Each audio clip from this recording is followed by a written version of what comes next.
What if everything you thought you knew about the Napoleonic Wars was a lie? What if the tales of glory and betrayal masked something far darker? Secrets twist in the shadows like serpents, and in the heart of Europe's blood-soaked battlefields, a conspiracy brews, one that could change the very fabric of history itself. Picture this, a clandestine meeting in a candlelit chamber, where generals whisper more than strategies, where betrayal is as common as musket fire. A coded letter, ink still wet, holds the fate of nations. Its author? A man already dead, executed for treason. Or was he? Echoes of laughter bounce off the walls, but the laughter hides a deeper truth, the dying words of a spy who knew too much. Napoleon, the man whose ambition eclipsed the stars, isn't merely a conqueror. He's a puppet master, stringing the fate of empires like mere marionettes. In his wake, a trail of bodies and secrets, each more grotesque than the last. Whispers of a forbidden alliance, a pact with forces beyond the grave, flicker like dying embers. What if every cannon fired was a signal in a game of chess played with pieces lost to time? The battlefield is not where the true war rages. The real skirmish unfolds in the shadows. Agents, double agents, and the triple crossers, they move like ghosts through the fog of war, each step a misstep towards madness. The stakes?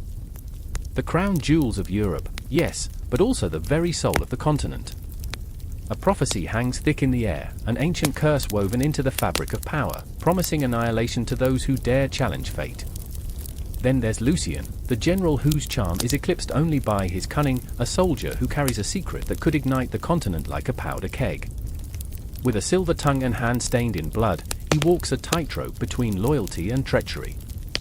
Is he a hero fighting for the common man, or a villain weaving a tapestry of chaos? Trust no one, everyone wears a mask. Even your friends. Especially your friends. And as the cannons roar, and the blood spills, a chilling question permeates the air: who is the real enemy? The opposing army? The traitors among us? Or the very men we look to for salvation? Every battle is but a distraction, a charade for a greater scheme that lurks just beyond the horizon, an alliance with a hidden force that whispers promises of unimaginable power. When the dust settles, will you still recognize the world you thought you knew? In this tangled web of ambition, deceit, and dark humor, the question lingers like a ghost: who will rise and who will fall? History is written by the victors, but what if the ultimate victor isn't even human?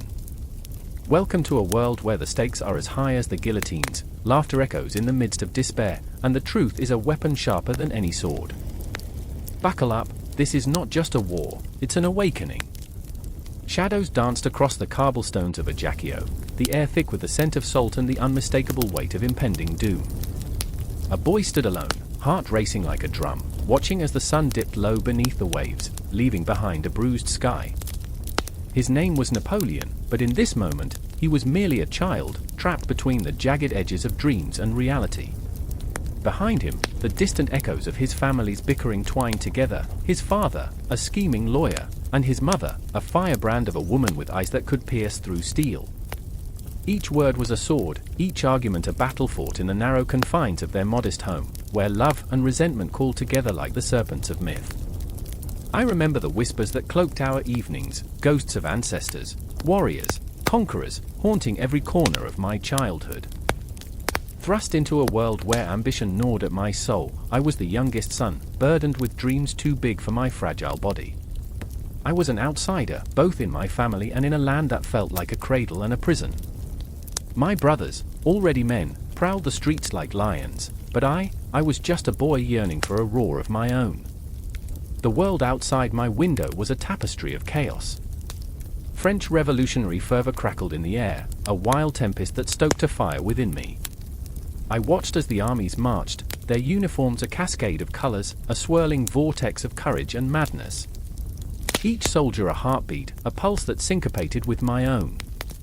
I wanted to feel that rush, the adrenaline of sword against sword, the thrill of destiny unfolding before my very eyes. But how could a boy, haunted by visions of glory, break free from the clutches of his own insecurities? I remember the first time I faced the battlefield, my heart hammered in my chest, a wild stallion desperate to escape its cage. The smoke hung heavy, a thick fog that clung to my skin, seeping into my thoughts.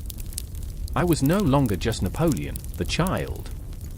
I was a soldier, and the ground beneath my feet trembled as if it too was aware of the war's inexorable grip. My mentor, a grizzled veteran with scars mapping his face like a topographical map of suffering, leaned close, his breath warm against my ear. "Feel the fear, boy," he rasped. "Let it roar. Make it yours." And so I did. In that moment, fear morphed into something else, an almost intoxicating thrill, as if the cosmos had aligned to grant me this singular moment of clarity. I was not just a cog in the machine but a force, a tempest ready to unleash itself upon the unsuspecting world. But behind that intensity, beneath the layers of bravado, lay the specters of doubt. Would I be enough? Would my name echo through history, or would it fade into the shadows, swallowed by the very tides of fate I sought to command? The clash of steel rang out, a cacophony of thunder in the air. The battlefield was a swirling mass of chaos and carnage, screams intermingling with the metallic scent of blood, a visceral reminder of mortality. I remember locking eyes with a fellow soldier, a boy no older than I, his face a mask of fear and desperation. In that fleeting moment, I saw my own reflection. His trembling hands were the hands of a child still learning to shed the shackles of boyhood. The conflict was not just against the enemy but a battle against our own fears, our own humanity. Then there was Josephine, a wild spirit dressed in elegance, laughter echoing against the backdrop of my turmoil. She was the sun breaking through the stormy clouds of my life, a beacon of beauty in a world ravaged by chaos. I remember the way she tossed her hair back, a cascade of gold that gleamed even in the darkest shadows. She saw right through me, her gaze piercing the facade I had carefully constructed. "You wear your ambition like a crown," she said one evening, her voice a melody that danced on the air. "But remember, even kings can fall." Her words were a haunting lullaby, a gentle reminder that ambition carried its own weight. I felt the gravity of her truth, the dichotomy of my desires, and the fear of losing everything I strove to build. I wanted to be the man who would conquer nations, yet I feared becoming the tyrant the world would scorn. My heart twisted in this relentless tug-of-war, a marionette caught between the strings of love and ambition. I remember the moment it all coalesced, a rising storm of emotions, a clash of ideals. The armies turned, swords drawn, the ground trembling beneath the weight of our hopes and dreams. I stood at the forefront, adrenaline coursing through my veins like fire, and as I raised my sword, half-heartedly aiming for glory yet fearing the abyss, I felt a presence beside me. It was my brother, Joseph, a mirror reflecting my own desires and doubts. "What are you waiting for?" he shouted, the chaos around us fading into a dull roar. And in that breathtaking instant, my world narrowed to a single truth: I could not falter. I swung my sword, the blade singing through the air, slicing through the icy grip of fear. The shadows of doubt fell away, replaced by the blinding light of purpose. The battlefield became a canvas, and I was the artist painting my destiny in strokes of blood and valor. But even as the adrenaline surged, I could not shake the feeling that my ambitions were tied to a darker fate. The cosmos spun overhead, indifferent to the ambitions of mere mortals, as if it were a clock ticking down to an inevitable end, every second a reminder that glory comes at a price. Would the world see a hero or a monster? The question lingered in the air like an uninvited ghost. I remember the silence that followed, the stillness after the storm. The cries of the wounded mingled with the distant sound of triumphant cheers. A victory, yet it felt hollow, echoing in the cavernous depths of my heart. The applause of my fellow soldiers rang like a dirge, a celebration shrouded in uncertainty. I was a victor, but at what cost? Night descended upon the battlefield, shrouding me in darkness, and as the stars sparkled like distant diamonds, I realized that this was just the beginning. The rise of Napoleon was not merely about ambition, it was a relentless pursuit shrouded in shadows, haunted by the ghosts of those I would lose and the burdens of power I would one day claim. The clock continued to tick, and I knew that the real challenge lay ahead, lurking just beyond the horizon. The clock strikes midnight, its echo reverberating through the cobblestone streets of Paris. A flickering candle illuminates the face of a young woman, Marie, her fingers trembling as she scrawls a desperate letter. Outside, the air is thick with tension, as if the city itself holds its breath, poised on the precipice of change. The letter is a plea, a cry against the shackles of oppression, a desperate thrumming of her heart against the cold, unyielding chains of the Ancien regime. She writes of dreams, of her brother, Jean, who vanished into the shadows of a world that would rather silence him than hear his voice. I remember, she whispers, the ink smudging under her tear-stained fingers, when laughter filled our home, before the hunger became a guest at our table. And there is hunger, hunger that gnaws at the gut, a deep, hollow ache that festers in the hearts of the people. Jean, once a bright-eyed baker who filled the air with warmth and the scent of bread, now stands outside the gilded gates of Versailles, casting a long shadow against the arrogance of the aristocracy, their laughter echoing like the cruelest of jokes. I remember, he mutters, clenching his fists as the laughter drips from the lips of the nobles, the silk of their gowns fluttering like the banners of an invading army, when I was proud to call this city home. But now, he is nothing, merely a ghost drifting through a world of grandeur that denies his existence. Marie's heartbeat quickens as she hears the distant rumble of discontent, voices rising like a tidal wave, crashing against the walls of silence that have long suffocated the cries of the oppressed. It is as if the city itself is alive, shaking with the weight of 1,000 unforgotten sorrows. A sharp gasp escapes her lips, and she grips the letter tighter, knowing it might be the last time she can write to Jean before shadows claim him too. For each voice is a thread woven into the fabric of revolution, a tapestry that finally begins to fray, revealing the raw wounds beneath. Then there's Pierre, a man with a heart as heavy as the guillotine that looms in the distance, its blade glinting under the moonlight like a star fallen from the heavens. His soul aches with every revolution of the wheel, every turn of fortune that leaves him clutching his rags as he watches the rich clothe themselves in the excess of life. I remember, he murmurs, remembering the days when he could dream of a future, when the sun kissed his face instead of the biting cold of despair. Now, he trudges through the mud, the weight of his family's legacy pressing down on him like a noose.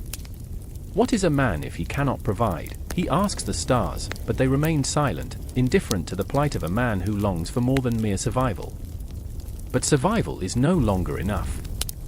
The air thrums with anger, with a sense of purpose that ignites like the sparks of a fire catching on dry kindling. Marie, Jean, Pierre, three souls intertwined in a dance of fate, spinning toward the same inevitable clash.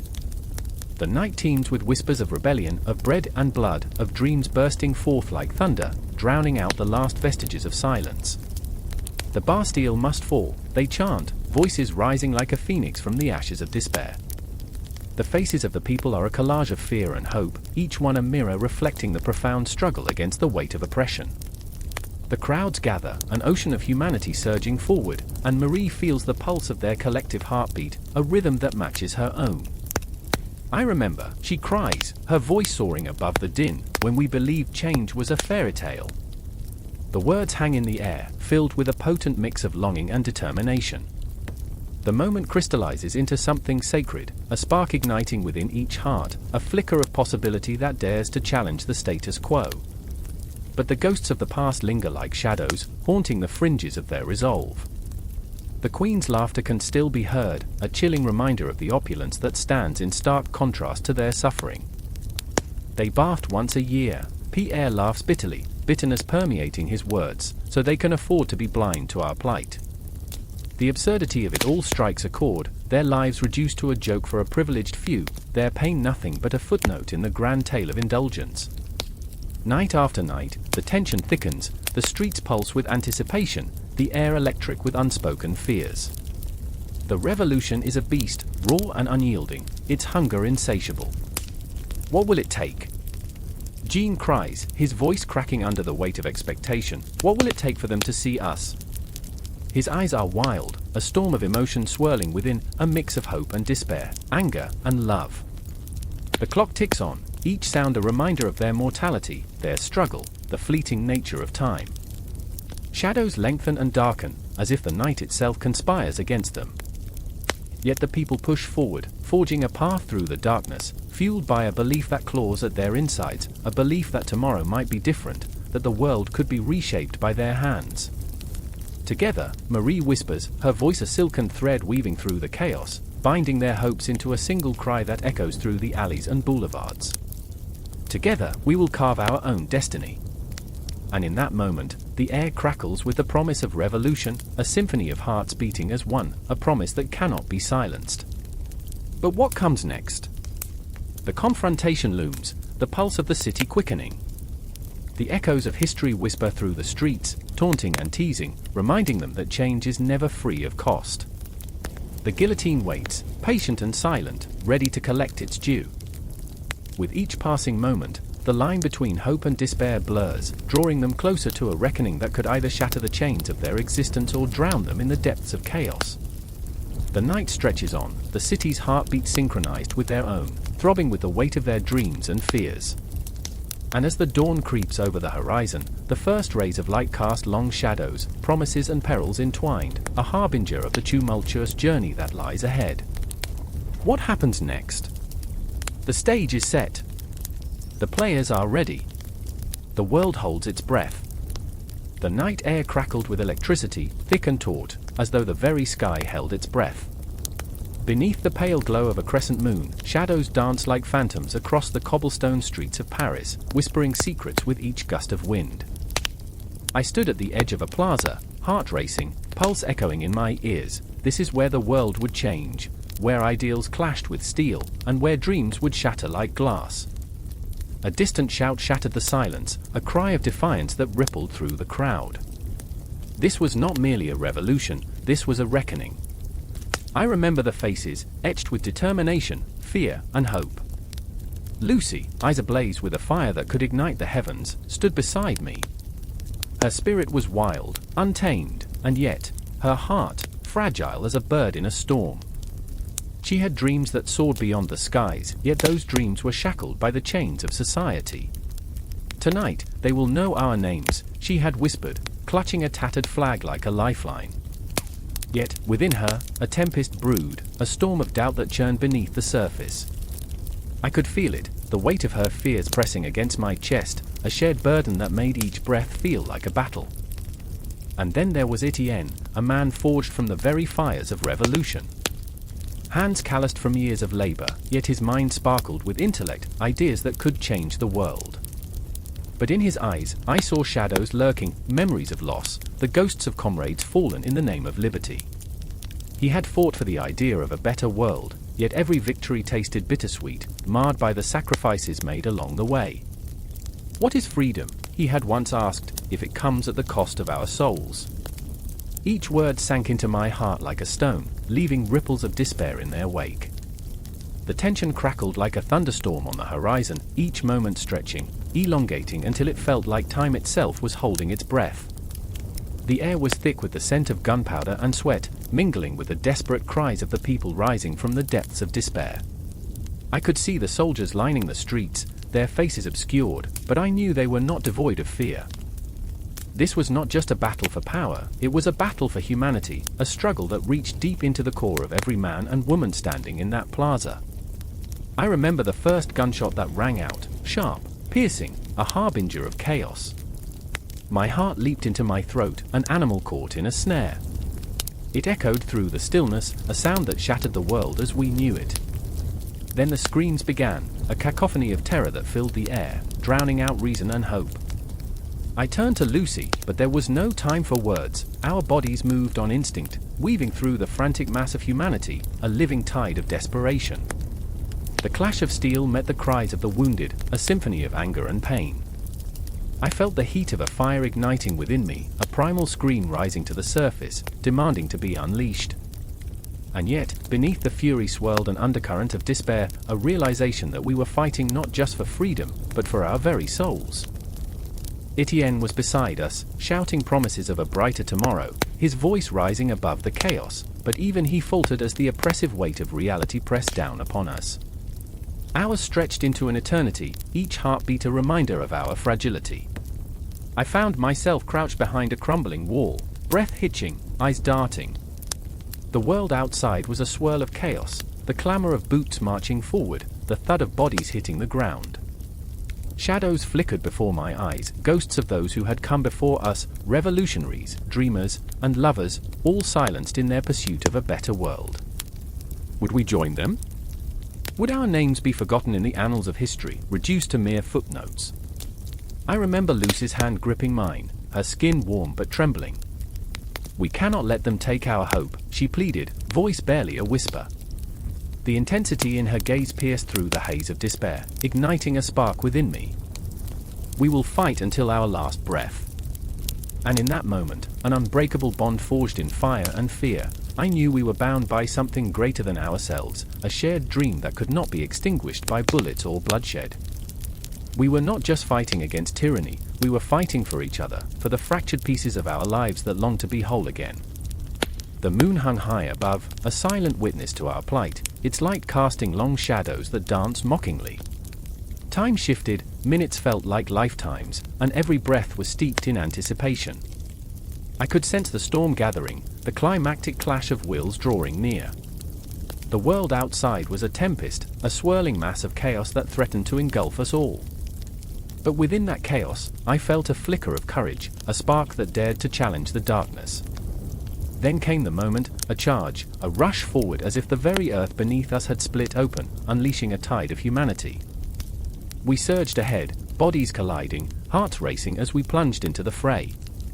The taste of blood, the tang of sweat, the cries of defiance, they enveloped us, transforming us into something greater than ourselves.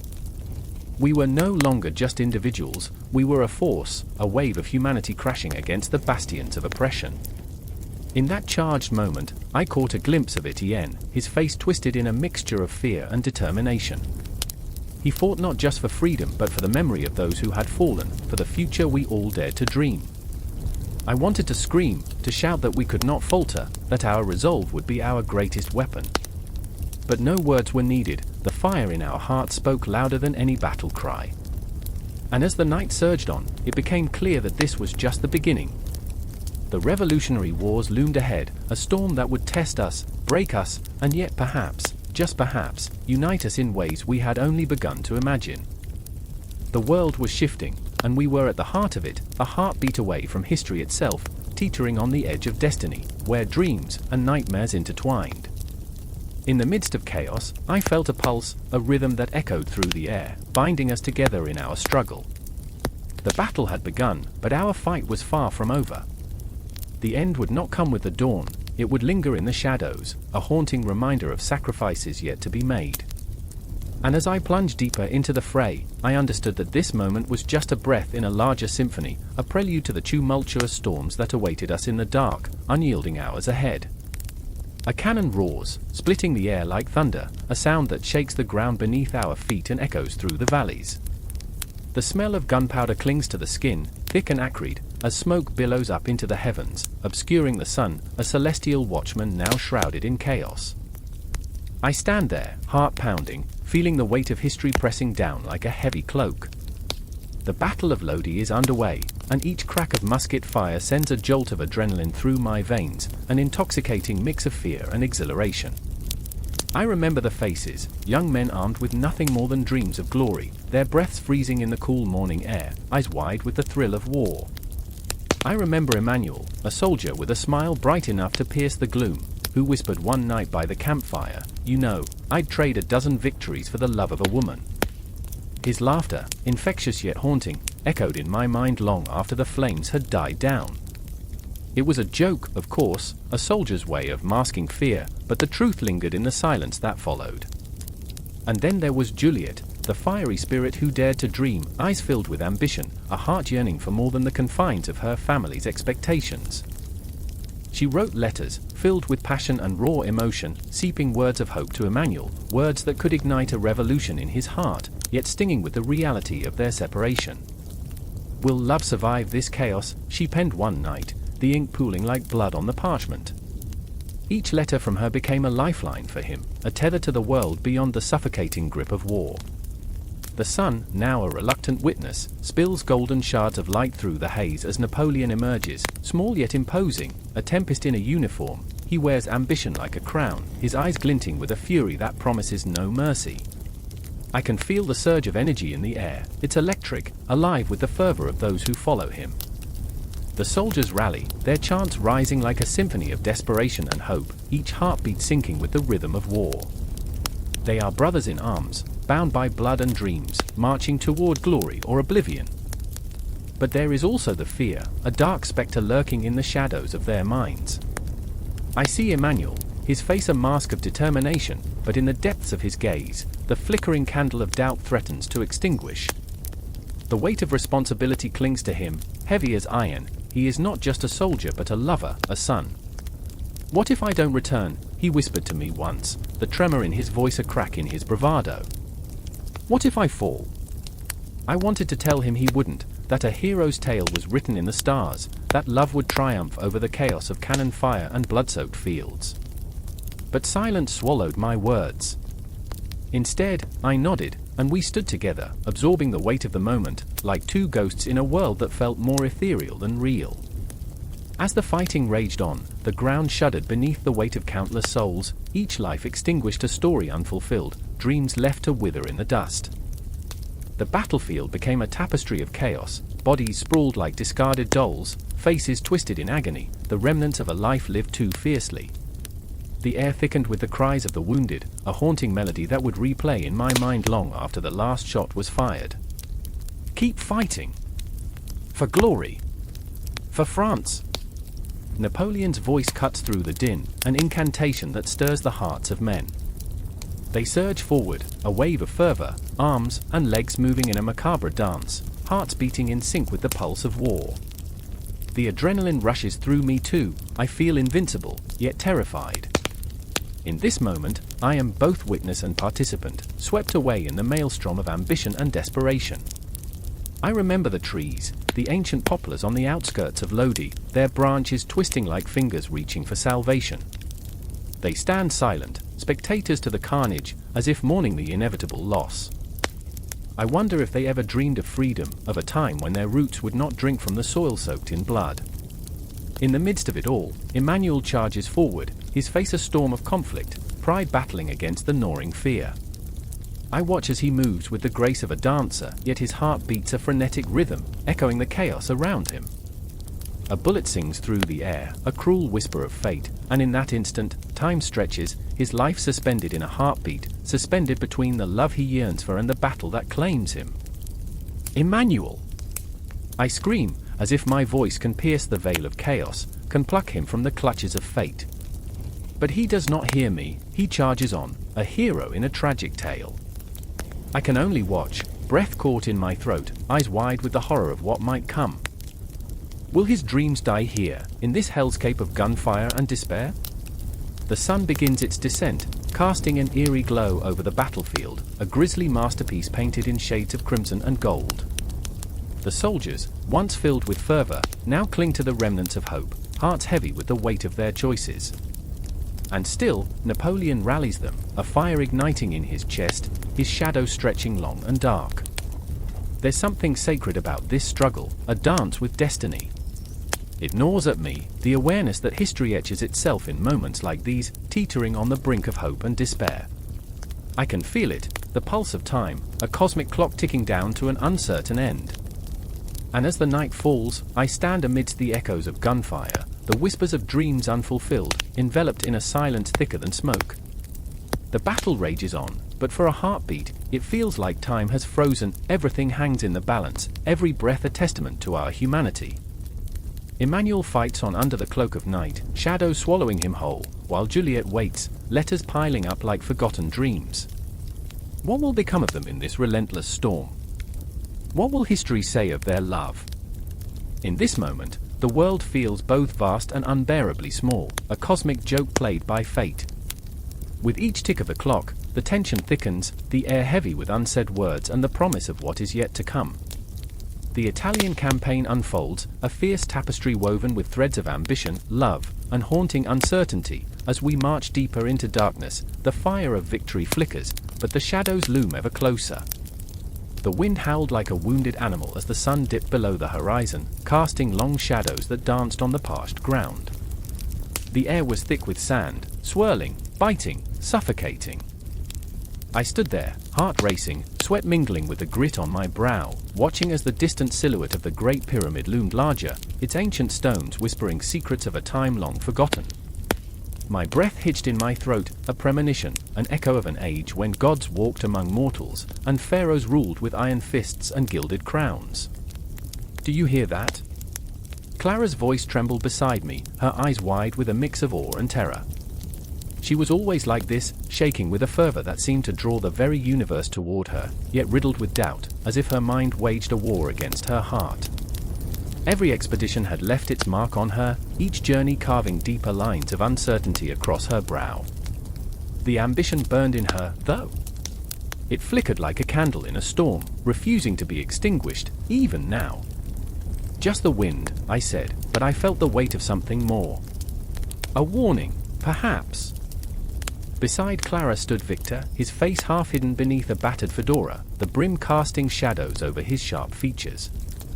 He was a man driven by dreams painted in gold and blood, a scholar-turned soldier, caught in the relentless gears of ambition.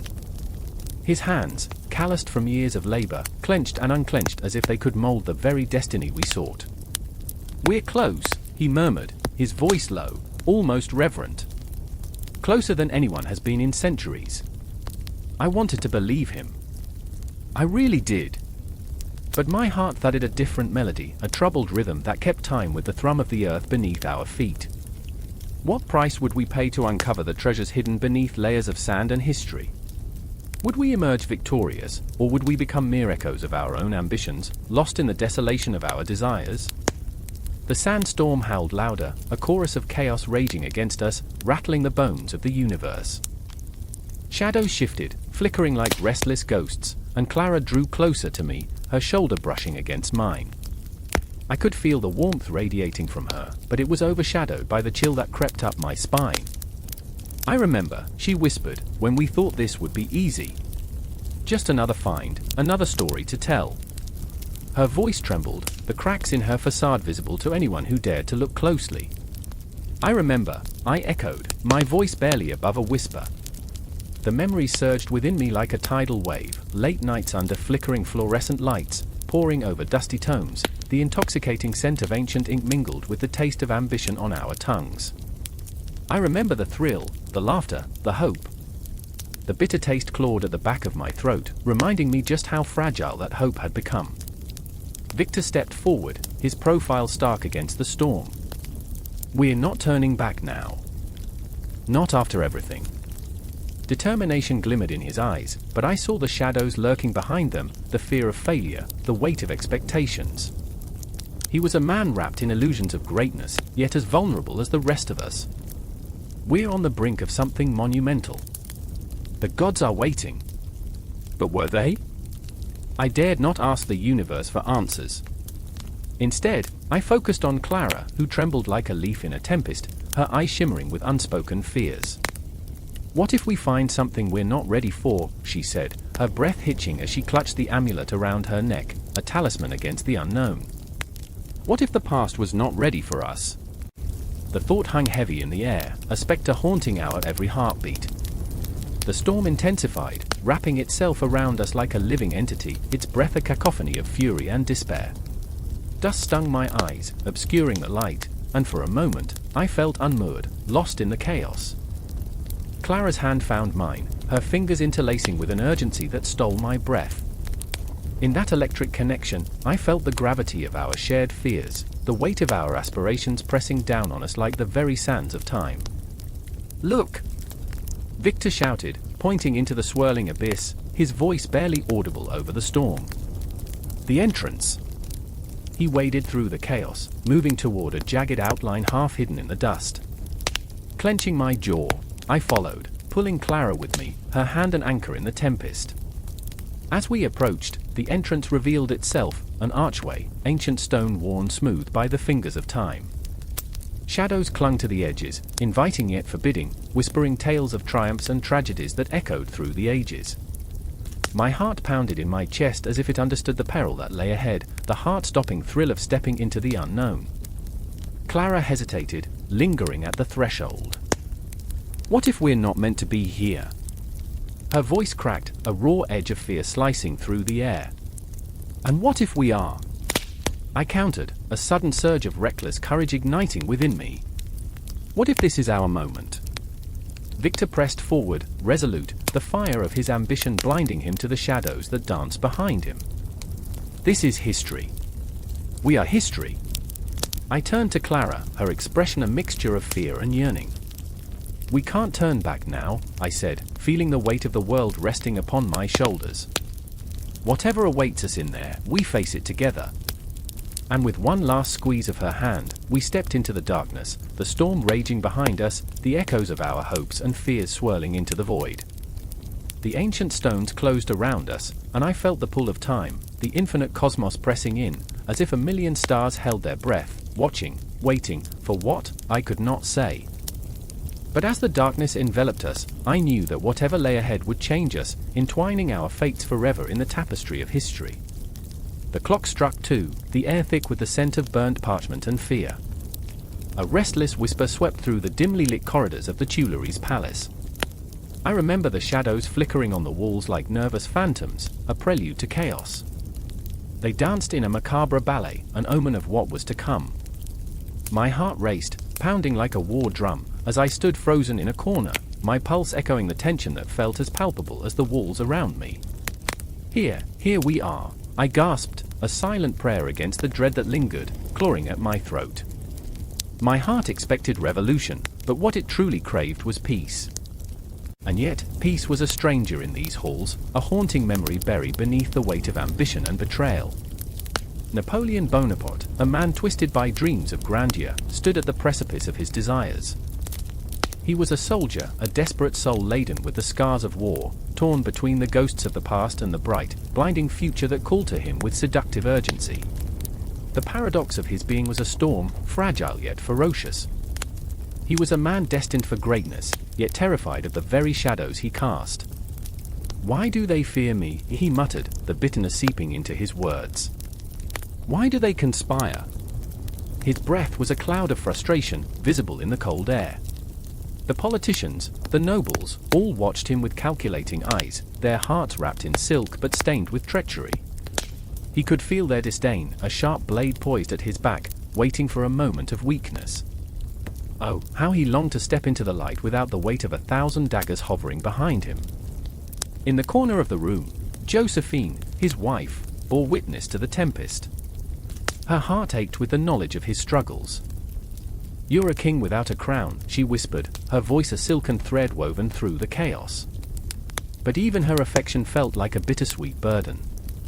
She had seen the ambition ignite in his eyes, the fire consuming everything in its path, but what of the ashes left behind? "I remember when you dreamt of peace," she said, her gaze piercing through the haze of ambition that clouded his mind. "What happened to the man who fought for the Republic?" But memories are fickle, aren't they? They slip through the fingers like grains of sand, reminding us of what was, even as we chase what could be. Napoleon turned away, his jaw clenched, the burden of his choices weighing heavily on him. He had forsaken that man long ago. The battlefield was now the political arena, and every maneuver had the potential to ignite a new war. "Tonight," he breathed, conviction seeping into the cracks of doubt, "we take what is ours. We seize the moment." The words rolled off his tongue like nectar, sweet yet dangerous. The plan was a storm gathering strength, and he was the eye of it, ready to unleash chaos upon those who would see him fail. In the streets of Paris, the chill of dusk settled like a heavy blanket. The city was alive with murmurs, whispers of revolution, desperation, and dreams. Men huddled in corners, their faces drawn, their spirits heavy with anticipation. Would they rise with him? Or would they turn their backs, leaving him to face the ghosts of his ambition alone? Every face was a question, every glance a plea. "I swear," a voice rose above the murmurs, full of fervor, "we'll change this country." But change is a beast, wild and unpredictable. I could see it in the eyes of the men who would soon spill into the streets, clutching weapons, their breaths heavy with adrenaline. They were hungry for a vision that danced just beyond reach, and I could feel their desperation clawing at my chest. What if they stumbled? What if they faltered? As the hour grew late, the tension coiled tighter, an invisible noose around the heart of the city. Clocks chimed, marking the passage of time like a ticking bomb. I could almost taste the impending conflict on my tongue, a bitter cocktail of fear and anticipation. This was the moment, the threshold where dreams collided with reality. Outside, The shadows began to merge, figures cloaked in darkness gathering, conspirators cloaked in the promise of power. Their faces were indistinguishable, yet each held a story, a conflict, a desire that pulsed through the very veins of Paris. Would they become heroes or traitors in the light of day? The question hung heavy in the air, a dagger poised for flesh. I remember watching as Josephine stepped forward, her heart torn. You may win this night, but at what cost? Napoleon's eyes pierced into hers, a tempest of conflicting emotions. I cannot turn back. This is my chance. And therein lay the tragedy, his dreams were shackled to the fates of others. Each choice a thread in a tapestry they were weaving together, but what would remain when the final stitch was made? Would they be left with the glory of a new dawn, or the remnants of a nightmare? As the clock struck 3, a surge of energy pulsed through the crowd. The moment was upon us. The gears of history began to turn, and the first footsteps echoed through the corridors of power. Doors would be flung open, and the battle for the soul of France would ignite into life, a wildfire fueled by the desperation of men and the dreams of a singular man who craved more than the world would ever offer. And in that silence, that eerie, charged stillness, I felt the weight of history bearing down upon us, a heavy cloak woven from the fabric of countless lives, dreams, and sacrifices. Time stretched like a taut string, waiting to snap, sending tremors through our very souls as we braced ourselves for the storm that was about to break. This was not just a coup, it was a reckoning. The room was dark, shadows creeping like secrets across the walls, and I could hear the clock ticking, a relentless reminder that time wasn't on anyone's side. The air was thick with unspoken tension, an electric pulse that seemed to pulse through the very fabric of the room. I stood there, breathless, heart pounding as if it were afraid of what was to come. A candle flickered, casting a ghostly glow on the faces around me, illuminating the fear, desperation, and fury etched into every line of their worn features. They were waiting, and so was I. My eye settled on Elise, her hands trembling as she clutched the edges of her tattered dress like a lifeline. The Napoleonic Code loomed above us, a silent spectre, promising order but delivering chaos. Her husband had been swept away in its wake, declared an enemy of the state for speaking too freely, too passionately. They take everything, she had whispered to me just hours before, her voice breaking like glass. They take your freedom, your family, your soul. A chill ran down my spine. I understood her pain, I felt it clawing at my own heart. I had seen too many lives shattered by the iron grip of law, the same laws that were supposed to protect us. The code gave power to the powerful, snatched it from the weak. And here we were, reduced to shadows in our own lives, grappling with the horror of our realities. Then there was Pierre, standing tall yet fragile, a man caught between loyalty and justice. He had served under Napoleon, once proud to wear the uniform, but the reverberations of the code had transformed him. It was meant to bring order, but all it has done is shackle us, he said, his voice a low growl, eyes blazing with a fire that belied his despair.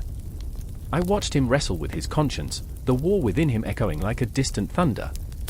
A soldier's heart seeking redemption in a law that demanded conformity over compassion. Do you remember the days before this? I asked, my words hanging in the air like the heavy scent of smoke.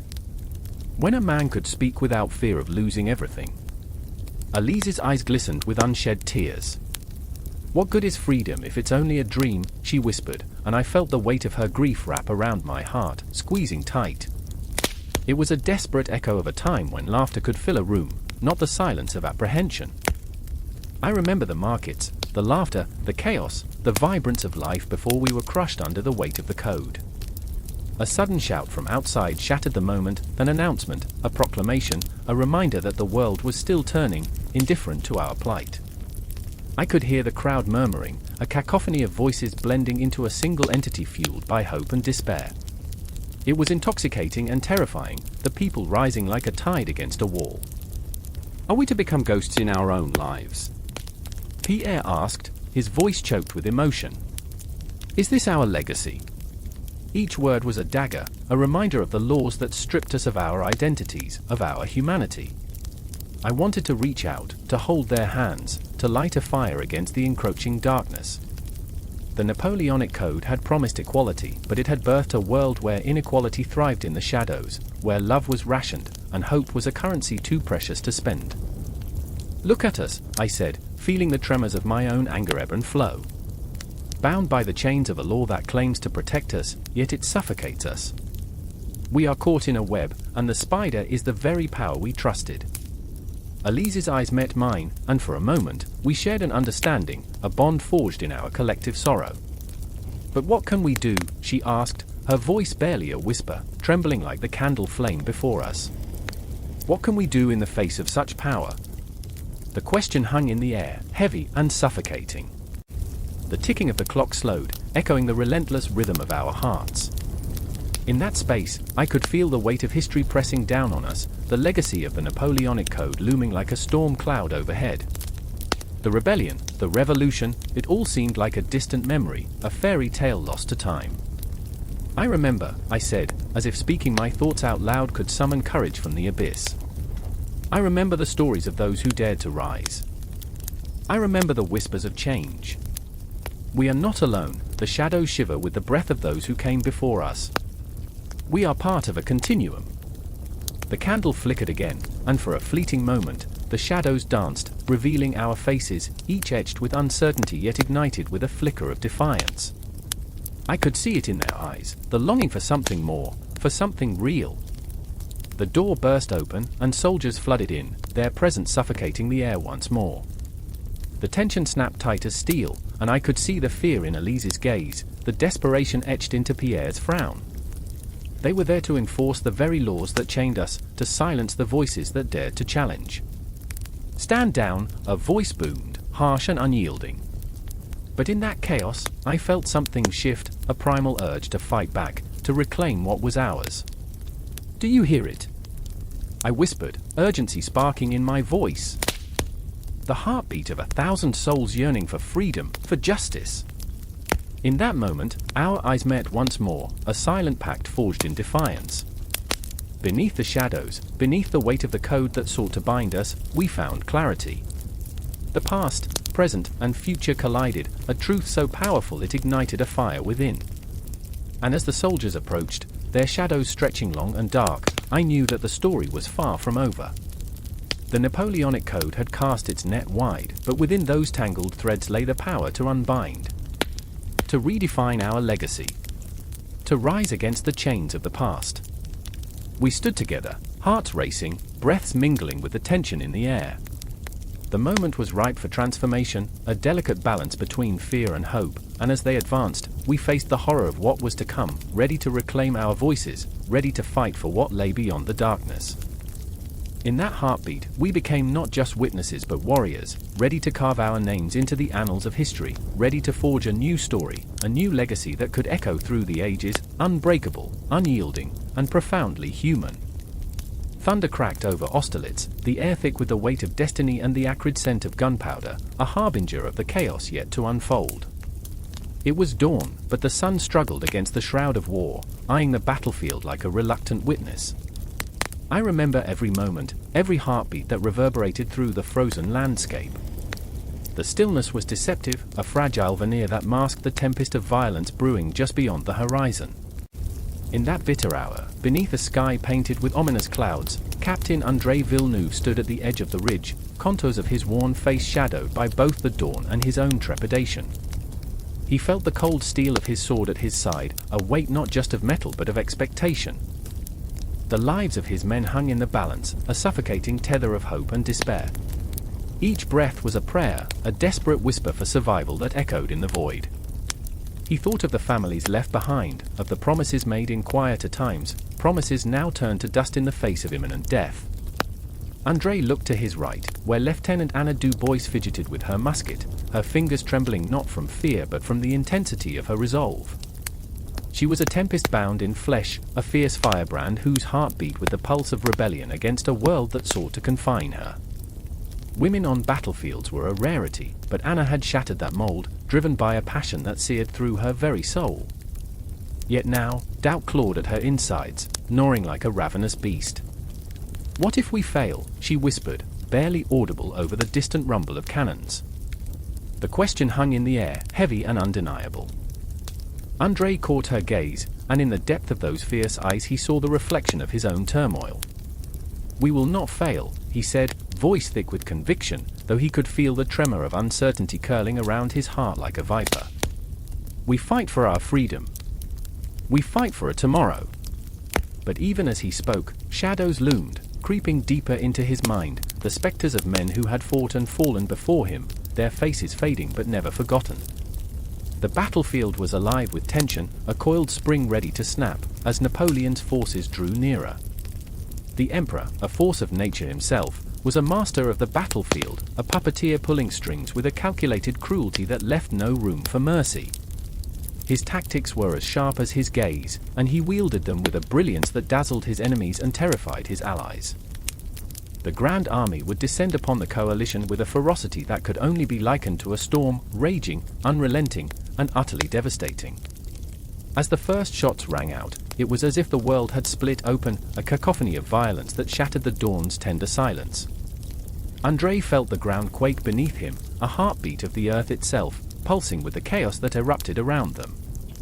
He was thrust into the maelstrom, the air thick with the cries of men, the stench of sweat, blood, and despair mingling in a grotesque perfume of war. Every sound was magnified, every explosion a reminder of mortality flaring up like a dying star in the expansive cosmos. Anna charged into the fray, a fierce determination propelling her forward into the heart of darkness. She wielded her musket with an intensity that was almost poetic, yet her mind raced, each shot a prayer, each pull of the trigger a plea for justice. She saw men fall, their lives extinguished in an instant, their eyes wide with disbelief. "I remember," she thought, memories of laughter, of shared dreams, of the life that existed before the shadows swallowed it whole. Combat was a thief, robbing them of time and hope, yet she pressed on, fueled by the rage that churned in her gut. The battlefield morphed into a surreal landscape, a twisted painting of chaos that blurred the lines of reality. Andrei's heart hammered in his chest as he maneuvered through the throng, seeking purpose amidst the pandemonium. He was a soldier, yet every time he pulled the trigger, a piece of his soul splintered away, a sacrifice he had not anticipated. In that instant, he was a man lost in the fog of war, drowning in a sea of blood and ash, yearning for a guiding light. But the light was dimming, and fate can be a cruel mistress. A cannonball roared past, and a moment of horror unfolded. The deafening explosion sent shockwaves through the air, tearing apart the very fabric of their existence. Andrei felt the world tilt, and in that heartbeat, time stretched and fractured. He could see Anna falling, her body crumpling to the ground, a marionette with severed strings. "No!" The word tore from his lips, raw and primal, echoing like a death knell through the chaos, a plea to the cosmos that refused to answer.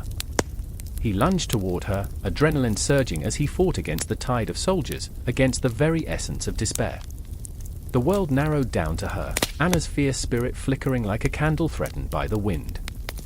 "Stay with me," he cried, kneeling beside her, taking her hand, a lifeline in the darkness.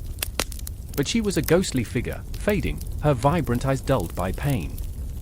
"I remember," she whispered, the words barely forming, and in that moment, he knew she was slipping away. The battlefield raged on, but they were in a world unto themselves, a haunting tableau of love, loss, and the yearning for something greater.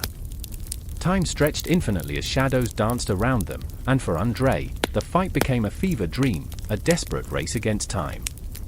He clung to her, to their shared memories, to the promises they had made, fighting against the tide of inevitability that threatened to engulf them both. The war raged on, relentless as the howl of the wind, carrying with it the cries of the fallen, the dreams of the living. And yet, in that fragile moment, amidst the cacophony, the whisper of destiny echoed, deep, profound, and unyielding. The world was tearing apart, but love, in its purest form, stood defiant against the chaos. And as Andrei looked into Anna's fading eyes, he knew that the battle was far from over, that the heart of war was a tempest that would never truly cease. It would linger, unabated, a ghost dancing along the edges of their souls. The air crackles with tension, a silence so profound it feels like the world is holding its breath. Snow drapes the battlefield in a ghostly white shroud, but beneath that icy facade lies a cauldron of human emotion, fear, anticipation, desperation. I stand amidst the ranks of men, each heartbeat echoing the collective dread that binds us. The horizon stretches endlessly, a canvas painted with the shadows of what is about to unfold. I remember the taste of fear, a coppery tang on my tongue, uncanny, heavy, like the weight of 1,000 unspoken fears. Across the glimmering expanse of white, I spot him, Napoleon. His figure, small yet commanding, looms larger than life as he rides through the throng of soldiers, his eyes alight with a fierce determination that ignites something deep within.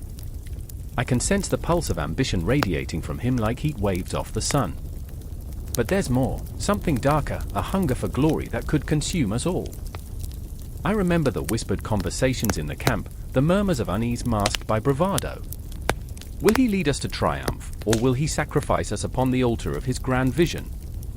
Beside me, Jean, a soldier of humble beginnings, grips his musket with trembling hands. His face, a canvas of worry and youthful innocence, betrays his internal war. He is a boy who dreamed of love, of home, but now stands on the precipice of chaos, caught in the snare of duty and fear. I see the flicker of doubt in his eyes. What happens to dreams when faced with the specter of death?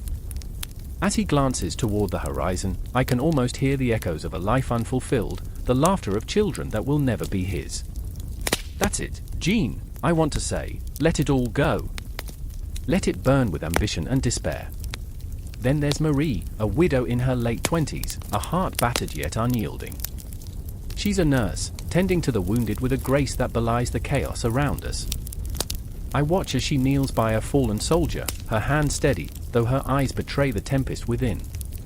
Each life she touches, each wound she bandages, is a thread that binds her to the world outside the blood-soaked reality of war. Why do you do this? I want to ask her as I see the glint of determination mixed with sorrow. Why not run, escape this madness? But the answer is etched into her very being, a haunting melody of hope that resonates with the dying yet flickering light of humanity. The clock strikes, an ominous toll reverberating through the air, and suddenly, the silence shatters. A horn blares, a shrill cry that pierces the cold, igniting the landscape with a firestorm of chaos. The sound is like an electric shock, jolting us from our fears and into the maelstrom of battle.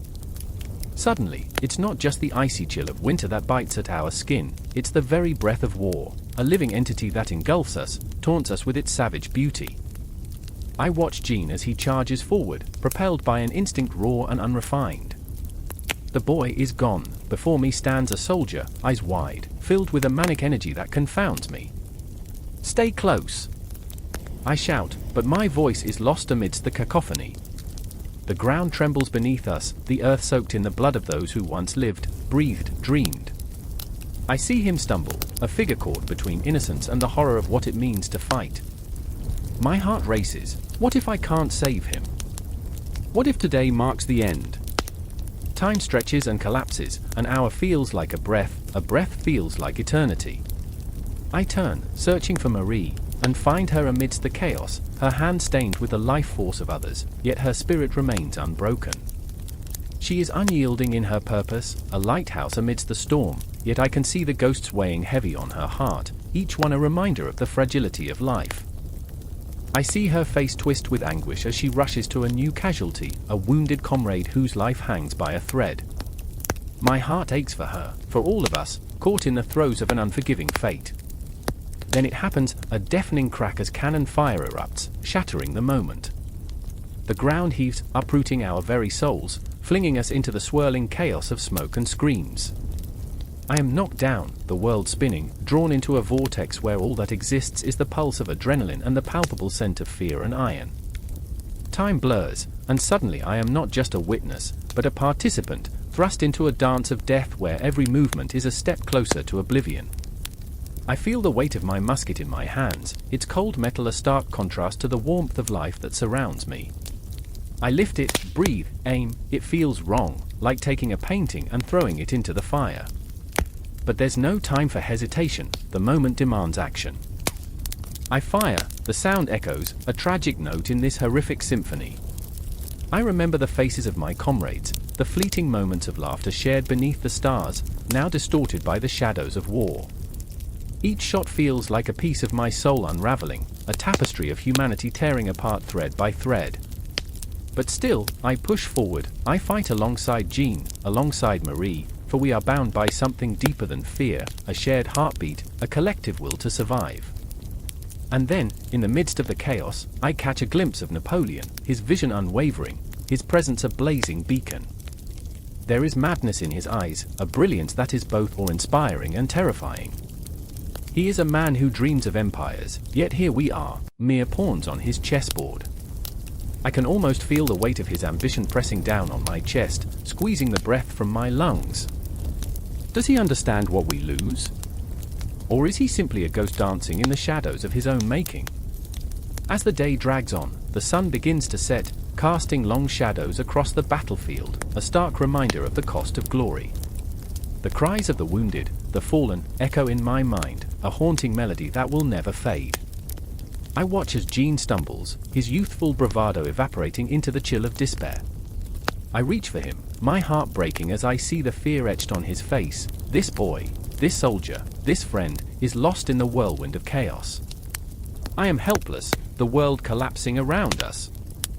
And then there's Marie, her spirit unyielding yet fractured, a warrior in her own right, a guardian of life amidst a dance of death. I want to scream, to shake her from this madness, but there's a beauty in her sorrow, a resilience that defies logic. She embodies every person who ever fought for something greater, and I wonder, what will happen to her, to us, when the battle is over? With each moment, the ground beneath our feet becomes less a battlefield and more a graveyard, filled with dreams deferred and lives unfulfilled. I can feel the ache in my bones, the weight of history pressing down as the final confrontation looms closer. The sun dips low, casting a crimson hue across the snow, an eerie promise of what is to come. And so, we march on, hearts pounding, breaths shallow, caught in a swirling tide of fate, knowing that tomorrow might come, but only for some. In the chaos, we are linked, bound by the fragile thread of existence, teetering on the edge of despair and hope. The battle rages on, relentless, a testament to ambition and sacrifice, a masterpiece painted in blood and sorrow. The chilling wind howled through the narrow streets of Paris, as if the very city itself was breathing with unease. Shadows danced between flickering gas lamps, flickering like the nerves of the people huddled in their homes, hearts racing with uncertainty. I stood there, at the edge of the Seine, the moon a ghostly spectre casting pale light on the dark waters. The air was thick with tension, thick enough to slice. The clock tower tolled, reverberating in my chest, each strike a grim reminder that time was running out, that the world was on the cusp of chaos. Lucien, my brother, was pacing, his brow furrowed with worry. I could see it in his eyes, the fire of ambition met the dread of impending doom. Every ship we stop, every blockade we enforce, it's a dagger in Britain's heart, he shouted, his voice gripping the air like a noose. But to me, it sounded less like the rallying cry of a warrior and more like the desperate plea of a man on the brink of losing himself. A part of me wanted to believe in the glory of the continental system, the grand scheme to cripple our archenemy, the British, but each plan felt like a tightening snare around our own throats. It was the hope of a hungry nation that drove him, our father's dreams of a united Europe, shackling the trade routes, severing the lifeblood of England. Yet I stood as the shadow of doubt, the ghost of caution haunting his fervor. Your battle is not just theirs, Lucien, I whispered. It's ours too. My words hung in the air, heavy and suffocating. Across town, in the dim glow of a tavern, Marie spilled bitter wine as she listened to the bard sing tales of glory and ruin. I remember the warmth of the sun in the fields, she confessed, her voice tremulous, a heart laid bare. Now, I feel only the chill of despair. They say the system will bring honor, but all I see is starvation. Her laughter was dark, reminiscent of a witch's cackle, despair wrapped in a guise of humor. And to think, they bathed once a year. So romance was earthy. But what's the point if they're all dying? There was a spark of madness in her eyes, ignited by the weight of her reality. Lucien clung to the visions of victory, while Marie grappled with the haunting specters of hunger and loss. Their faces were etched in my memory, each emotion a cruel reminder of the stakes at play. The clock ticked on, echoing our unrest, the world around us spiraling into a kaleidoscope of fear and fervor. Each blockade was a war cry, a promise of a new tomorrow wrapped in the shrouds of 1,000 lost tomorrows. As I watched Lucien, his resolve unyielding, I felt the walls of loyalty and duty close in around me. "You see only the glory," I said, desperation creeping into my voice, "but what of the innocent lives caught in this snare? Mothers, children, lovers starved by your ambition." His eyes flashed with defiance, but beneath that bravado, I glimpsed a crack, a flicker of doubt that ignited a strange sense of hope within me. The streets were alive with whispers of impending doom, of ships sunk and souls lost to the deep. I felt it, every heartbeat echoed the impending clash. The tension was a living thing, spiraling like a tempest, ready to explode. Marie's laughter turned to sobs. "If it is war they want, let it come. But do not leave us desolate in its wake." I wanted to reach out to her, to fill the chasm of despair with words that might heal, but my throat was thick with silence. "Lucien!" I cried, the name a lifeline thrown into the storm. "If we pursue this path, what will remain? Will we be the heroes of a broken world, or the architects of our own ruin?" His gaze faltered for a heartbeat, and in that moment, I saw the boy he once was, buried under years of ambition and sacrifice. "You are right," he murmured, almost to himself, the weight of his choices crashing down like waves against a crumbling shore. But the night was still young and filled with shadows that whispered of betrayal. The moon sank lower, the darkness deepening, and I could feel a storm brewing, not just in the heavens but in the hearts of men. The ghosts of our past decisions loomed large, countless ships anchored in harbors, their cargoes gathering dust, their sailors' faces etched with despair. Each ship a story, each blockade a wound, and still, Lucien's spirit raged against the dying of the light. I remember, I started, but the words caught in my throat, stifled by the weight of what was at stake. I remember the laughter, the dreams, but now, they feel like distant echoes, fading into the night. It was a bitter reminder of what we stood to lose. And so we remained, three souls intertwined in a tapestry of dreams and nightmares, drifting closer to a confrontation that felt inevitable. The clock chimed, each note a grim harbinger, each second a heartbeat closer to an unknown fate. The world outside was a cauldron boiling over, and we were the ingredients, simmering with tension and fear until the lid blew off. "Are we ready to face the ghosts of our choices?" I asked, my voice a whisper against the winds that howled through the streets, a question that hung like a noose. As the night deepened, I felt the boundaries of our resolve blur. What would we become in this relentless pursuit of power? Would we be saviors, or would we drown in our own ambition? Shadows loomed large, and I knew, no matter the outcome, we would be forever changed. And as we stood on the precipice of a new dawn, I sensed the air crackle with potential, the echo of our dreams merging with the cries of a desperate world. The continental system, it was not just a plan, it was our fate, an intricate web woven from the heartstrings of our lives, pulling tighter still. What lay ahead was a clash not just of nations, but of souls, each heartbeat a reminder that the fight was far from over. Chapter 11. The Peninsular War, Spain and Portugal's struggle against France. The crack of musket fire shatters the silence of dawn, a violent wake-up call to a world that had already begun to unravel. The scent of gunpowder hangs heavy in the air, mingling with the sharp, metallic tang of blood. I stand there, trembling, my heart pounding like war drums, caught in the chaos and confusion of a battlefield that shouldn't be. Around me, shadows dart, men, ghosts of valor and fear, some driven by duty, others by sheer desperation. I remember the first time I saw Thomas, his courage as bright as the sun on his tattered uniform. He was just a boy then, not much older than my own son, but you could see in his eyes the fire of rebellion. "If I fall, you must carry on," he whispered to me before the battle, his voice steady despite the shivering of his hands. I remember, how could I not, the weight of his words pressing down on me like a stone, heavy with the promise of loss. And then there was Elena. Oh, Elena, fierce and unyielding, a spirit forged in the flames of 1,000 heartaches. Each morning, she tied her hair back with trembling fingers, her resolve tightening with every pull of the ribbon. "I fight not just for my country, but for my future," she would say, a fire igniting behind her eyes, as if she could bend the world to her will. In a time when women were often silenced, she roared against the injustice, her very presence a challenge to the encroaching darkness. Today, though, everything feels precarious. The French soldiers march like a dark tide, surging forward with a relentless hunger for conquest. I can see the glint of their bayonets in the distance, sharp and unforgiving. The ground beneath us trembles, a heartbeat of the earth, echoing the sound of boots, heavy, determined, marching toward us. I cannot breathe as the air thickens with an unshakable dread, each second stretching into eternity. Thomas is ahead of me, a brave boy with a soldier's heart, and his gaze is fixed on the enemy, unblinking.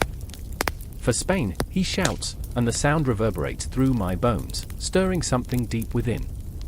But even as his voice rings out, I see the flicker of uncertainty in his eyes, doubt whispered by the winds of fate.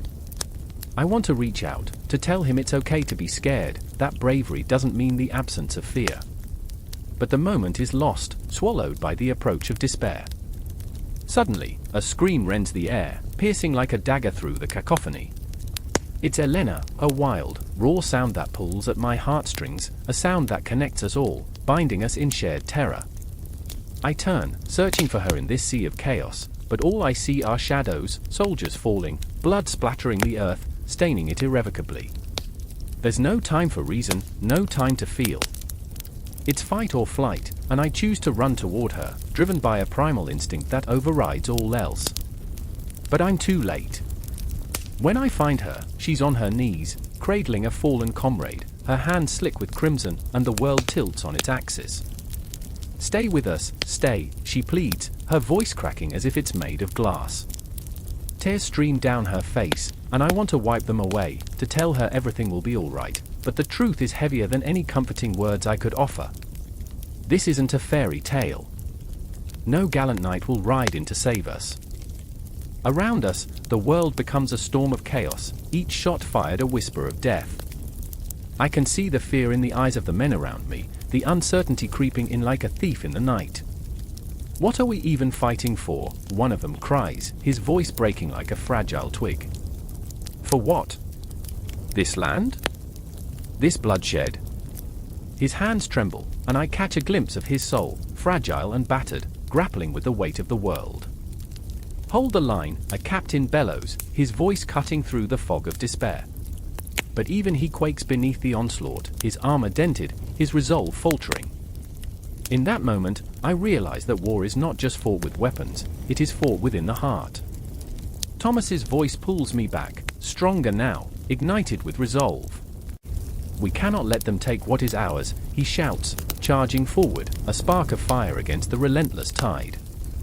The boy I once knew is gone, replaced by a warrior who believes wholeheartedly in the fight. But the battlefield is a cruel master, and I can't shake the feeling that every step he takes draws him closer to a final, terrible fate. With each passing moment, the air grows heavier, filled with the weight of decisions made and lives lost. I watch as Thomas throws himself into the fray, his spirit ablaze, and I am torn between pride and terror. He's fighting not just for Spain, but for a future that feels increasingly elusive. Elena rises beside him, wild-eyed and fierce, her heart a drumbeat of defiance.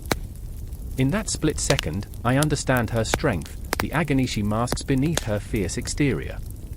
She is fighting for her dreams, for the children she hopes to cradle one day, for the laughter that feels so distant now. The world closes in, the cacophony of war swirling around us, and I can't help but think of time, the relentless passage of moments marked by violence, grief, and fleeting joy. A clock ticks somewhere in the distance, its sound a cruel reminder that life moves on, even as we stand on the precipice of despair. The clash of swords, the cries of the fallen, it all melds into a symphony of chaos, a haunting melody that echoes in my bones. I am swept away, caught in the riptide of humanity's darkest hour. As I look at Thomas, charging toward the enemy, and Elena, fierce and indomitable, I feel a surge of hope and hopelessness intertwine. The battlefield is alive, each heartbeat a reminder that we are more than just bodies caught in a war. We are dreams, memories, and ghosts. We are the echoes of a future waiting to be born from the ashes of this conflict. And in that moment, as the clash of steel and the sound of desperation envelop us, I know that our struggle is far from over. In the shadows of war, amidst the cries for freedom, lies the heart of Spain and Portugal, a spirit unbroken, a flame that refuses to die, even in the face of overwhelming darkness. The air crackled with tension, salt water stinging the eyes, a heavy fog cloaking the horizon like a shroud. The ship's deck heaved beneath my feet, a living beast caught in the throes of a tempest. It was here, amidst the chaos, that I found myself face to face with destiny, my heart pounding like a war drum, each beat a reminder of the battle that loomed so ominously. I remember the cries of the crew, their voices merging into a symphony of fear and courage, men bound by duty yet haunted by doubt. Admiral Horatio Nelson stood at the helm, his presence commanding, but his eye betrayed a flicker of uncertainty. The weight of responsibility pressed upon him like lead, and I wondered if he felt the same tightening in his gut, the gnawing question of what failure could cost. I remember the way he scanned the horizon, searching for a sign, for something, anything, that would steady the storm raging in his mind. And then there was Tom, my brother, a midshipman barely old enough to grow the stubble on his chin. I could see the fire in his eyes, the longing for glory, but beneath that bravado lay the unmistakable tremor of fear. "We're going to win, aren't we?" he asked, voice just a whisper above the howling winds.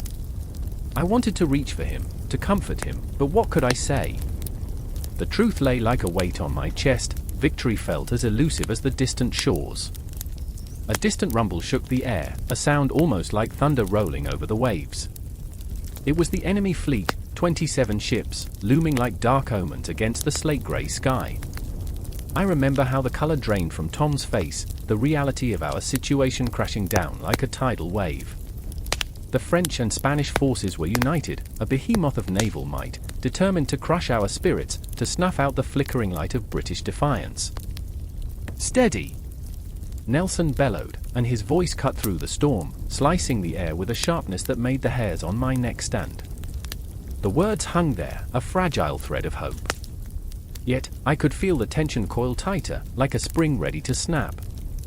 I remember glancing at Tom, breathing in the scent of gunpowder and sea, my heart aching with the realization that we might not leave this day unscathed.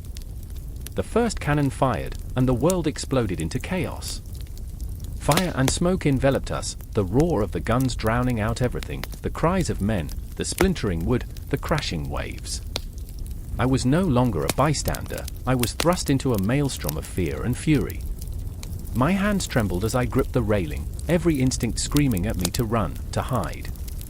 Yet, I stood frozen, a witness to the horror unfolding in front of me. Tom was everywhere and nowhere, darting between the chaos with wide eyes, a blur of uniform and determination. I caught glimpses of his face, the boyish innocence now marred by the grim realities of war. "It's just like the practice drills," he yelled, but I could see the cracks in his facade, the tremors in his hands as he loaded the cannons. I wanted to scream for him to be careful, to come back to me, but the cacophony swallowed my voice whole. We were a machine of war, grinding against the very fabric of fate, and I felt the clash of metal against metal reverberate in my bones.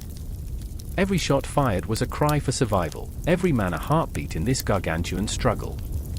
I remember the faces, some painted with fear, others with a grim determination that could only be born from the depths of despair. They were brothers and strangers, all drawn together by a common cause, facing the abyss together.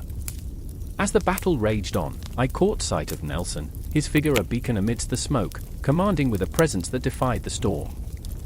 But even he could not escape the grip of fate. The shot rang out, a moment suspended in time. I remember the horror that coursed through me as he stumbled, the look of disbelief etched across his features. The man who had led us through storm and strife was now falling, and with him, a piece of our hope shattered. Tom was there, kneeling beside him, tears mingling with sweat and salt. "No! No!" he cried, his voice cracking under the weight of despair. The world around us faded, the battle blurring into an indistinct haze. The screams of the dying echoed like a haunting melody, each note reverberating with the weight of loss. I felt the despair wash over me, crashing like waves against the shore, a relentless tide that threatened to pull me under. But beneath that despair, a spark ignited, a defiance born from the ashes of sorrow. We were not just fighting for victory, we were fighting for the very soul of our nation. With every cannon fired, with every breath taken, we carved our legacy into the annals of time. I remember the moment clarity struck, we were not alone in this fight. We were a chorus of voices, united against the darkness. The battle drew on, a relentless tide of blood and valor, and as the sun sank low on the horizon, a fierce joy ignited in my chest. The tide was turning, the enemy was faltering.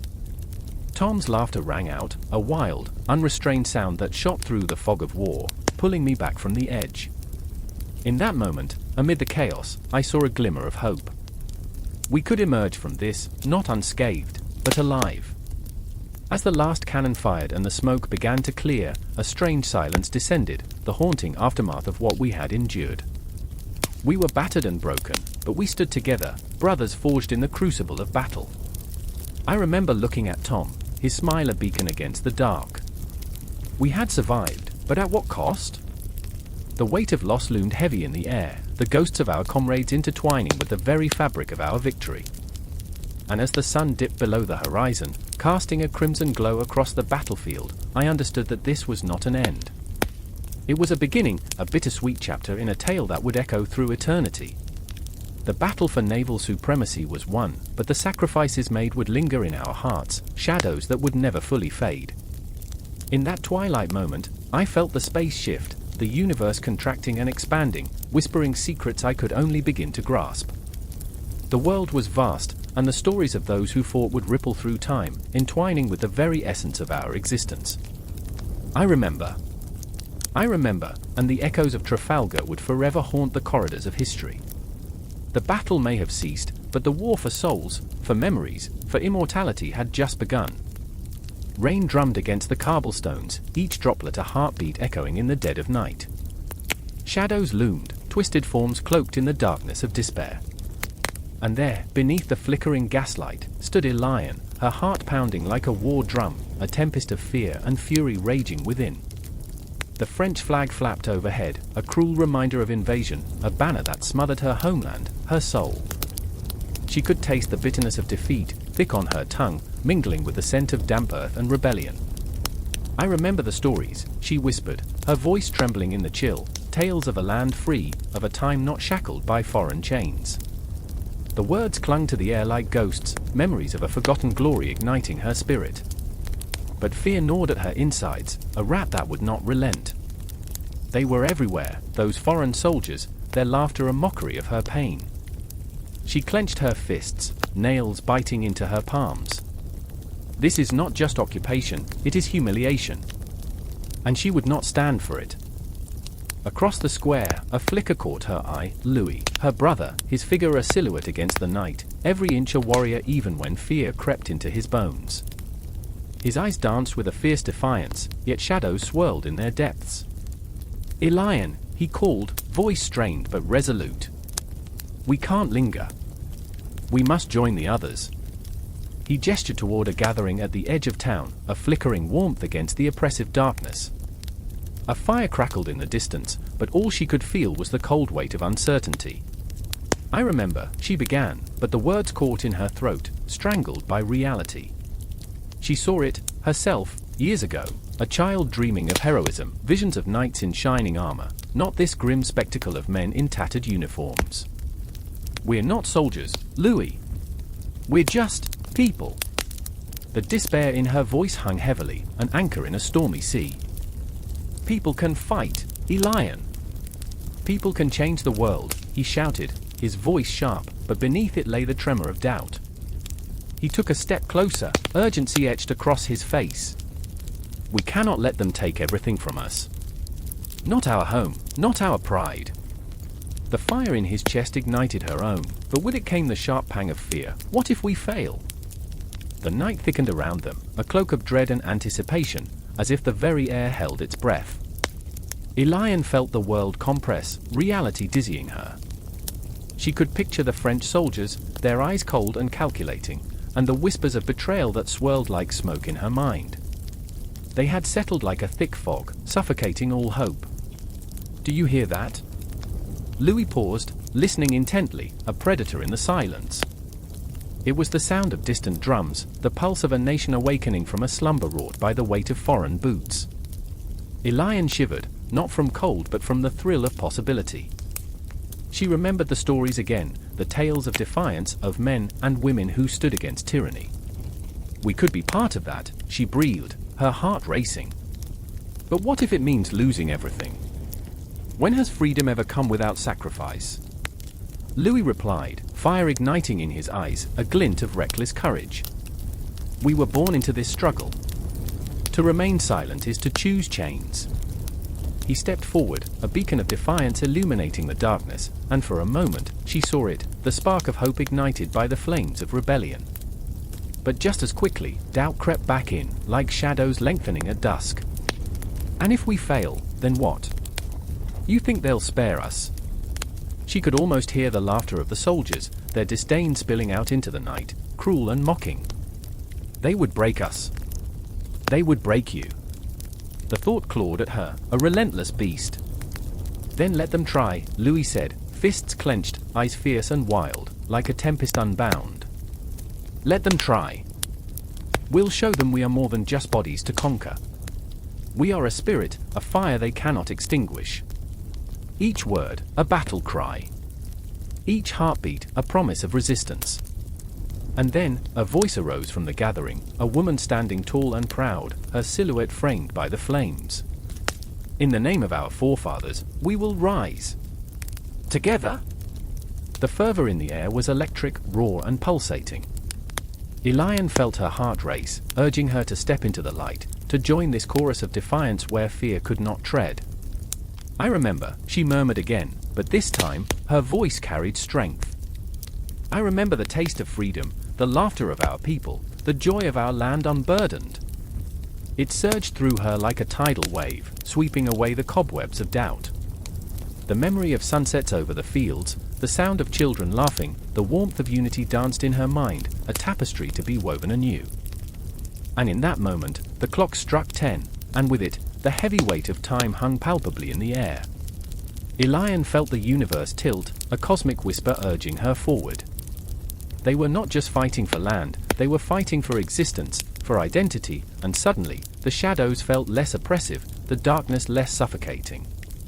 Let's go, she said, voice steady, heart racing with the rhythm of 1,000 voices, each one a promise of resistance. Louis nodded, resolve set like stone. Together, they turned toward the fire, their figures silhouettes against the night, the warmth beckoning them into the fray. They were not alone, they were part of something greater, something unstoppable. As they joined the throng, a murmur rippled through the crowd, a fevered excitement, a pulse of hope throbbing in the air, each heart beating in synchrony with the other. Elian felt the surge, the swell of nationalism rising within them like an anthem begging to be sung. She was no longer Elian, the sister afraid of losing her brother, she was Elian, a warrior, a voice in the chorus of history. And as the night wore on, laughter mingled with chants, the echoes of their shared defiance weaving a tapestry that would not easily unravel. They were shadows and light, hope and fear, and in the heart of it all, the fire blazed, a beacon against the darkness, a promise that the fight for their land, their identity, had only just begun. The thunderous roar of cannon fire shattered the dawn like glass, splintering the fragile silence that held the world in thrall. Smoke spiraled into the sky, twisting and curling like the fingers of the dead reaching for salvation. I remember that moment, the heart-stopping stillness before chaos erupted, before screams intertwined with the cries of the dying. I was there, tangled in the limbs of fear and hope, when the war of the Fourth Coalition consumed us all. I stood among the soldiers clad in layers of mud and blood, their faces smeared with the remnants of last night's supper, a grotesque mixture of fear and bravado. There was Friedrich, tall and broad, his eyes a tempest of doubt and determination. He had once dreamed of being a painter, his fingers stained with oils instead of gunpowder. Now, they tightened around a rifle, trembling like a leaf in a storm. "Do you see them coming?" he whispered, voice strained, as he fought to mask the quiver of terror. He was a man of dreams ensnared in a nightmare he never signed up for. Beside him, Clara crouched low, her hand shaking as she clutched a tattered flag, our banner, our hope.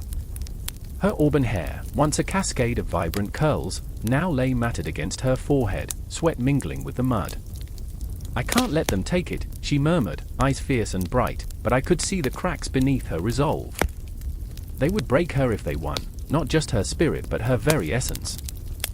She was fighting not just for a cause but for a future that now teetered on the edge of a blade. "Friedrich, if we don't hold this line, everything we cherish will fall." And so, we waited. The violent symphony of artillery echoed like a heartbeat, rhythmic yet erratic, a pulse that quickened with each advancing shadow. We were not just soldiers, we were echoes of lives that could have been lovers, artists, builders of dreams. The ghosts of what we once were haunted this battlefield, their whispers entwined with the gunfire. I remember the weight of the air, heavy with the metallic tang of blood, the bitterness that clung to our throats like a promise we were bound to break. In the distance, the enemy loomed, a mass of darkness marching with an eerie precision. Each step was a thud in my chest, a countdown to despair. What if we lost? What if Friedrich fell, his dreams crushed beneath the boots of tyranny? What if Clara, the fire in her spirit flickering, was snuffed out? I couldn't bear to think about it. I had to push the thought away, like a child banishing monsters under the bed. Ready! The command rang out, sharp against the cacophony. Time warped around us, seconds elongating, stretching into an eternity of uncertainty. The world narrowed to the barrel of a gun, to the faces of Friedrich and Clara, their hopes igniting a spark within me. Aim! I felt the collective breath of the men and women around me, a tidal wave of anticipation that surged forward. I could almost taste the fear, sharp and raw, mingling with the scent of gunpowder. Fire! The command detonated in the air, and chaos erupted with the ferocity of a tempest. Bullets whistled by, slicing through the air, each one a siren of death. I fired, my heartbeat synchronizing with the explosive reports, each pull of the trigger a desperate prayer. I remember the shock of recoil, the jolt coursing up my arm, reminding me that I was alive in this frenzy. But with each squeeze, the faces of my comrades flickered like shadows across my mind, Friedrich, Clara, the lives we had built in whispers and laughter, now threatened by the looming darkness. The battlefield transformed into a nightmarish tapestry, flesh against flesh, cries mingling with the thunder of artillery. The air thickened, weighed down by despair, and yet there was Clara, still holding that flag aloft, the symbol of our resilience, her spirit unyielding even as chaos swirled around us. We won't let them take it. We won't surrender. Her voice cut through the din like a blade, and I drew strength from her stubbornness, a lifeline amid a sea of despair. But the enemy pressed on, a relentless tide, and the ground beneath us became a graveyard. Men fell like leaves in autumn, and I felt the icy grip of fear tighten around my chest. Friedrich stumbled, a splatter of crimson painting his uniform, and the world tilted. I couldn't breathe. Friedrich! My voice cracked, a fragile sound swallowed by the chaos. He looked up, pain etched across his features, yet in his eyes flickered something fierce, defiance, perhaps, or the last ember of hope. Keep fighting, he gasped, each word a struggle, a thread weaving us together even as the distance between us widened. For the dreams we've shared. For the future. And just like that, the ground beneath us shifted, and amidst the horror, I grasped the profound truth of our existence. We were not merely soldiers, we were fragments of humanity, each fragment a flickering light against the encroaching darkness. I remember the thundering of my heart, the fire igniting within me, and I wouldn't let that flame be extinguished. In that moment, as artillery shells screamed through the sky, I understood the weight of our fight. The clash of steel and flesh was not just a battle for territory, it was a war for our very souls. As the sun dipped below the horizon, draping the world in a cloak of shadows, the struggle raged on, not merely against a formidable army but against the demons within. The war was not just on the battlefield, it was in our hearts, our memories, and every breath we took. And as the night descended, cloaked in whispers of despair, I vowed to carry on. For Friedrich, for Clara, for every fleeting dream that flickered in the dark, I would not falter. I would fight until my last breath, until the echoes of our lives and love shattered the silence of defeat.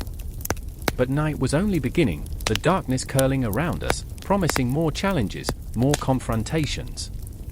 With every heartbeat, with every scream, we would rise again, for the battle was far from over. The horizon whispered of more to come, and we were ready, driven by the ghosts of our past and the promise of tomorrow. The air crackled with the tension of an impending storm, dark clouds roiling above like a restless sea, as if the heavens themselves anticipated the chaos that was about to unfold. I stood on the precipice of history, my heart pounding in synchrony with the distant thunder of hooves and the guttural cries of men readying themselves for battle. The ground beneath me quaked, a reminder that destiny waits for no one, and today it would swallow us whole. I remember the sun, a sullen orb, struggling to break through a heavy, leaden sky. I remember the smell, sweat mingling with the metallic tang of fear and the putrid scent of gunpowder. A chill ran through me, and I shivered, though the air was thick with the heat of anticipation. I looked at my comrades, men I had fought alongside, soldiers with lives woven into the fabric of my being. Each face, etched with lines of worry and the shadow of doubt, told a story, a personal tale of love and loss, fear and hope, that hung in the air like an unspoken prayer. Then there was Friedrich, a man whose dreams were as grand as the very mountains, yet whose heart trembled at the prospect of failure. He stood tall but fragile, each breath a silent mantra battling against a fleeting confidence, the echoes of his mother's words haunting him, "Do not let the world crush your spirit." But how easy it was to feel that spirit slip away in the face of annihilation. His eyes darted across the horizon, scanning the fields where the enemy lurked, a mass of dark uniforms and glinting steel, their intentions as clear as the storm clouds overhead. And then, there was Anna, a fierce spirit trapped in the confines of societal expectation, her heart yearning for the freedom of the skies. She waved her letter like a flag, a plea from home, words of love dashed with worry. Each line was a tether, binding her to a world that felt impossibly far away. As she clutched the parchment to her chest, I could see her resolve hardening, even as the reality of our situation loomed like a specter in the distance. "We fight for them," she murmured, her voice barely above a whisper, but it vibrated with the intensity of 1,000 battle cries. The battle began with a sound like thunder, the kind that shakes your very core. I remember the moment, when the first cannon fired, its roar echoing through the valley like a vengeful god awakening from slumber. There was no time for hesitation, there was only the rush of adrenaline as we surged forward, each man an extension of the other, a collective heartbeat pulsing with the rhythm of war. I felt the chaos unfold around me, the clash of steel against steel, the cries of anguish mingling with the shouts of valor. It was beautiful and terrible, a symphony of violence that sent shivers down my spine. I saw Friedrich, charging ahead, his face a mask of fierce determination, but I also saw the glimmer of doubt in his eyes as he faced the enemy head-on. Time slowed as he stumbled, just a moment, but in the world of war, that moment stretched into eternity. "Friedrich!" I screamed, but the din swallowed my voice whole. I could only watch helplessly as the tide of battle roared like a wild beast, consuming everything in its path. I felt my heart lurch as the realization hit, a wave of despair crashing over me, relentless and cold. In that moment, I was lost, a mere spectator to the tragedy unfolding, a ghost haunting the battlefield. And there was Anna, her courage blazing like a beacon amidst the fog of war, darting through the chaos with the grace of a hawk. She fought not just for her comrades but for the life she envisioned beyond this moment, filled with laughter, love, and the scent of blooming flowers. But as I watched, the universe seemed to conspire against us. A gunshot rang out, sharp and cruel, its sound like glass shattering, and my heart stopped. In that split second, everything changed. I saw her fall, the earth swallowing her up, a flower crushed underfoot. Time froze, a cruel mockery of urgency, as I felt my breath hitch in my throat. No. Not her. I surged forward, willing my legs to obey, but it felt as if I were moving through thick mud, each step a struggle against the weight of despair. The battlefield transformed into a nightmarish landscape, a macabre dance of shadows and light, where every soul was a flickering candle, fighting against the darkness that threatened to snuff them out. I could hear the ghosts of the fallen whispering through the chaos, their stories intertwining with mine. I remembered their laughter, their dreams, once vibrant and full of life, now reduced to echoes of what could have been. In that moment of profound loss, I became aware of something deeper, a flicker of defiance igniting within me, an ember that refused to die. We were not just warriors, we were human, flawed and beautiful. Even in the face of ruin, we had the power to reclaim our narratives. I thought of Friedrich, of Anna, and the countless souls that would be caught in the web of history. We would not be defined by our defeat, we would rise from the ashes, like the phoenix, reborn and unyielding. But the battle raged on, relentless and unforgiving, each clash of swords a reminder of our mortality. I could feel the darkness pressing in, yet I yearned for the light, for the love that endured beyond the carnage. The clock ticked loudly in my mind, a haunting reminder that time was slipping through our fingers like grains of sand. I could not let it end like this. As I fought, I felt the rhythm of hope intertwining with desperation, a melody that echoed through the tumult. I would honor them, Friedrich, with his dreams of grandeur, and Anna, whose spirit was as fierce as the summer sun. In the midst of despair, I found my voice, a rising crescendo that cut through the din. I would fight for the future, for the love that would one day bloom again in a world reborn from this tragedy. And still, the battle roared on, a chaotic symphony of life and death, each note a reminder that the story was far from over. Clarity emerged from the chaos, and I realized we were not merely facing defeat. We were on the cusp of change, a transformation not just of a nation but of the very essence of who we were. The storm might rage, but within its fury, we would find our strength, forging a new path through the darkness ahead. The day would come when the sun would rise again, pouring light onto a battlefield now haunted by ghosts, but filled with the promise of a future reborn. And as the echoes of the past lingered in the air, I would carry their dreams forward, our spirits intertwined, our fight far from over. The wind howled like a wounded animal, and the night was a black pit, swallowing everything in its path. I shiver, not from the cold but from the dread that clings to the air, thick as a fog creeping through the trees. The world feels poised on the edge of a knife, and the weight of anticipation hangs heavy. I remember the sound of distant gunfire, sharp and sudden, tearing through the quiet, like a scream in the dark. It was just a taste of what was to come. Mikhail stands beside me, his face chiseled from fear and resolve. He squeezes the hilt of his sword, knuckles pale, as if it might slip away. "We have to go," he whispers, urgency thrumming in his voice. I can see it in his eyes, an ache, a desperation tinged with guilt. He is a soldier, yes, but also a man haunted by choices. Choices he made, choices he didn't. It gnaws at him, and I can feel his turmoil like a pulse between us. "Where?" I ask, though I already know the answer. There is nowhere to run anymore. This land has become a vast, unforgiving maze littered with the bones of dreams. My heart pounds, a frantic drum against the stillness, a reminder of how fragile life is in a world teetering at the brink. Then there's Lena. She stands a few paces away, her eyes scanning the horizon, where darkness meets the distant glow of flames licking at the sky. Her breath comes in ragged bursts, and I can almost hear the thoughts racing through her mind, a cacophony of fear, loss, hope. She lost her brother to this war, and I see his shadow in her face, a ghost that won't leave her alone. "They're coming," she murmurs, and her voice is a thread of silk, stretched taut with anxiety. A distant rumble shakes the ground beneath us, and Lena flinches, her hands trembling. I want to reach out, to tell her it will be okay, but we both know better.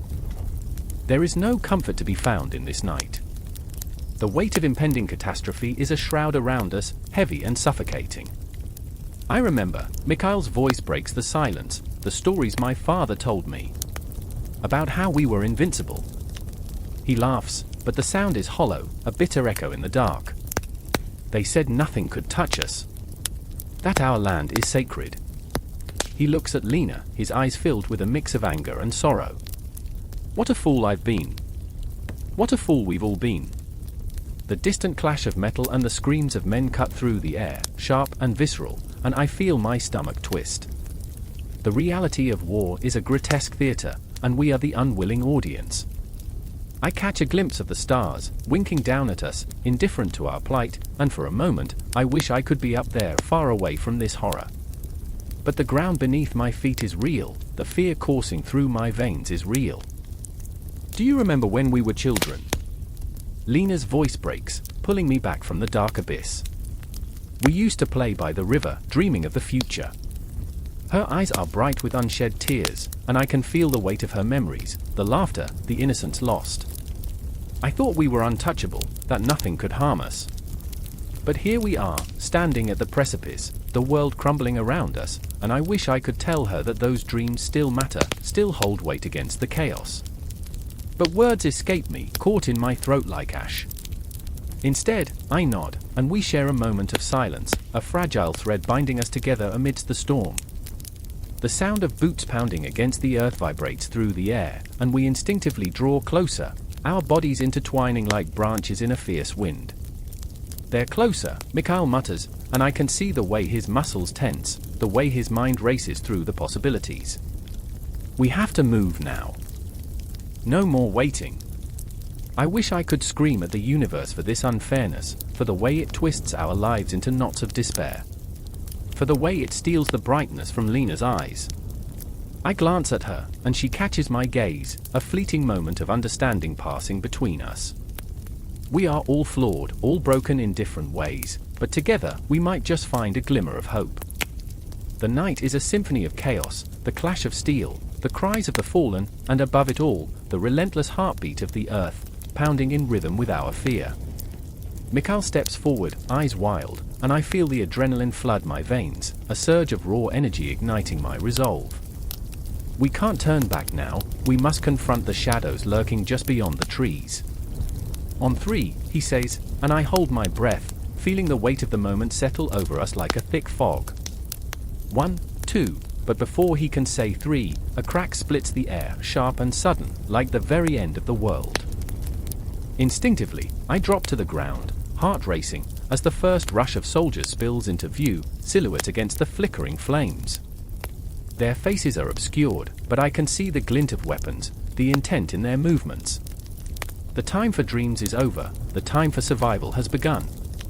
"Run!" Mikhail shouts, and I feel a surge of instinct envelop me, propelling me forward as if the ground beneath my feet has suddenly come alive. I grasp Lena's hand, pulling her along with me, and together we weave through the chaos, hearts thrumming in sync with the terror that surrounds us. This is it, this is the moment when all that we are, all that we have ever dreamed of, hangs in the balance. The world is spinning, collapsing in on itself, and yet, in the middle of this storm, I know that our fight is just beginning. The faces of those we leave behind, the ghosts of lost dreams, follow us, reminders of everything we must protect, everything we refuse to let go. And as we plunge deeper into the night, the fire roaring behind us, I feel the whispers of fate pulling at my soul, urging me to keep pushing forward, to never look back. The darkness is thick, but in the very heart of it, a flicker of light begins to burn. The night was thick with smoke, a suffocating shroud that clung to the skin like a second layer of skin, an echo of despair rising from the ashes of a city once vibrant with life. I remember standing there, heart pounding, the crackle of flames roaring like a monster unleashed. The air tasted of charcoal and tears, the ground beneath my feet trembling as if lamenting the death of dreams. Each flicker of light danced against the shadows, revealing faces twisted in panic, disbelief coursing through them, echoes of a reality they couldn't accept. Nikolai had never seen such madness. His mind reeled, spinning like a whirlwind. He stood on the cobbled streets, a soldier trapped in a city that had become a graveyard. The once stalwart walls of Moscow crumbled under the weight of his emotions. They had come to conquer, to claim, but what remained was a battlefield littered with memories, laughs shared over warm bread, whispers of love against the backdrop of twilight, now replaced by cries of anguish. Those memories felt like knives, sharp and unwelcome in moments like this. What have we done? He thought, clenching his fists, feeling the blood rush to his knuckles as if it were the only thing keeping him grounded. Maria watched from a broken window, her heart a pendulum swinging between hope and despair. She had lost too much already. Her brother, now just a name whispered in the winds, a ghost that haunted the corners of her mind. She could still see the way he smiled, the way the sunlight caught his laughter. But that light was snuffed out now, replaced by the glow of flames that devoured her home. Moscow had betrayed them, a lover turned enemy, spitting fire and ash.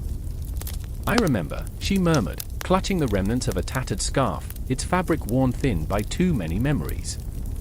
"The way we danced in the square." And then there was Anton, a strategist caught in a whirlwind of chaos, his mind racing against the backdrop of destruction. He had devised plans, intricate maps spread out under candlelight, but now those maps seemed worthless, reduced to little more than kindling for the inferno. Each strategy, each carefully plotted route, lay charred in the heart of Moscow, like the remnants of lives once lived. Victory was supposed to taste sweet, he muttered to himself, the bitter ash of regret coating his tongue.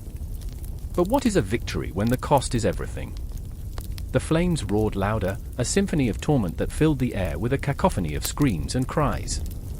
It was no longer the sound of war, it was the wail of a city mourning her dead. Nikolai's breath hitched in his throat as he turned, desperate to escape the reality that clawed at him. He caught Maria's gaze through the smoke, and for a fleeting moment, their hearts synchronized, a shared heartbeat of loss, of despair, of an unshakable bond forged in the fires of grief. But it was a heartbeat that echoed with the inevitability of separation, of the chasm that loomed between them, a world torn apart by war. "Run!" he yelled, his voice swallowed by the inferno. But even as he shouted, he felt the weight of his own failures. He was meant to protect them, and yet here they stood, the walls of Moscow crumbled like their hopes. The flames licked hungrily at the buildings, and the darkness beyond felt alive, a spectre waiting to claim its next victim. With every crack and pop, the city screamed, the night thick with a palpable dread, a premonition of what was to come. Maria turned, heart racing, the fabric of her life unraveling before her. "Nikolai," she cried, desperation fueling her voice. This was not the time for romantic notions, this was survival, a primal scream for life amid the chaos. "We have to go."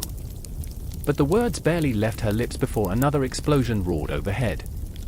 The brightness was blinding, a flash of brilliance that stole her breath.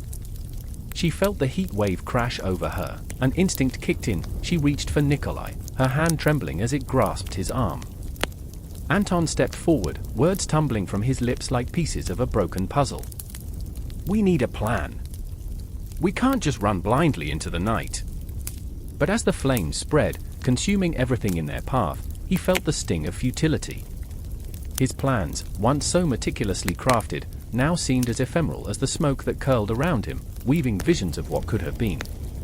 "Plans mean nothing when the world is burning," Nikolai snapped back, the weight of his despair heavy in his chest. How could they strategize when the very earth beneath their feet was devouring their lives? The futility of war had never felt so palpable, so suffocating.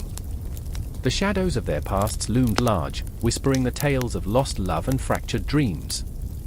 They moved as a unit, a trio bound together by fear, by grief, and by the flickering hope that they might escape this nightmare. The smoke thickened, swirling around them like velvet, every breath a reminder of their mortality. Time felt like a cruel joke, stretching and contracting as they stumbled forward, the presence of death just a heartbeat away. The city cried out, a ghostly lament resonating through the air, but they could not afford to listen. Each step they took was a prayer, a plea to the heavens. They fled the consuming flames, the ghost of Moscow's beauty trailing behind them like a withered lover's embrace. The night was their canvas, and as they painted their escape with breathless urgency, the darkness enveloped them, swallowing their fears, their hopes, and their hearts. But as they ran, shadows danced mockingly in the corners of their vision, whispers of the past echoing through the ruins. "I remember," echoed Maria's voice, a haunting refrain. It lingered on the air, a melody of loss that would never fade. Each step was a heartbeat, each breath a fight for survival, but the flame of their memories burned just as bright, ominously illuminating the path ahead, beckoning them toward destiny. Moscow faded behind them, a smoldering relic of what once was, but its spirit remained alive, clawing at their souls. They were not just fleeing a city, they were escaping a world that had turned to ash, seeking a flicker of hope in a cosmos that seemed indifferent to their plight. And in that darkness, with flames licking at their heels, they were bound by one unbreakable truth: they were alive, and they would fight for every precious breath.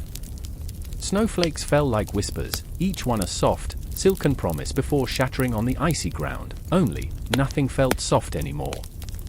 The air was thick with the bitter taste of despair, the kind that clung to your throat and made your heart pound with regret. Dmitri stood with his back against the brittle trunk of a frozen birch, its bark cracked and grey like the deadened hopes of his comrades scattered in the field. It was day, if one could still call it that, where the sun was less a star and more a spectre, shrouded by thick, oppressive clouds. I remember the sound of boots crunching in the snow, the popping snap of branches, nature's way of mocking the last remnants of human strength. Each step felt like the weight of 1,000 decisions made in haste, and each breath was a prayer lost in the howling winds. Anya, her auburn hair now dull to a matted mess beneath a tattered scarf, stumbled into his line of sight. Her eyes, once bright and full of life, were now clouded with the shadows of hunger and despair. "Dmitri," she gasped, her voice a mere whisper against the biting cold. "We have to keep moving." But where could they go? Each direction promised only more desolation, the frost creeping like a thief into their bones, stealing not just warmth but will. He wanted to tell her they could turn back, that somewhere, somehow, there was still hope, but the words froze on his tongue. The retreat from Russia was not just a march through snow, it was an unending nightmare that gnawed at their souls. In the distance, the remnants of their army meandered like ghosts, figures blurred and indistinct against the canvas of white. Dmitri's heart clenched. He remembered Ivan, once his closest friend, whose laughter used to echo in the barracks, now reduced to a mere shadow in the storm. "I heard he fell."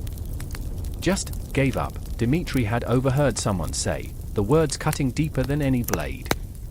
"Dmitri!" Anya's voice snapped him back, urgency crackling in the air. "We must go." She turned, her feet shifting restlessly in the snow, but he couldn't move. The weight of memories pinned him down, a flood of images surging through his mind, the way Ivan's laughter filled the night, the warmth of summer sun on their faces, the taste of fresh bread, the smell of the earth after rain. "I can't leave them," he choked out, the shame piercing his heart. "I can't abandon them." "Who?" she hissed, desperate. "The ones who are already gone? You think they would want you to die here, too?" The words stung like ice, but there was truth there, painful, raw truth. The faces of the fallen haunted him, their echoed pleas for survival layered with the ghosts of dreams unfulfilled. Time felt suspended, each second stretching like the darkness of the unrelenting night. But it was more than just the loss that gripped him, it was fear, too. Fear of the future, fear of the endless white, the silence that enveloped them like a shroud. It was the chill creeping into his bones, and the creeping realization that with every step taken, they were not just retreating from the battlefield but also from who they were, from everything they had fought for. Dmitri's gaze fell, and he watched the shadows cast by the flickering lanterns of memory, twisted and distorted, like the last flickers of hope dying in the blizzard. He could feel the weight of their comrades' ghosts pushing against him, urging him to remember. The warmth of friendship, the thrill of survival, the shared laughter over meager meals. Then, a howl cut through the air, primal and haunting. The wolves were coming. He barely registered Anya's grip on his arm as she pulled him back, her eyes wide with terror. "We can't stay here. They smell the blood. We must run." And suddenly adrenaline surged through him, breaking the spell of his frozen thoughts.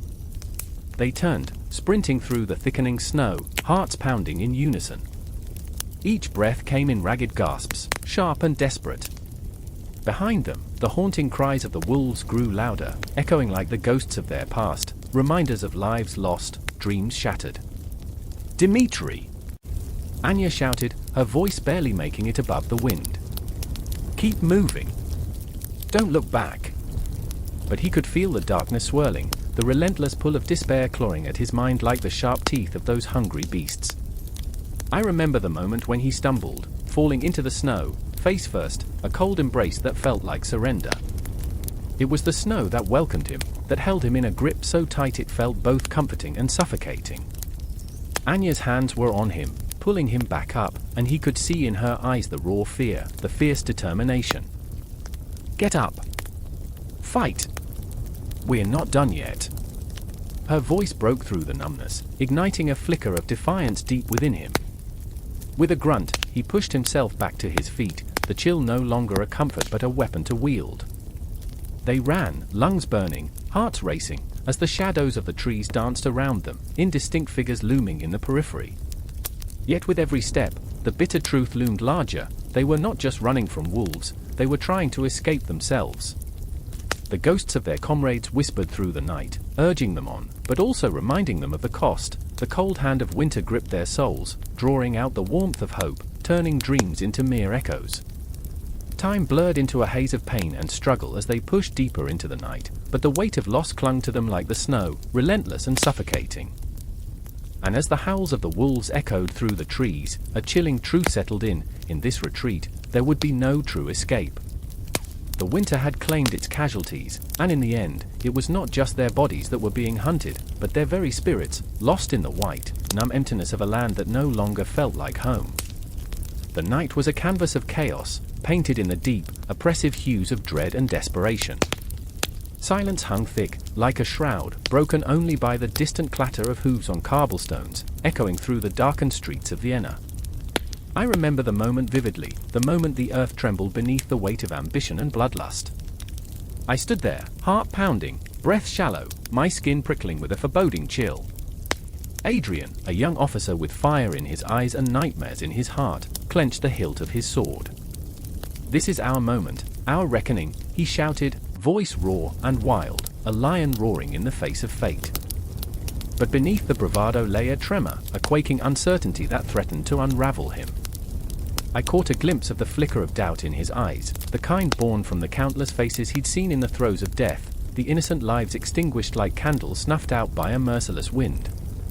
Then there was Elizabeth, fiercely beautiful, her spirit like a tempest. She stood among the throngs, a mere whisper of a woman, yet her gaze pierced through the fog of despair.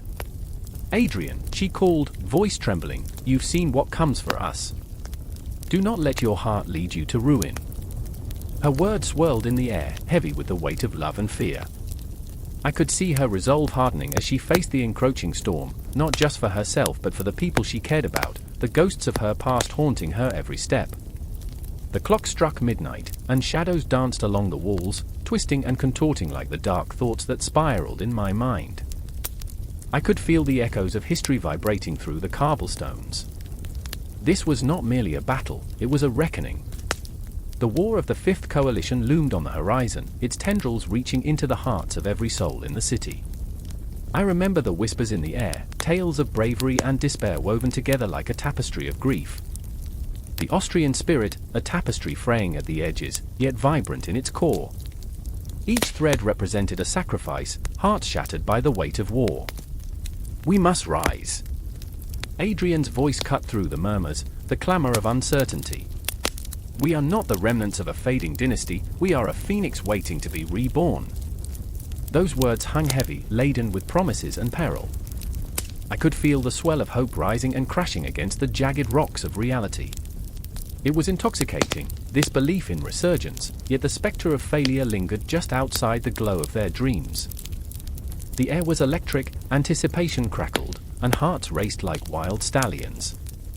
They had prepared for this moment, but did they truly understand the raging storm that awaited them? Fear twisted in my gut, I could almost taste the metallic tang of blood and betrayal. As the first cannon fired in the distance, a rumble that shook the very earth beneath us, I felt alive and terrified. The ground beneath my feet was no longer solid, it was a living, breathing entity, pulsating with the throbbing heart of an angry god. Adrian charged forward, his spirit ignited, but I sensed the darkness creeping closer, like shadows licking at the edges of the flame. Each clash of steel against steel rang out like a death knell, reverberating through the night. The anguished cries of the wounded pierced the air, mingling with the acrid scent of gunpowder. These were not mere soldiers, they were souls trapped in a tragic dance of fate, each step drawing them closer to an abyss they could not escape. And there was Elizabeth, her heart a battlefield of love and despair. "I believe in you, Adrian," she screamed, even as the chaos swirled around her. Her fierce loyalty was both a beacon and a burden. She fought not just for their survival but for the belief that love could triumph even in the darkest hours. Yet every word was a dagger, lodged deep into her own heart, every declaration of faith was a reminder of the fragility of hope. Time blurred, it felt like seconds stretched into eons. I watched as the tides of war ebbed and flowed, crushing dreams beneath their relentless swell. The battlefield was a cacophony of life and death, a twisted stage where heroes were made and broken. I could see Adrian falter, just for a moment, his resolve wavering as the horrors of war unfolded before him. And then, the reality struck, an enemy soldier, a faceless spectre lurking in the shadows, lunged forward. Adrian's world slowed to a sickening crawl, I could feel his heart thrumming in time with mine, a rhythm of impending doom. The blade met flesh, and in that instant, it wasn't just a soldier who fell, it was hope. Elizabeth's scream shattered the night like glass, a haunting melody that echoed through the hearts of all who heard it. Adrian! Her voice clawed at the darkness, desperate and raw. This was not just warfare, this was love caught in the crossfire, a heart laid bare before the tumult of fate. I could see her reaching for him across the chaos, a fragile thread weaving through the madness. But in the wake of that tragedy, amidst the swirling dust and the cries of the wounded, I felt something shift. There was a flicker, a stubborn ember of defiance igniting in the hearts of the fallen. The city, wounded but unbroken, began to rise. I remember the faces, grim determination etched into every line, a tapestry of resilience weaving itself through the chaos. And as the battle raged on, as the cries of the fallen mingled with the roars of the living, I could feel the pulse of Austria, alive, vibrant, and fiercely unyielding. This was not merely a war, it was a resurrection, a relentless fight against the shadows that threatened to engulf them. In that moment, with every breath heavy with the weight of history, I understood this was only the beginning. The war would not end here, it would spiral into the chapters yet unwritten, haunted by the ghosts of love and loss, hope and despair. Perhaps, in the end, every heart that beats, every life that struggles, is a testament to resilience. And as I stand there, caught in the maelstrom of emotion, I realize this story is far from over. It is a battle, a dance, a relentless push against the tide of fate. The night may darken, but in the shadows, a light flickers, an undying ember waiting to ignite. The air hangs thick, a curtain of dread, as the first cannonball screams through the silent dawn, shattering the fragile calm. It lands with a terrifying thud, the earth quakes beneath our feet, and the sun, the damned orb of warmth, casts shadows too long and too cruel. I remember the smell of gunpowder mixed with something more primal, a mix of fear and resolve, lingering like the ghost of a monument that never quite existed. In that moment, I stand beside Captain Friedrich, a man both fierce and fragile, his heart a fortress under siege. The lines etched upon his face whisper tales of battles fought and lost, yet his eyes, those blue depths, still reflect a flicker of hope. If I can just hold the line, he mutters, more to himself than to me, as if conjuring a spell of resilience against the tide of fate.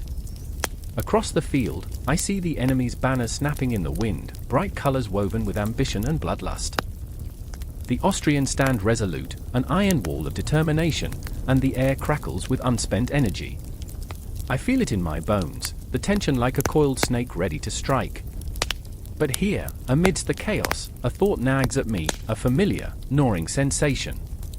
I remember my father's words, "Son, battles are lost in the hearts of men long before they reach the field." And then, there's Clara. A nurse, a fighter, a woman who heals with hands as steady as her resolve.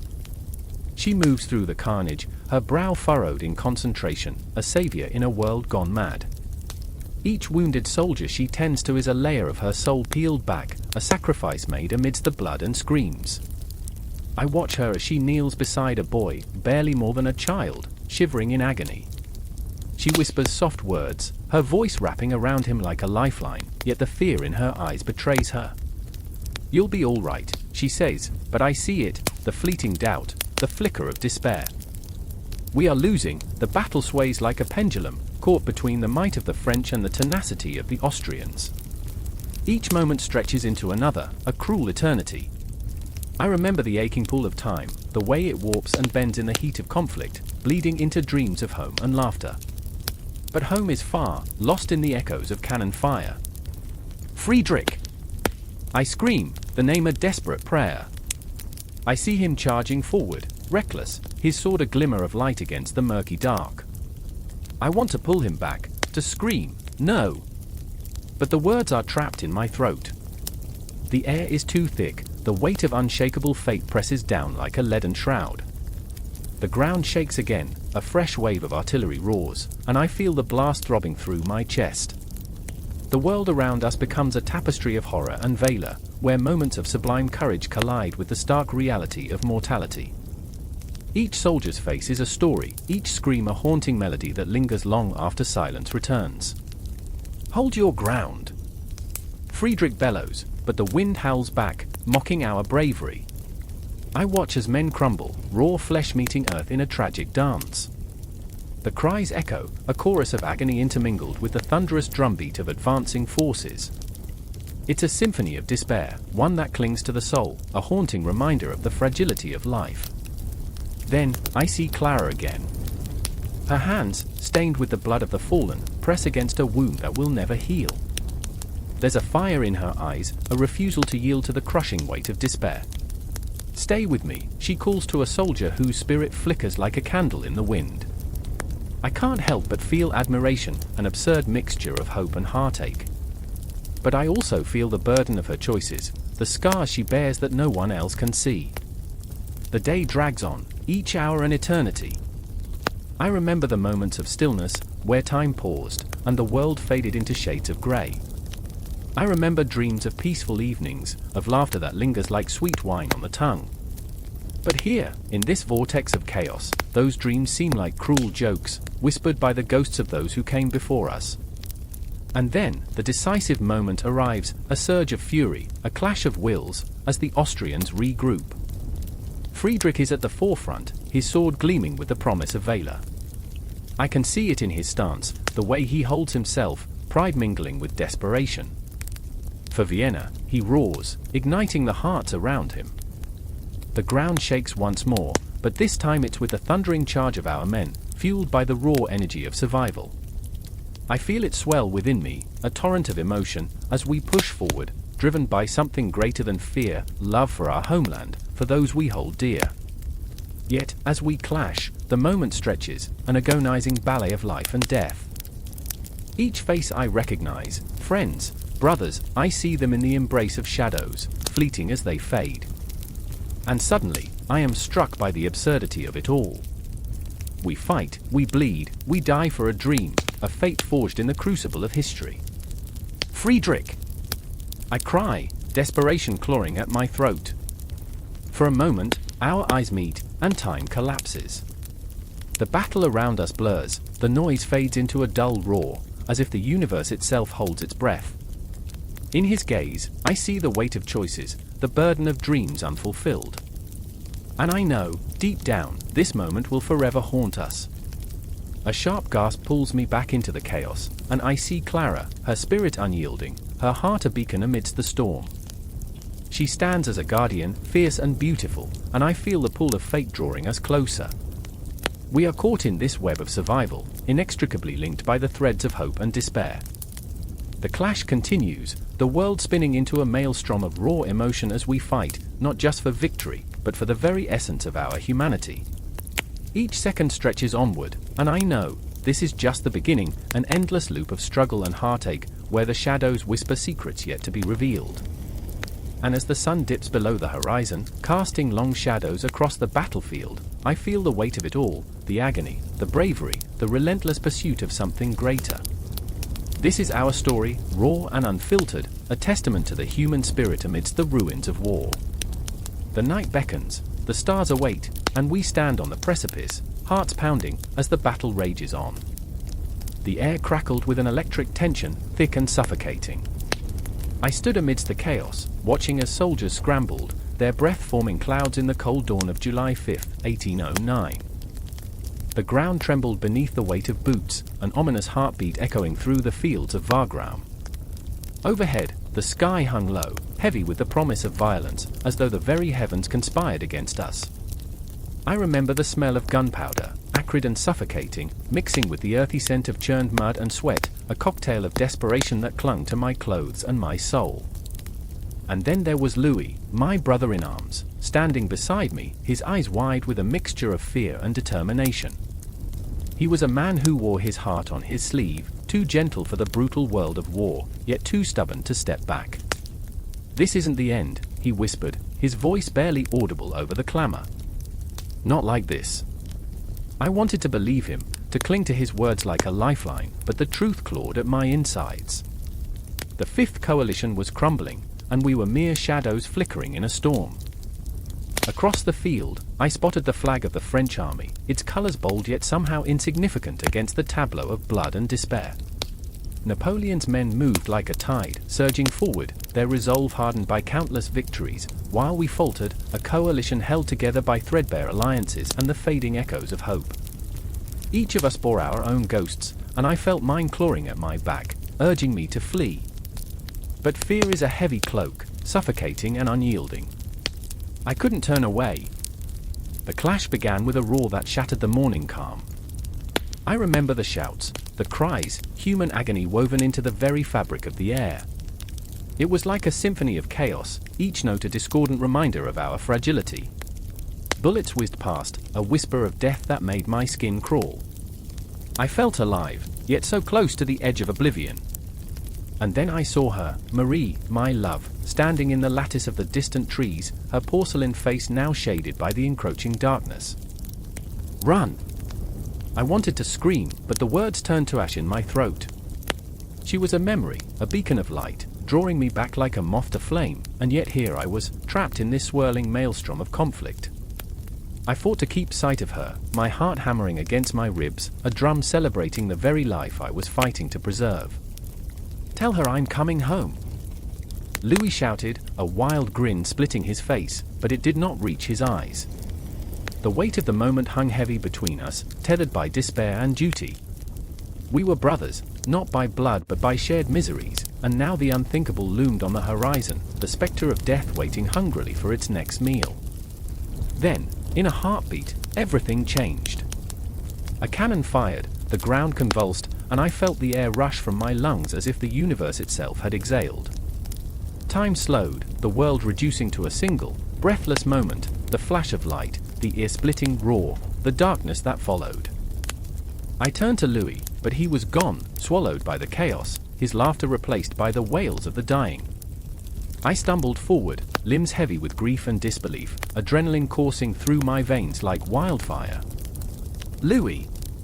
I screamed, joining the cacophony of anguish, my voice lost in the sea of despair. The sun climbed higher, bathing the battlefield in a cruel light that felt mocking against the horrors unfolding. I was just a man, standing amidst the ruins of hope, feeling the weight of the world press down until I thought I might shatter. The French pressed on, their unity a dagger aimed at our hearts. Each face I passed wore the strain of desperation, men transformed into mere shells, their humanity eroded by the relentless tide of war.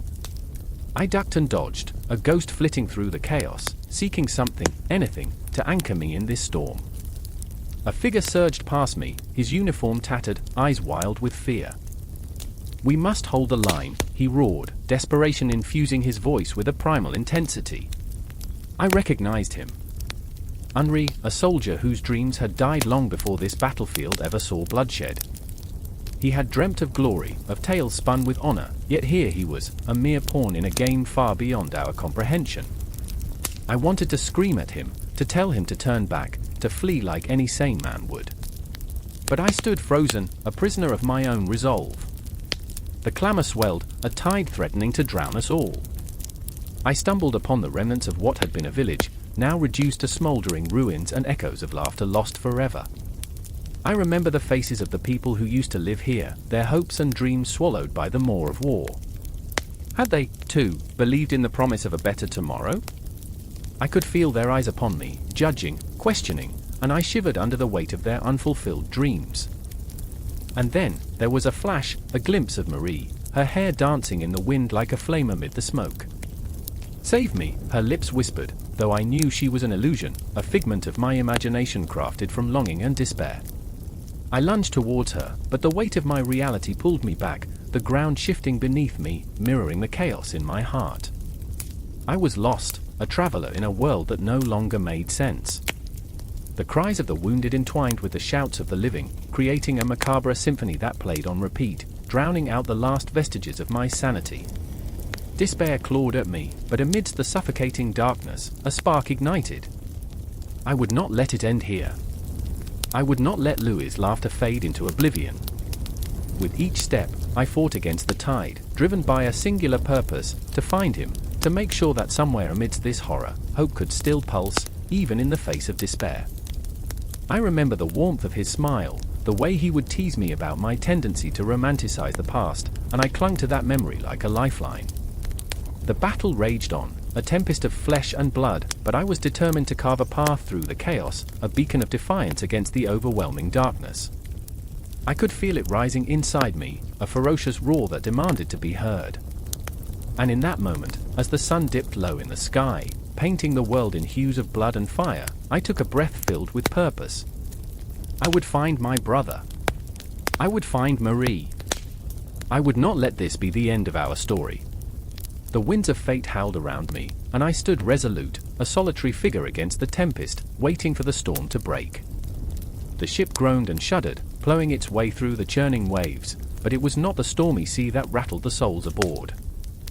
It was the air thick with expectation, electric with a tension as palpable as the salt spray that stung their faces. I stood at the rail, the salt stinging my eyes, heart pounding like a war drum in my chest. Is it madness? I whispered to the wind, a question that shot straight to my core. The horizon blurred, a dark line where sea met sky, but all eyes were drawn to the shores of France, where destiny awaited with open arms, ready to embrace chaos once more. I remember the whispers that danced through the ship, the men's voices brittle with fear and excitement. He's returned, they said, reverence lacing their words. Napoleon Bonaparte, exiled, forgotten, a shattered titan now rising like a phoenix from the ashes of defeat. I felt the weight of history pressing down on my shoulders, a burden shared among us. But for me, it was personal. I had fought against his vision, against the very idea of what he represented, yet here I was, caught in the storm of his return. My family's future hangs in the balance, I thought, the cold grip of anxiety wrapping around my throat. I could already see the landscape of my life shifting, like sand slipping through fingers. My brother, Mark, had pledged allegiance to the new regime. My sister, Eloise, feared the return of chaos. Each heartbeat echoed a reminder of the choices we had made, the lines we had drawn in the sand. We were all puppets dancing on the strings of a master who had never truly relinquished his hold on the world. I remember the moment the ship docked, the thud of the hull against the pier reverberating through my bones. A hush fell over the crew as we disembarked, the air thick with the scent of earth and betrayal. There he stood, short, shrouded in an aura of charisma and menace, eyes blazing with the fire of ambition. A ghost returned to haunt us all. I felt a chill creep up my spine, a foreboding whisper that this was only the beginning. But as he stepped onto the soil of his homeland, a roar erupted from the crowd, a tidal wave of love and hate crashing together like thunderous applause. Vive l'Empereur, they shouted, and I could feel the ground tremble beneath us, the pulse of history thrumming with urgency. Joy, fear, and a feral longing collided in a cacophony that rattled my very being. How could they celebrate a man who had brought nations to their knees? How could they embrace the chaos he embodied? I caught sight of Mark in the throng, his face a mask of fervor, eyes shining like a child's on Christmas morning. The fear mingled with envy in me. Was he blind to the storm brewing on the horizon? Would he stand by that man, even if it meant betraying his own family? My heart constricted, and a wave of nausea washed over me. I wanted to reach out, to pull him back into the safety of reason, but the distance between us felt insurmountable, two paths diverging into darkness. As the crowd surged, I stumbled back, grappling with my own demons. What am I? I screamed inside, a question that echoed like a ghost. I was no hero, no martyr. Just a man caught in the crossfire of ambition and fear. I remembered my father's voice, warning me of the tides of power, the way it could sweep away everything in its path. Do not stand too close to the flame, he had said. It will burn you. But here I was, drawn into the inferno, entranced by the brilliance of a man who could ignite revolutions with a single word.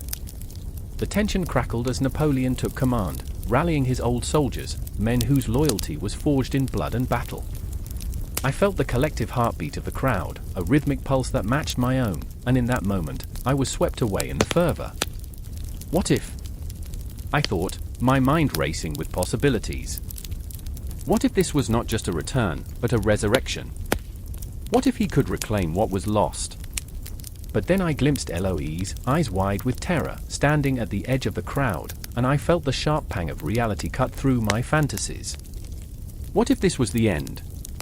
The thought clawed at me, chilling my soul. The weight of her fears crashed over me, the palpable dread that reverberated through her fragile frame. We had fought so hard for peace. Was the price we had paid for freedom about to be lost in the storm of ambition? I fought against the rising tide of despair, the cacophony of voices amplifying my inner turmoil. Napoleon's charisma was contagious, a siren's call to those lost in the fog of uncertainty. My heart raced as he spoke, words cascading like a waterfall, intoxicating, promising a return to glory. I saw Mark's face, rapt with attention, and my stomach twisted. Would he follow this path to ruin? Is this how it begins? I thought, watching the crowd sway and pulse like a living organism. Is this the birth of a new nightmare?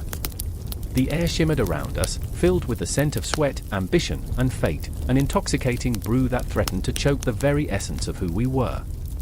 The night had become a battleground, shadows flickering across faces as dreams and nightmares collided in the fading light. And as Napoleon raised his arm in a gesture that promised power and retribution, I knew we were all caught in a web of our own making, ensnared by the very choices we had longed to escape.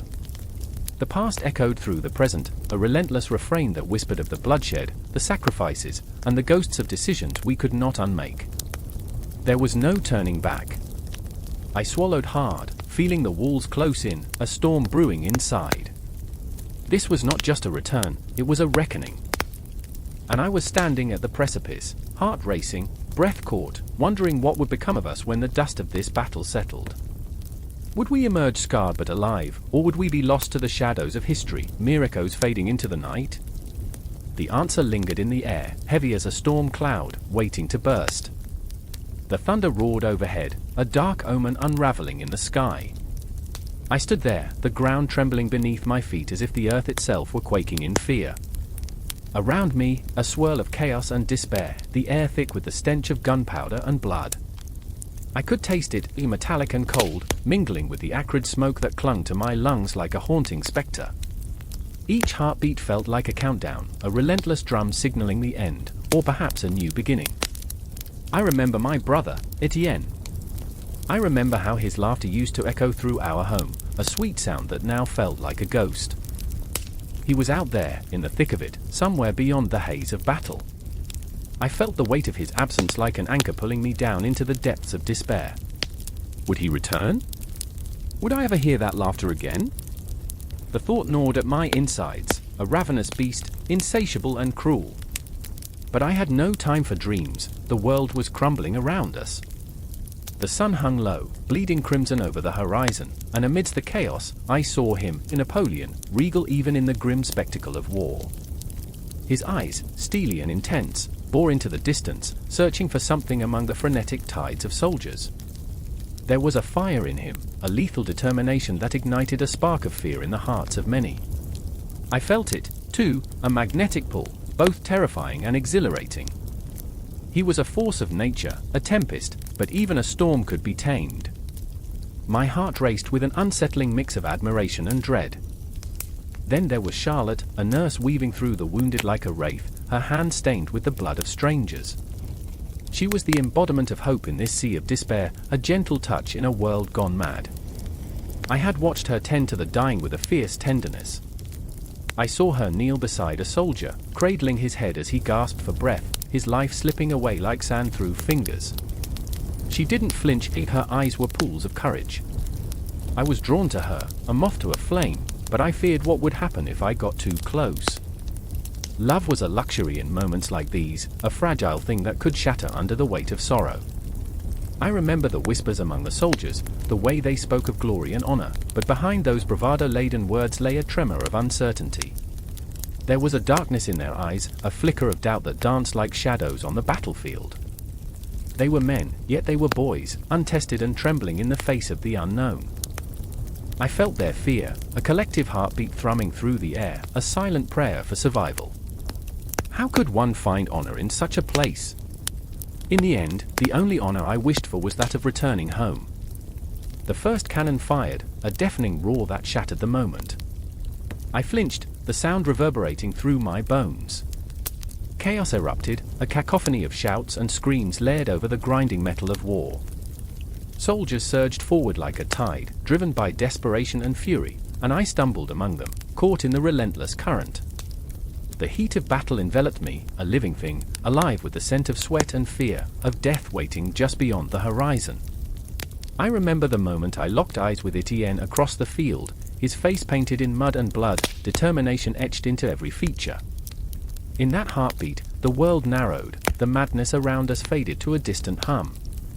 It was just him and me, brothers in arms, standing against the abyss. But before I could call out, before I could reach him, the ground beneath him erupted, explosions ripping through the earth like a gruesome dance. My heart sank, a stone dropping into the ocean of despair. "Charlotte!" I shouted, the name tearing from my throat like a prayer, a frantic plea that echoed against the clamor of war. I saw her, a fleeting figure rushing toward the wounded, her spirit unyielding even in the face of horror. "Stay back!" But could I pull her from this tempest? I felt the weight of the world on my shoulders, a burden that threatened to crush me. What was this love, this aching need to protect, if I couldn't even save my own brother? The battle raged, a relentless tide surging and crashing, and I felt myself slipping. I was drowning in the chaos, in the memories of laughter and warmth, the echoes of dreams long lost. I was every soldier, every nurse, every mother praying for their child, trapped in a moment that felt both infinite and fleeting. Time bent and twisted, the seconds stretching into an eternity, then collapsing with the weight of despair. "Etienne!" The scream tore from my lips as I pushed through the throng. I ran, fear propelling me, desperation guiding my steps. I could feel the heat of the cannon fire kissing my skin, could hear the cries of the dying mingling with the shouts of the living. The battlefield morphed into a surreal painting of agony and loss, each face a reminder of what was at stake. And then, I saw him again, his spirit flickering like a candle in the wind. I reached for him, a lifeline in a storm. But war had its own rules, its own relentless rhythm, and as I stumbled forward, I felt the earth tremble beneath me once more. I was not prepared for what came next, the darkness that fell, the silence that blanketed the chaos. "Charlotte!" I could barely hear my own voice over the din, but I had to find her, had to hold onto something. She was my anchor, my guiding star, and the thought of losing her felt like losing a part of myself. The line between love and despair blurred, drawing me closer into the abyss. In that moment, amidst the roar of battle, the cries of the wounded, the weight of grief, time twisted around us, and everything hung in the balance. The battle was not just fought with swords and guns, but within our hearts, where fear and hope battled for supremacy. We were all fighting for something, families, dreams, a flicker of tomorrow in a world that felt unbearably dark. I remember the feel of the earth beneath my feet, the warmth of the sun filtering through the smoke, the taste of blood on my lips. I was alive, and yet, in so many ways, I was already lost. As the final confrontation loomed, threatening to swallow us whole, I stood on the precipice of despair, teetering between the urge to flee and the need to fight. The Battle of Waterloo was but a heartbeat away, and in that moment, every soul on that field held a piece of the universe, the weight of dreams, fears, and hopes colliding in an unforgettable symphony. The air crackled with tension, thick with the promise of fate, of loss, and yet, perhaps, of something more. I felt it, a tremor of possibility, a flicker of resolve, the haunting whisper of what followed. It was a feeling that would resonate through the ages, a moment suspended in time, binding us all in the fabric of history.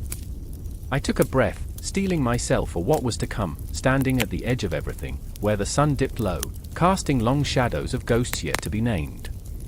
The battle awaited, relentless and fierce, and all I could do was face it with everything I had.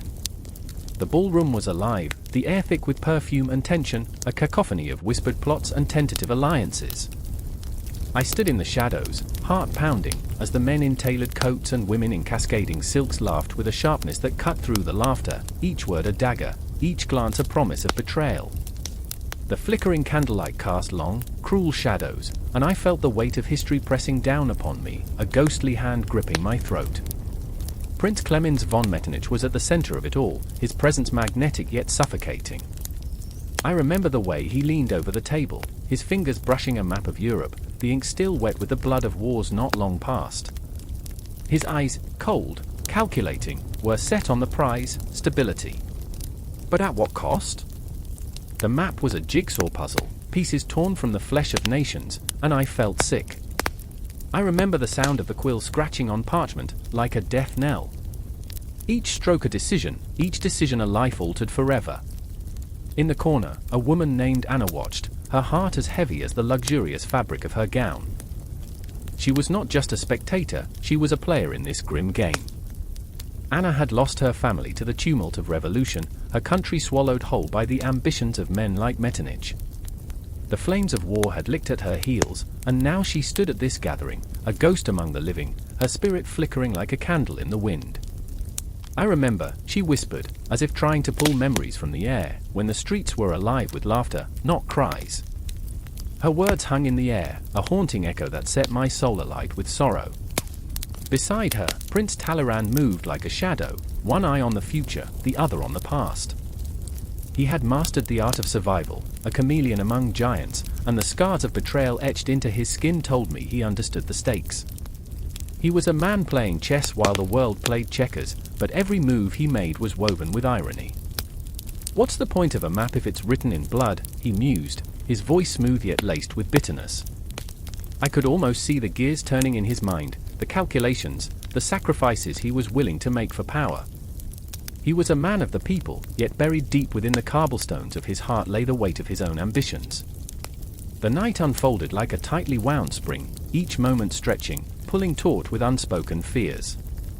Outside, the moon hung low, a silent witness to this gathering of titans. It shimmered on the cobblestones, transforming them into a mosaic of shadows and light, each figure outside a mere silhouette, a reminder of the lives caught in the crossfire of these negotiations. The empty streets whispered of betrayal, while I imagined souls wandering the alleys, searching for a home that had been ripped from them. I remember the chill that settled in my bones, a reminder that peace was a fragile beast, one misstep could send it spiraling into chaos. As the clock struck midnight, the atmosphere shifted, thickening like the fog rolling in from the river. I felt the air crackle with potential, each breath a shared secret. Metternich stood, raising his glass, the room falling silent. "To a new order," he declared, the words heavy with irony.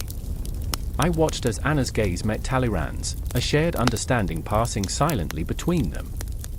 They knew that the order he spoke of was built on the graves of dreams, of hope snuffed out too soon. The laughter returned, but it was hollow, echoing against the walls like a dirge. I could see Anna's fingers tremble, her mind racing with thoughts of her lost family, the homes turned to ashes.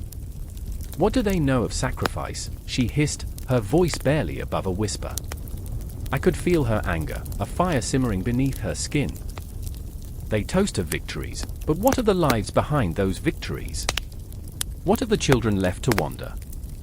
Her heartache resonated within me, a chilling reminder of the cost of their games. And then it happened, a moment frozen in time, an explosion of emotions. Talleyrand, ever the tactician, leaned in closer, his voice a conspiratorial whisper. "Anna, my dear, every map redrawn is a story rewritten. You must choose your narrative." His words struck her like lightning, igniting a spark of rebellion hidden beneath her despair. I watched as her eyes hardened, the flicker of hope igniting into a roaring flame. "Rewrite? You speak as if lives are mere ink on parchment," she spat, her voice rising, the tension in the room palpable. Metternich's smile faltered, and for a split second, the facade of calm shattered, revealing the tempest beneath. Power dynamics shifted, alliances threatened to unravel. I could feel the heartbeat of the room synchronize with the chaos unfolding. The stakes were higher than ever. Would Anna become a pawn in their game, or would she rise to become a queen? Time stretched, each heartbeat echoing in the silence. The whispers around me morphed into a storm, a tempest of ambition and fear swirling in the air. I felt unmoored, tossed in a tumult of emotions as the night spiraled into an abyss of uncertainty. Anna's voice rose once more. "I remember when this land was ours, not a pawn in your game." Her defiance sent shivers through the assembly, igniting a firestorm. It was a moment suspended in time, the weight of history threatening to crumble under the weight of her words. As the clock chimed once more, the echoes reverberating through the halls, I sensed the world outside holding its breath. Shadows danced in the flickering candlelight, dreams and nightmares intertwined, waiting to see who would emerge from this crucible of power. The Congress of Vienna was more than a gathering, it was a battle for the soul of Europe, a war fought not with swords but with words, alliances, and betrayal. I remember the fear, the hope, the heartbreak all mingling together in that grand ballroom, each moment a heartbeat away from chaos, each decision a potential spark igniting a war. The ghosts of the past whispered in my ear, and I stood on the precipice, unable to look away, unable to breathe as the night unfolded, an unfinished tapestry woven with dreams and despair. The conclusion lingered, just out of reach, a shadow slipping into the unknown, waiting for dawn to break. The clock struck midnight, its chime echoing through the stillness of a Paris now drenched in shadows. Outside, the air was thick with the whispers of 1,000 restless souls, ghosts of a revolution that had torn through France like a tempest, leaving behind a trail of blood and broken dreams. Inside a dimly lit chamber, 3 figures stood at the precipice of a decision that could shatter the fragile silence of a nation. I remember the way Marianne's hands trembled, the flickering candlelight casting eerie shadows on her face. She was a woman of fierce resolve, but that night, doubt draped over her like a shroud. "We can't go back," she whispered, voice quaking, "not after everything we fought for." Her eyes, fierce and burning, bore into Philippe's, searching for grounding in his steady gaze. But Philippe was a different kind of man, shaped by the war, molded by the chaos of change, yet haunted by the ghosts of the past. "We must choose wisely," he murmured, already sensing the weight of the decisions to come. And then there was Anton, his heart a battlefield, torn between loyalty to his comrades and an eerie allure of power that Napoleon had painted with golden brushstrokes. "He promises stability," he said, a thin veneer of hope masking the fear underneath. "We can build something lasting." Each word tasted of betrayal, a bitter pill lodged in the throat of revolution.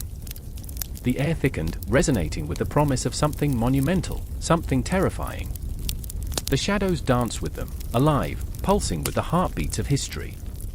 Outside, the streets of Paris whispered tales of the past, tales of the guillotine slicing through silence, tales of cries for liberty echoing beneath the cobblestones. I remember the smell of gunpowder lingering in the corners, a reminder that victory was often as fleeting as the morning fog. I could feel the tension crackling in the air, like the moment before a thunderstorm, the kind that rattles your bones and leaves you breathless. It was the legacy of a man, Napoleon Bonaparte, whose very name conjured images of sweeping conquests and ruthless ambition, but also of reform and rebirth.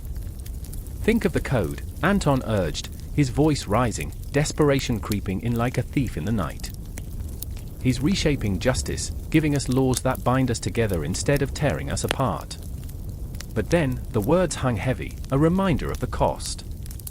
"And yet," Philippe interjected with quiet resolve, "who pays the price for that binding? Freedom exchanged for order, shackles disguised as civility." Marianne flinched, her heart a drumbeat echoing the turmoil in her chest. The ideals of liberty flickered like a candle's flame, an ever-present threat of being snuffed out by the weight of authority. Are we to become the very thing we fought against? The question hung in the air, a ghostly spectre of doubt. The echoes of the Bastille still reverberated through her, a reminder that revolution was as intoxicating as it was dangerous.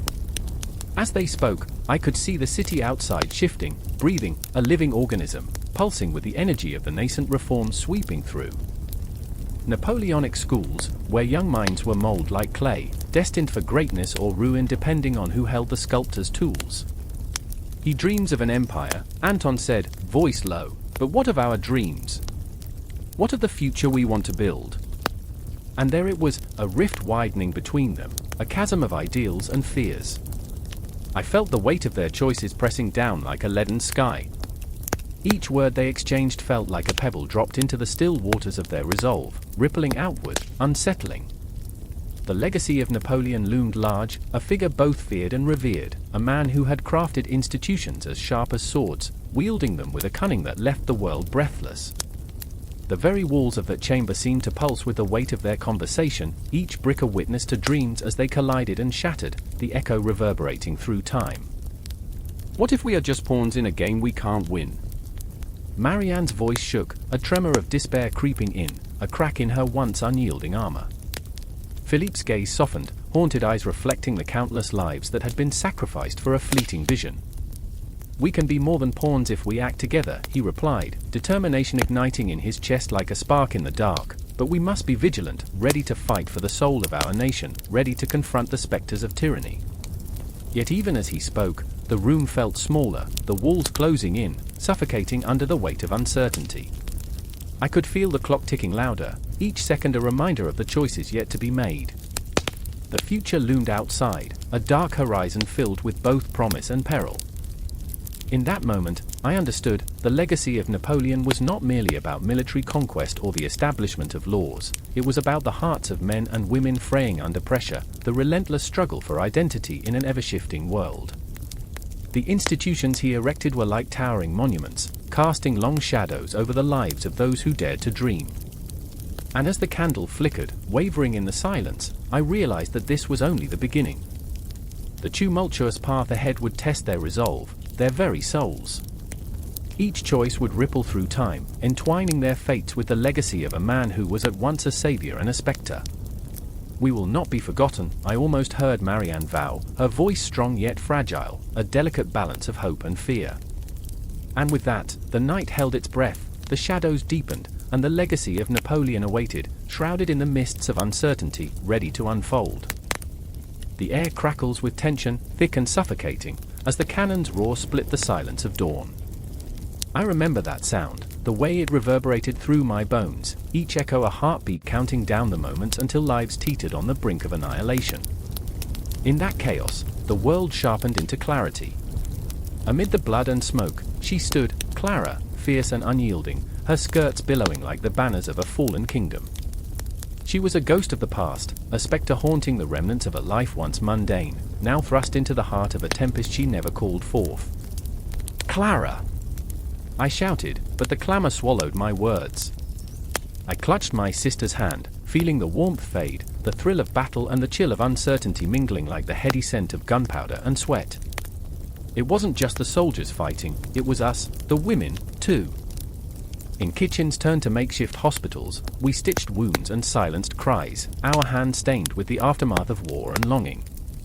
In the shadows of the campfires, I found her, the flicker of flame illuminating her face, a canvas of resilience, streaked with ash and determination. "We fight for them, for their hearts left home," she whispered, eyes blazing like the remnants of a dying star. "But what of ours?" Her question cut deeper than any blade. "What of our hearts? The ones encased in steel, forged in the fires of necessity, aching for an escape from the chains of expectation. We were not merely onlookers in this struggle, we were the pulse of it." I remember the whispers of women in the dark, their voices weaving tales of courage and sacrifice. They spoke of loss, of heartbreak, yet their laughter rang out, a melody defying the chaos, each note a rebellion against despair. Like the clashing swords, our hopes battled against the grim specter of defeat, every heartbeat an echo of resilience, a ghostly reminder of what we fought to protect. And then there was Isabel, her courage a beacon amidst the storm. A widow before her time, she donned her late husband's uniform, the fabric heavy on her shoulders yet lighter than the grief in her heart. "I will not be a shadow," she declared, and I shivered at her audacity. The night before the battle, we sat together, surrounded by the murmur of soldiers, the air thick with their dreams of glory. She spoke of love, of fleeting moments and the weight of promises unfulfilled. "We are warriors, even if our swords are made of sorrow," she said, and I could feel her truth seep into my skin, igniting a fire in my own chest. As dawn broke, the world transformed into a canvas of chaos, colors bleeding together in a horrific tapestry. The smell of death curled around us, and I could taste the bitterness on my lips. Men fell like autumn leaves, and every loss echoed in my chest, a painful reminder that our lives entwined with theirs. Clara, with her unyielding spirit, charged forward, the embodiment of defiance, yet behind her, I could see the flicker of fear, the fear that our sacrifices would be forgotten, that history would strip our names from the annals of time. "Remember us," I found myself whispering into the wind, the words floating like ghosts into the void. But who would hear? Who would remember Clara and Isabel, the women who bore the weight of war? As I fought to keep my own fears at bay, a sudden explosion rocked the ground beneath us, sending a wave of terror rippling through the air. Clara stumbled, the fire in her eyes flickering for just an instant, and I lunged to catch her. "Stay with me," I choked out, but even as I said the words, I could feel the inexorable tide of fate pulling at us, a cruel reminder of the fragility of life. In that moment, I saw it all, the dreams we had woven in the quiet moments of the night, the laughter shared over the flickering flames, the promises of a future unmarked by war. They were slipping away, like sand through fingers. The battlefield became a cacophony of screams and sorrow, and still, I held on. I clung to the hope that our stories, bound in blood and heartache, would rise like specters from the ashes of history. "Clara!" I shouted again, the fear gripping my throat like a vice. Time stretched and warped, the seconds feeling eternal, as I sensed the shadows closing in, the ghosts of those we had lost whispering warnings in the whirlwind of battle. But then I saw her again, standing tall amidst the chaos, her spirit refusing to yield. I felt pride surge through me like a tempest, and I knew I could not falter, not now. Together, I breathed, and it became a mantra, a tether binding us through the storm. For every woman who fought, for every heart that bled, we became the heartbeat of a revolution, unyielding and fierce. But the cannon fire raged on, and the line between life and death blurred. In a single heartbeat, Clara fell, a flower crushed underfoot, petals scattered in the storm. "No!" I screamed, my voice lost in the howl of war. I rushed to her side, cradling her head, feeling her warmth fade into an icy stillness. Her eyes, once ablaze with dreams, were now dulled, lifeless pools reflecting a world gone mad. And in that moment, all thoughts of glory, of remembrance, evaporated into the smoke. The battle surged around me, but I was suspended in time, drowning in sorrow. All our fights, all our struggles, reduced to this, her final breath, a haunting echo that would forever etch itself into my soul. In the aftermath, the ghosts of our stories lingered, hovering on the precipice of memory. We were women, forged in the furnace of war, our love and loss interwoven like the very fabric of the universe. The world had shifted, and as I stood, trembling and hollow, the echoes of our sacrifices resonated in the marrow of my bones. What was left now? Clocks ticked on, the cosmos continued its dance, and time would not grant us reprieve. But I promised myself then, amidst the shadows and the chaos, that their names would not fade into the abyss. Clara, Isabel, and all the others, they would live on, their spirits entwined with the heartbeat of history, forever a testament to the indomitable strength of women in the face of war. And so, with trembling hands and a heart full of grief, I rose, determination coursing through me, ready to carry their legacies into the dawn that awaited, unafraid of the ghosts that whispered in the wind. The cannon fire rattled the air, a thunderous roar against the somber silence that enveloped the battlefield. I can still feel the earth shake beneath my feet, the tremors echoing through my bones. The scent of gunpowder hung heavy, cloying, mingling with something darker, fear, desperation. A man staggered past me, blood staining his uniform, eyes wild, haunted. For the Emperor, he screamed. Did he believe it? Did he truly think that glory awaited him in death? I remember the hollow laughter that echoed in my mind, a mocking spectre of hope slipping through my fingers. I had watched as the armies clashed like titans, each side a desperate reflection of monarchies trembling on the brink, ready to shatter. There was Lucien, a young officer barely out of boyhood, his heart brimming with dreams of valor. He had once told me, in the quiet of a tavern, that honor was worth more than life itself. But now, with the blood-soaked ground beneath him, those words felt like a cruel joke. I could see him falter, the weight of duty pressing down, stealing the innocence from his eyes. The laughter of his youth had turned into a bitter whisper carried away by the wind. And then there was Elise, the daughter of an exiled duke, her spirit as fiery as her auburn hair.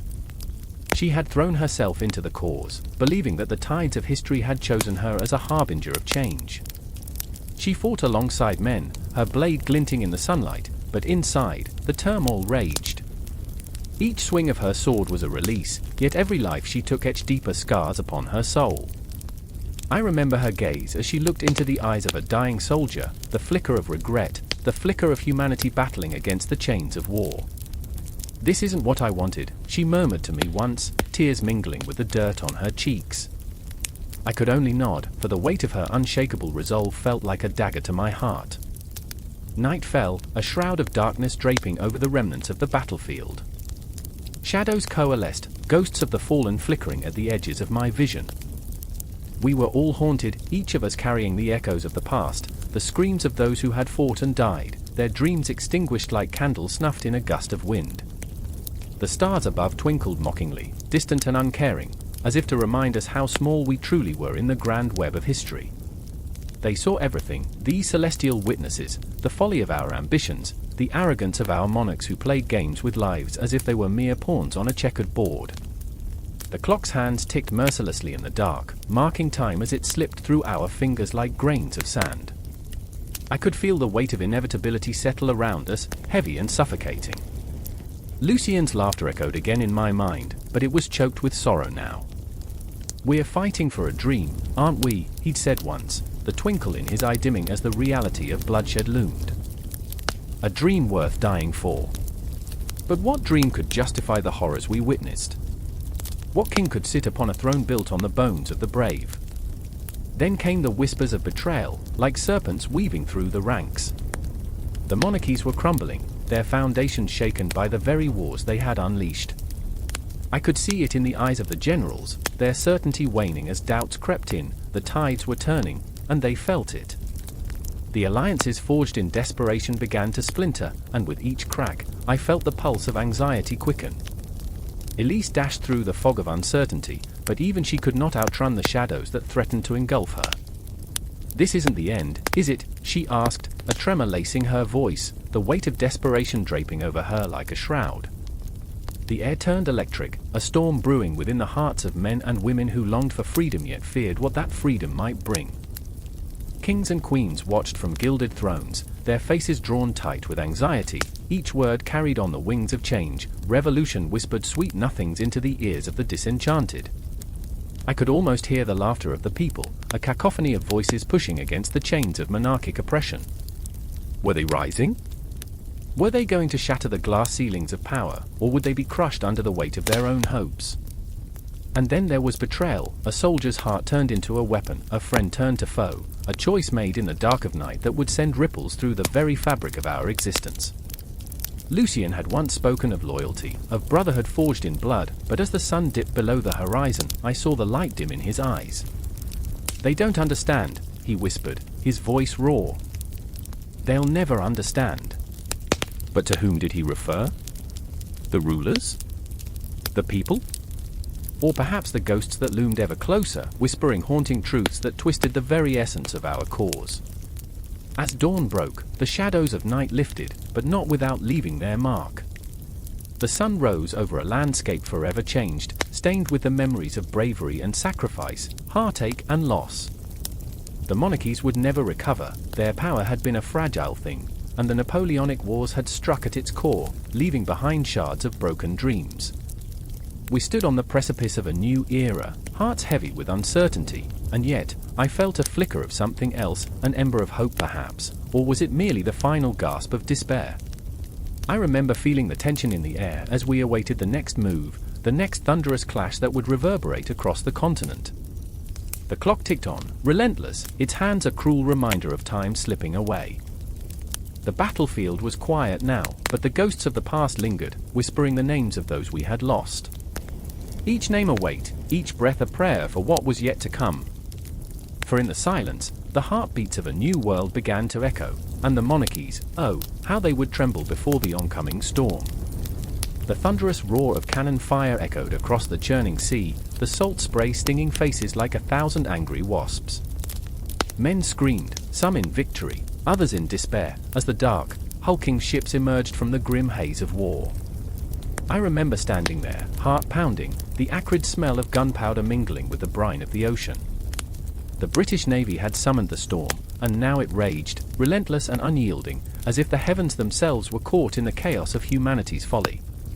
I saw him then, First Lieutenant Thomas Hughes, his back pressed against the slickwood of the ship's rail. He was a man of the sea, with eyes like storm clouds, dangerous yet captivating.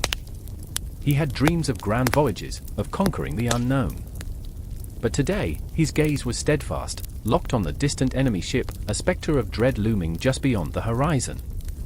I felt his tension writhing in the air, a palpable thing between us, as if the very ship could sense his indecision.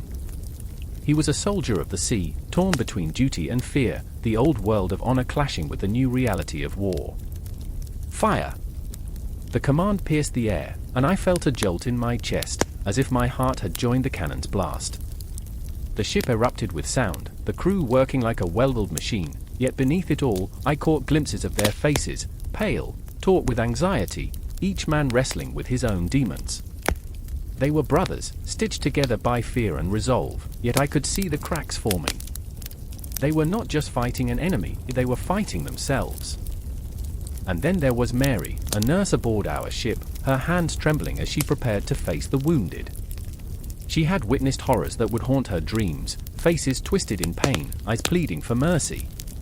I watched her as she clutched a bloody bandage, the red a stark contrast against her white dress. She was the angel in this hell, but even angels have their burdens. Her laughter had been full of warmth once, but now, it echoed hollow, like the distant cries of the wounded. I remember when I thought I could save them all, she whispered to me one night, the ship swaying gently beneath us as if cradling our fears. Now I just want to forget.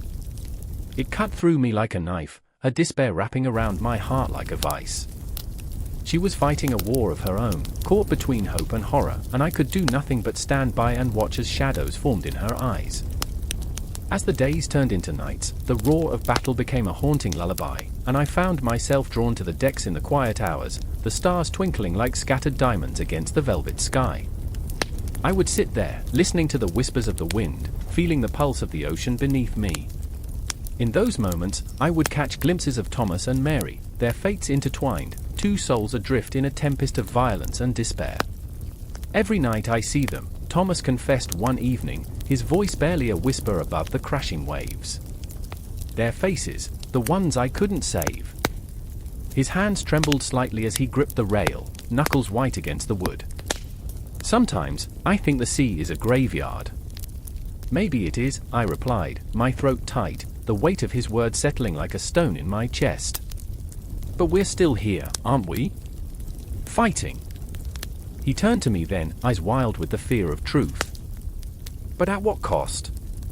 It was a question that hung in the air, heavy and suffocating.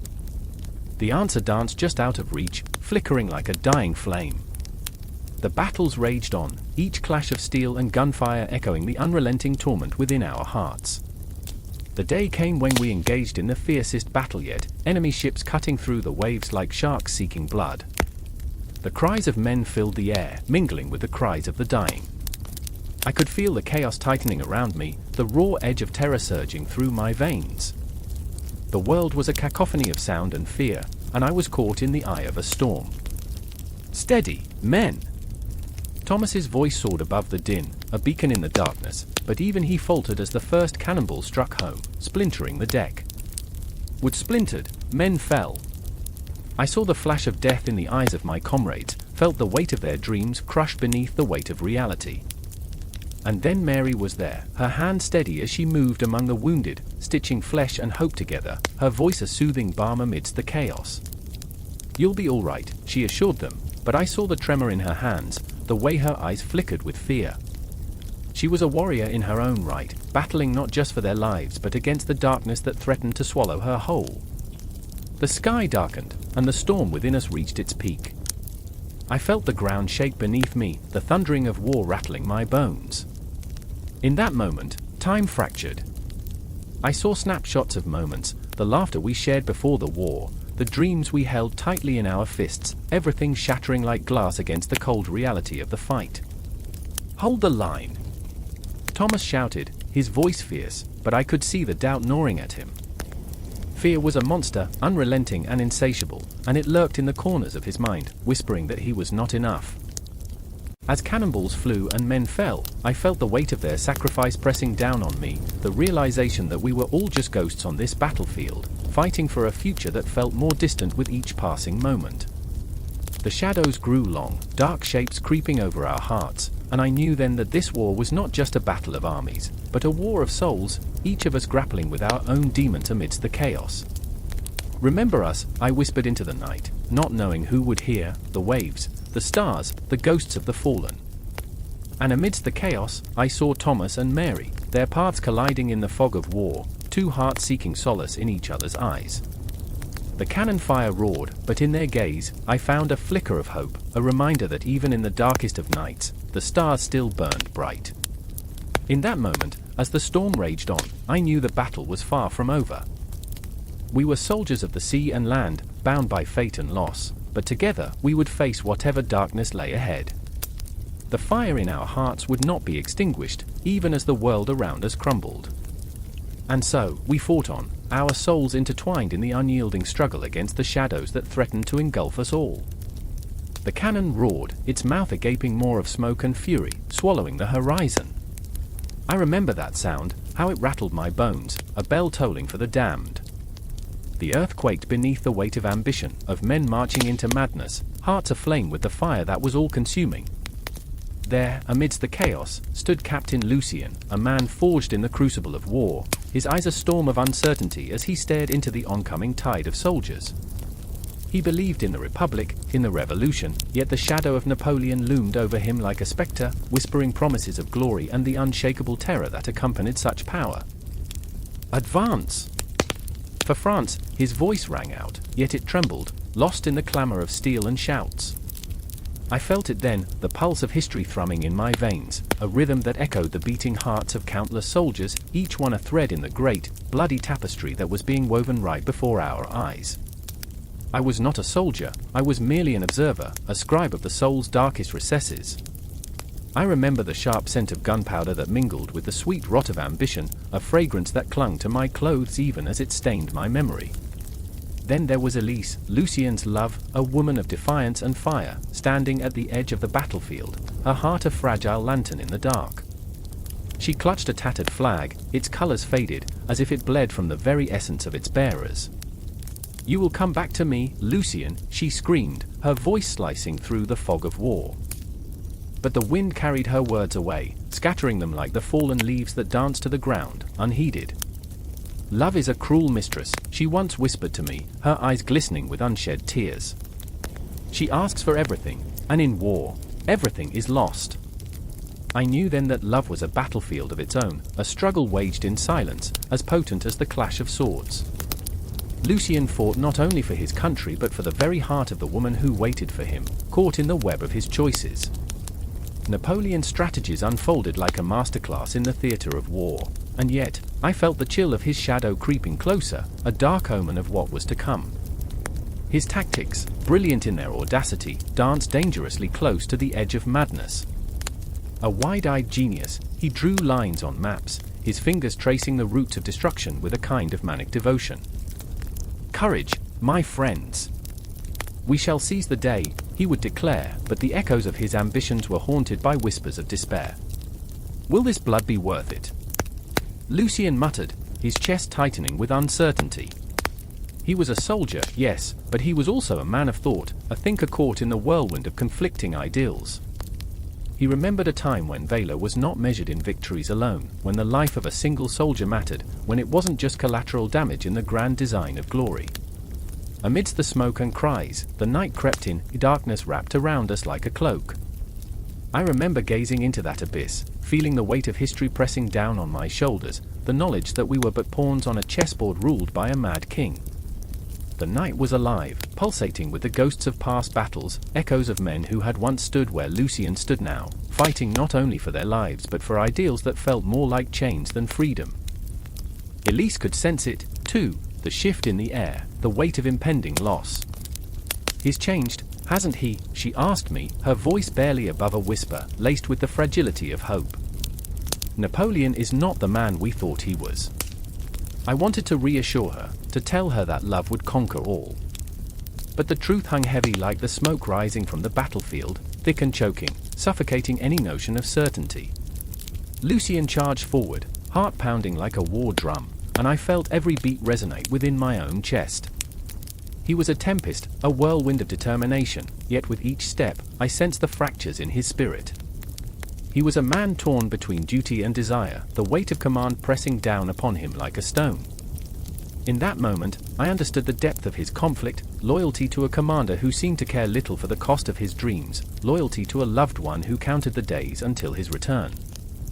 The sun dipped low, casting long shadows that danced with the dead, and as the battle raged on, I felt the pulse of history quicken, a heartbeat that resonated with the cries of the fallen. Will it ever end? I wondered, caught in the throes of despair and awe. Lucien's sword clashed against a foe, the sound sharp and unyielding. Each strike was a question, an uncertainty, a plea for understanding. In that moment, I saw it clearly. Napoleon's influence was not merely in his strategies or tactics, but in the very souls of the men who fought for him. He was a maestro conducting a symphony of chaos, and each note played was a life sacrificed, a dream extinguished. Lucien, brave yet trembling, swung his sword again, and I felt my own heart clench with the weight of his choices, the choices of countless men caught in this relentless tempest. Elise, back on the fringes, was a haunting presence, a ghost of what could have been, untouched by the violence yet irrevocably changed by it. She watched, helpless, as the loves of her life danced dangerously around death. The battlefield, their love had become a war of its own, and neither side was winning. As the darkness deepened, the cries of the wounded wove into the very fabric of the night, and I knew then, in my bones, that this was not merely a clash of armies, it was a collision of dreams, ideals, and the raw, unquenchable thirst for power that had consumed so many before. Lucien fought with valor, yet in that moment, in the cacophony of war, I understood his silent scream, "What are we fighting for?" Each heartbeat echoed through the darkness, a reminder that the night was not silent and that history, like the battlefield, cared little for dreams. It was always hungry, waiting for the next soul to claim, for the next sacrifice to etch into the annals of time. The stakes were impossibly high, and I felt it, the weight of the past, the shadows of the future, all converging in this fragile moment. And as the last echoes of the cannon fell silent, an eerie calm settled over the battlefield, a ghostly stillness that spoke louder than the chaos that had preceded it. In that silence, I could almost hear the world breathe, as if it held its breath, waiting for the next chapter to unfold, for what would come next in this relentless saga of ambition and despair. The cannon fire echoed like thunder, shattering the silence of the dawn. The smoke hung low, curling around the remnants of hope and the stench of gunpowder and blood. In the haze, a figure staggered, hands trembling, splattered with the mud and grief of his comrades. Antoine, a soldier turned spectre, blinked against the sharp light, each breath a reminder of those who would never inhale again. The world was draped in a shroud of desolation, the aftermath of the Napoleonic Wars lingering like a forgotten dream turned nightmare. I remember the sharpness of that moment, the tangible weight of loss pressing against my chest. Antoine, hardened by the battlefield yet vulnerable in his disillusion, stumbled through the debris of a ruined town. People milled about, their faces hollow, eyes sunken as if they had forgotten how to dream. There was a ghost wandering among them, his name was Hope, but he wore a tattered cloak and spoke in whispers drowned by despair. Across the marketplace, Elodie watched. She stood frozen, clutching a basket of wilted vegetables, her heart a chaotic drumbeat echoing through her veins.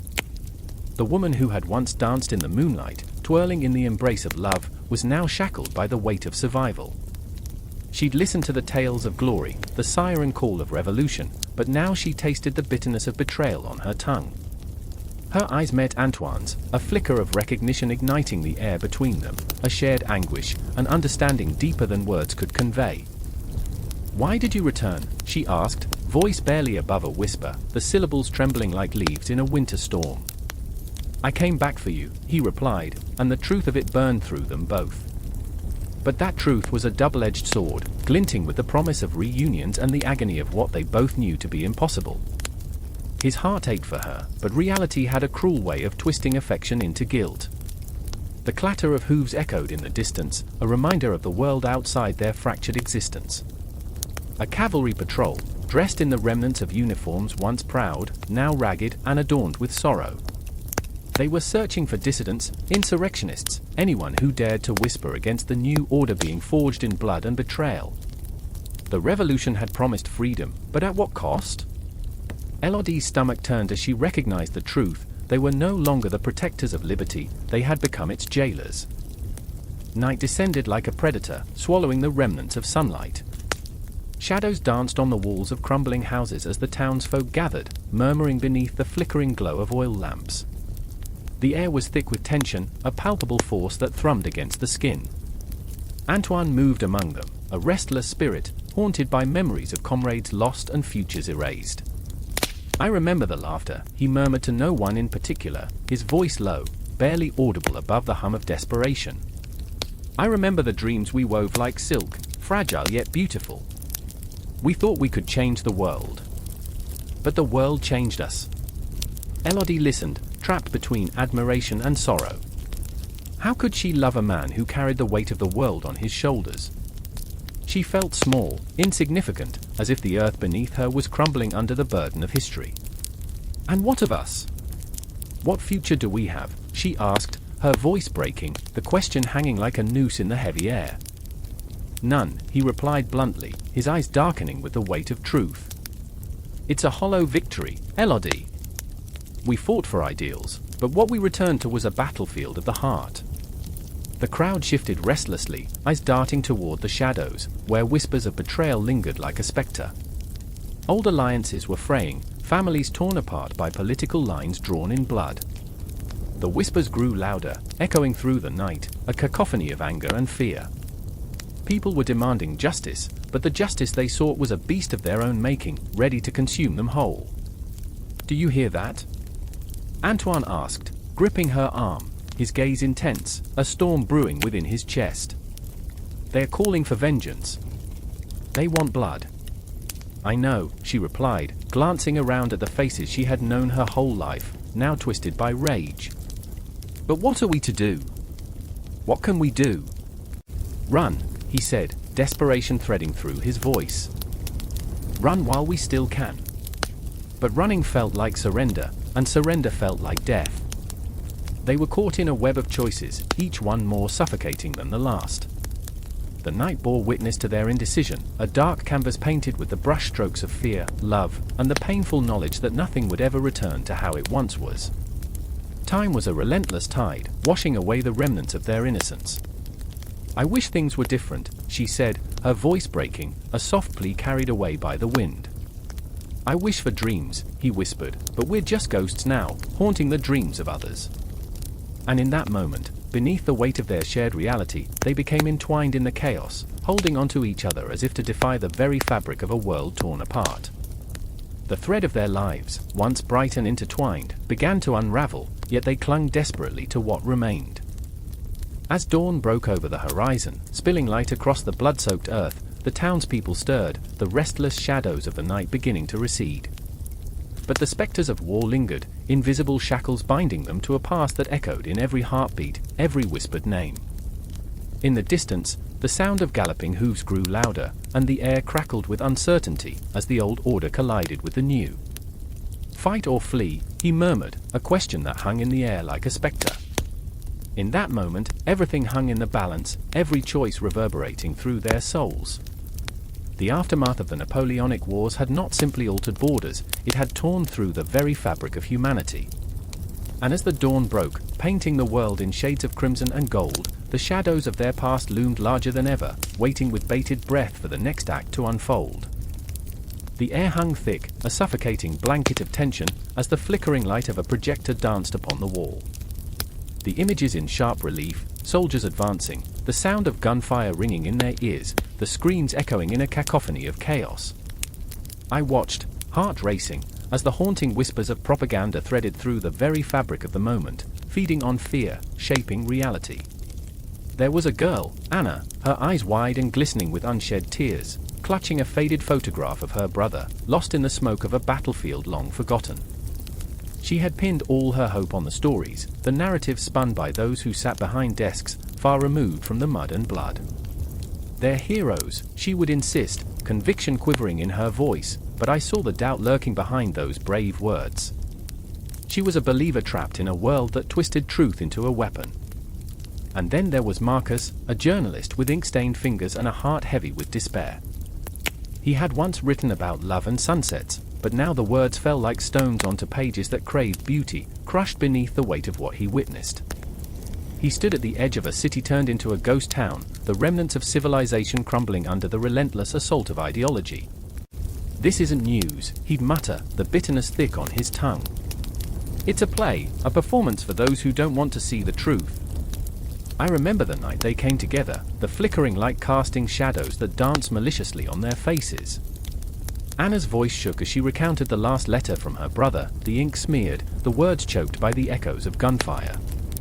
"They told us he died a hero," she whispered, anguish spilling into the silence. "But all I see is a boy lost in the dark."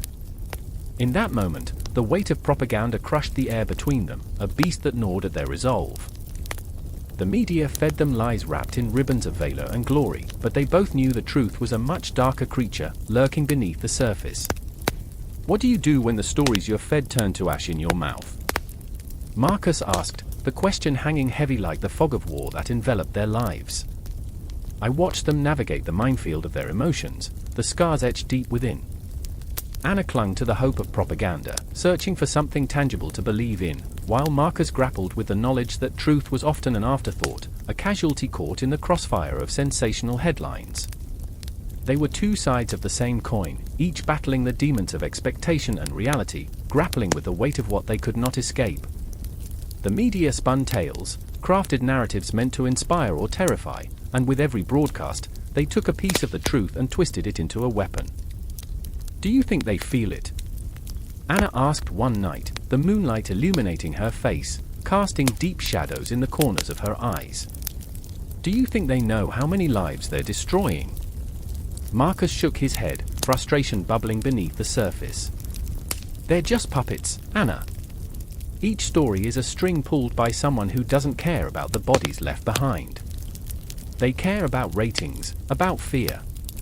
The words hit like shrapnel, a visceral reminder of their impotence in the face of a media machine that churned relentlessly, devouring everything in its path. Each night, they retreated into their own worlds, Anna poring over news articles, trying to stitch together the fragmented pieces of her brother's story. And Marcus, haunted by the faces he had seen, the lives caught in the chaos, scribbled feverishly in his notebook, documenting the truth that was often left untold. I remember the day they broadcast that interview with the general," he confessed, his voice barely a whisper. The way he smiled while speaking of victories, while behind him, families wept. It was a ghostly performance, the soldiers painted as heroes while the shadows of the fallen lingered, unseen but palpable. I felt it too, the weight of history pressing down upon us, the echoes of the past reverberating through our very souls. With every headline, another life lost, another truth buried beneath a mountain of carefully crafted lies. As the projector whirred to life again, Anna's fingers trembled against the cool surface, the glow illuminating the scars of her heart.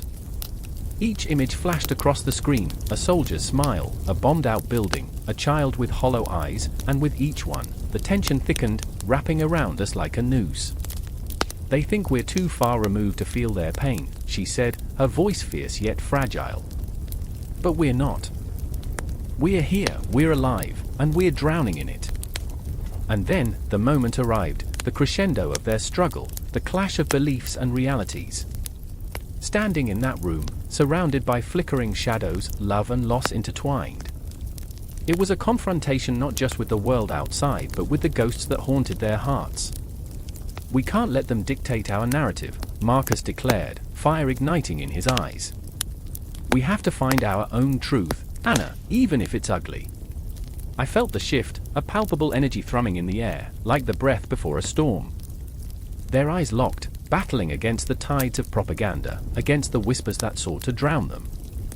They were warriors in their own right, fighting not with guns but with words, refusing to let the media puppet strings dictate their fate. The projector flickered, an echo of their dreams, their fears, suddenly casting the shadows into stark relief. I could feel the weight of their resolve, the raw emotion pouring from them, an unstoppable force poised on the brink of revelation. What would they uncover? What truths lay hidden beneath the surface, waiting to be unleashed upon the world? Their journey wasn't just about war, it was a reflection of every heart that beats in the shadows, every soul yearning to break free from the chains of manipulation. And as the light dimmed, the shadows deepened, The questions lingered, unresolved, an endless cycle of yearning and pain, truth and lies. An open wound, raw and bleeding, waiting for the moment when the world would finally listen. In that silence, as the night closed in, the stories of Anna and Marcus became a haunting melody, echoing through the corridors of time, an unfinished symphony, a testament to the power of truth in a world desperate to forget. The ground trembles beneath their boots, the air thick with the acrid smell of smoke and something else, something metallic and bitter. It clings to everything, hair, skin, the very fabric of their uniforms. I can feel it, too, pressing against my chest like an unwanted truth. Keep moving, someone whispers, a hushed urgency that slices through the chaos. The world outside the makeshift shelter is a cacophony of shouts and gunfire, a symphony of fear and desperation. I remember the faces. I remember the way they looked at me, eyes wide with a mix of hope and despair. There's Dan, a quiet guy with a penchant for dad jokes that never landed. He holds the weight of his little girl's dreams on his shoulders, a promise he made to return, to see her grow. And then there's Lena, fierce and unyielding, a firebrand in a world that's turned cold. She carries the scars of her past like battle ribbons, each one a reminder that survival isn't guaranteed, yet hope is an insatiable ember inside her. Dan! I shout, the sound lost in the chaos, swallowed whole by the echoes of destruction.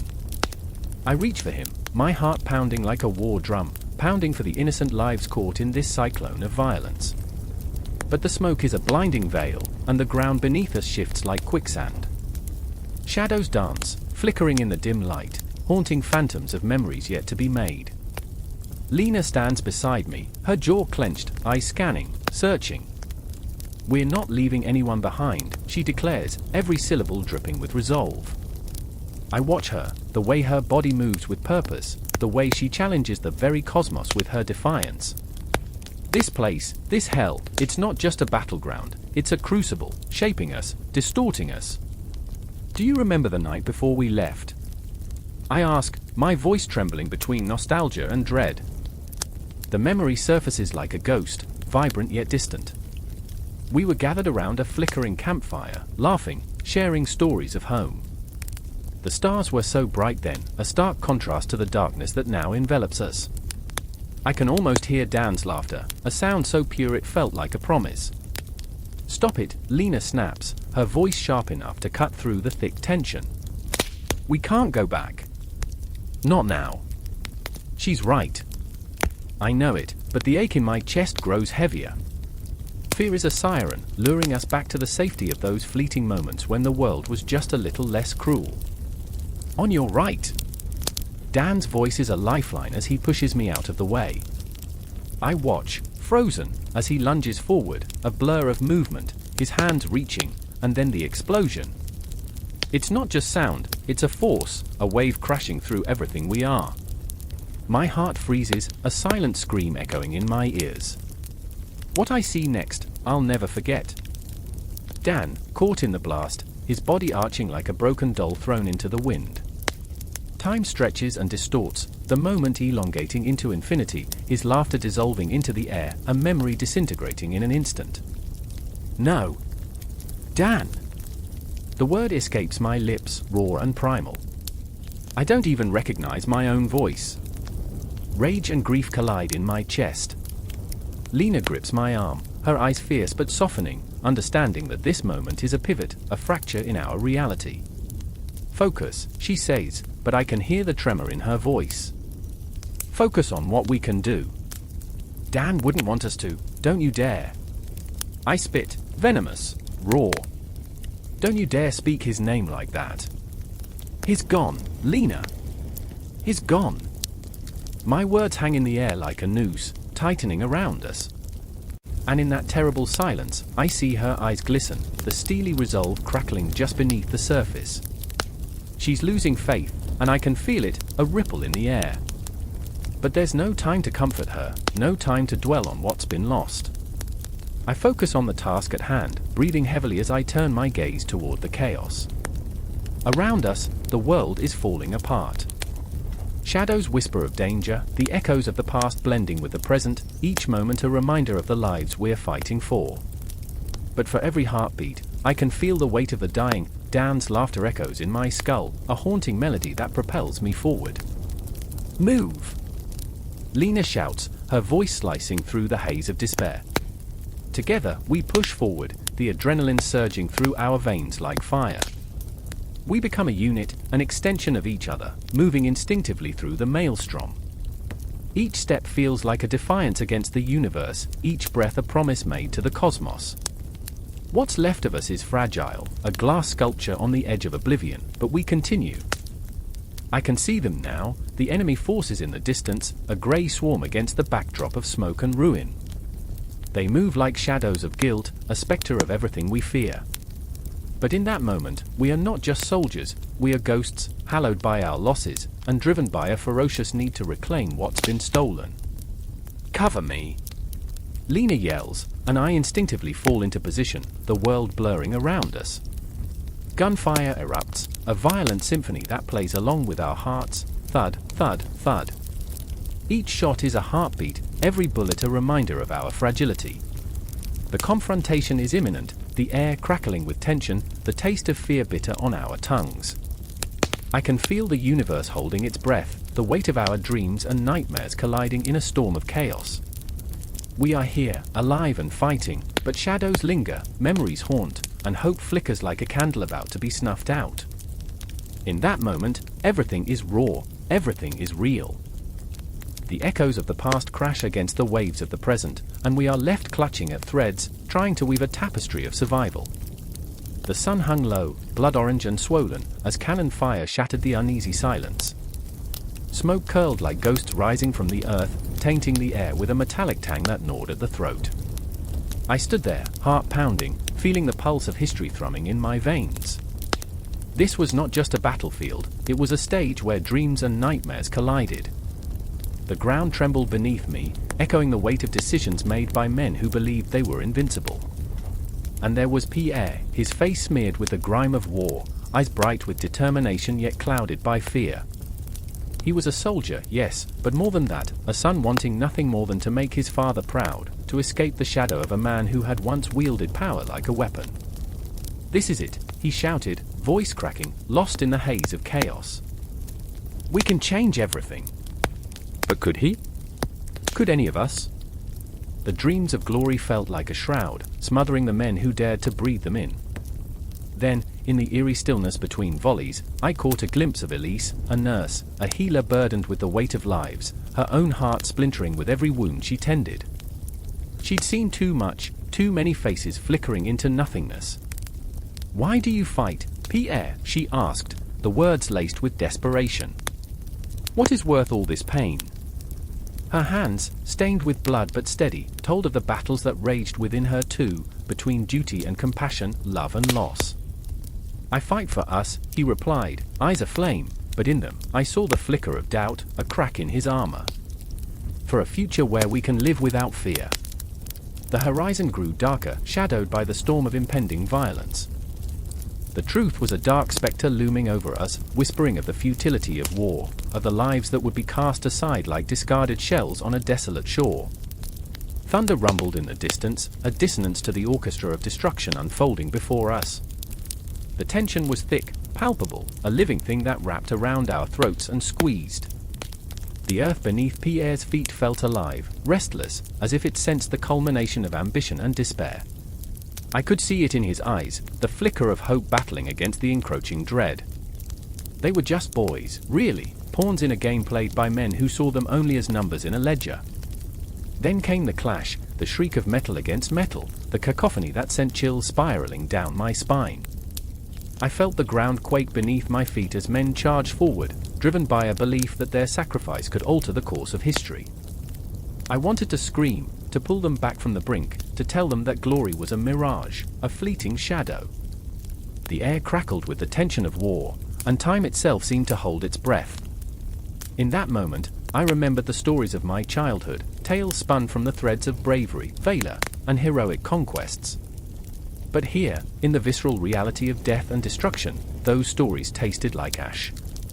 "Stay close," I urged Elise, my voice barely a whisper, fear tightening around my chest like a vice. The shadows deepened as the sun dipped lower, casting long fingers of darkness that seemed to reach for our very souls. I could see the flicker of flames, a city burning, its history consumed in an inferno of ambition. In that smoldering ruin, I saw echoes of my own past, my own desires flaming out of control, leaving only memories of what could have been. The cries of the wounded filled the air, a symphony of agony that wrapped around us, tightening like a noose. "We need to go," Elise cried, pulling me back from the edge, but I couldn't tear my gaze away from Pierre, standing resolute, a statue forged in desperation and hope. His silhouette danced against the backdrop of chaos, a martyr waiting for a cause to embrace him. But I knew the truth, there was no honor in this madness. No glory to be found in the blood-soaked soil. I could feel the tears sting my eyes, each drop a testament to the lives lost, the dreams snuffed out like candles in the wind. "Pierre!" I yelled, my voice cracking against the roar of battle. "Don't be a fool." But he didn't hear me, or perhaps, he chose not to. The allure of heroism hung heavy in the air, intoxicating and treacherous, and I could see him spiraling deeper into its grasp. What dreams were worth the cost of flesh and bone? What future could be built on the ruins of shattered humanity? The shadows lengthened as darkness engulfed the field. Time twisted and turned, a serpentine dance that mocked our efforts. I felt the warmth of blood against my skin, the echo of a heartbeat fading, and I was reminded that the stories we tell ourselves are often the most dangerous. We were soldiers, healers, dreamers, swallowed by a nightmare that churned in the pit of our souls. Elise knelt beside a fallen comrade, her hands shaking yet steady. "We have to keep fighting," she murmured, though the light in her eyes dimmed with each breath. For them, for us. But was it worth the toll? Was the price of innovation, of Napoleon's ambition, worth the cost of our humanity? The questions hung heavy, suffocating, as if the world itself demanded answers we were not ready to give. And then came the silence, a stillness that wrapped around us, a breath held between the past and the future, a moment of reckoning. In that heartbeat of tranquility, we stood on the precipice, staring into an abyss that mirrored our own fractured souls. The echoes of war would haunt us long after the cannons fell silent, and the ghosts of our choices would linger, waiting to be addressed. "Together," I whispered, grasping Elise's hand, feeling the warmth of her hope against my cold despair. "We face this together." But even as I spoke, I felt the darkness close in, the shadows creeping ever closer, threatening to consume us whole. The war was far from over, and in the depths of our hearts, we knew this was only the beginning. The cannons roared, their echo tumbling through the valley like a ghost. The air thickened with smoke and the stench of iron, a metallic tang that clung to the back of the throat.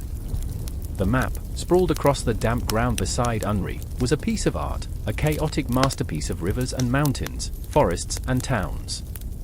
Each stroke of ink held promise and peril, a world condensed into lines and symbols. Unri's heart raced, not just from the battlefield's drumbeat but from the very weight of the earth beneath him. "I remember the day I first laid eyes on this land," he whispered to himself, clutching the map like a lifeline.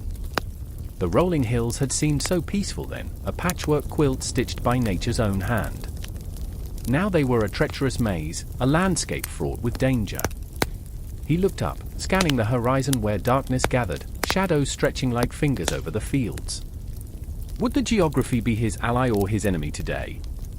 In the distance, a figure emerged, a silhouette against the encroaching twilight. It was Lucy, her dark hair whipping in the wind, eyes fierce as she approached. She was a force of nature wrapped in a soldier's uniform, drawn into this war against her will. "Unri," she called out, voice slicing through the tension like a blade. "We have to move.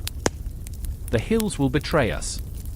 He felt the pulse of the earth beneath his boots, the way it trembled as if aware of the carnage to come. "You don't understand," he replied, frustration bubbling to the surface. "These hills can protect us. They're our advantage." His fingers traced the contours of the map, desperate to find solace in the curves of the land, to convince himself that they could outsmart the chaos. Lucy's gaze pierced through him, and in those moments, he saw the ghosts of their past, the shared laughter, stolen moments beneath starry skies, and dreams whispered in the night. "Unri, geography is unforgiving. Look what it did to our comrades last week at the river bend. The mud swallowed them whole. Her voice trembled with the weight of memories. We must abandon this fight. We can't let the land decide our fate.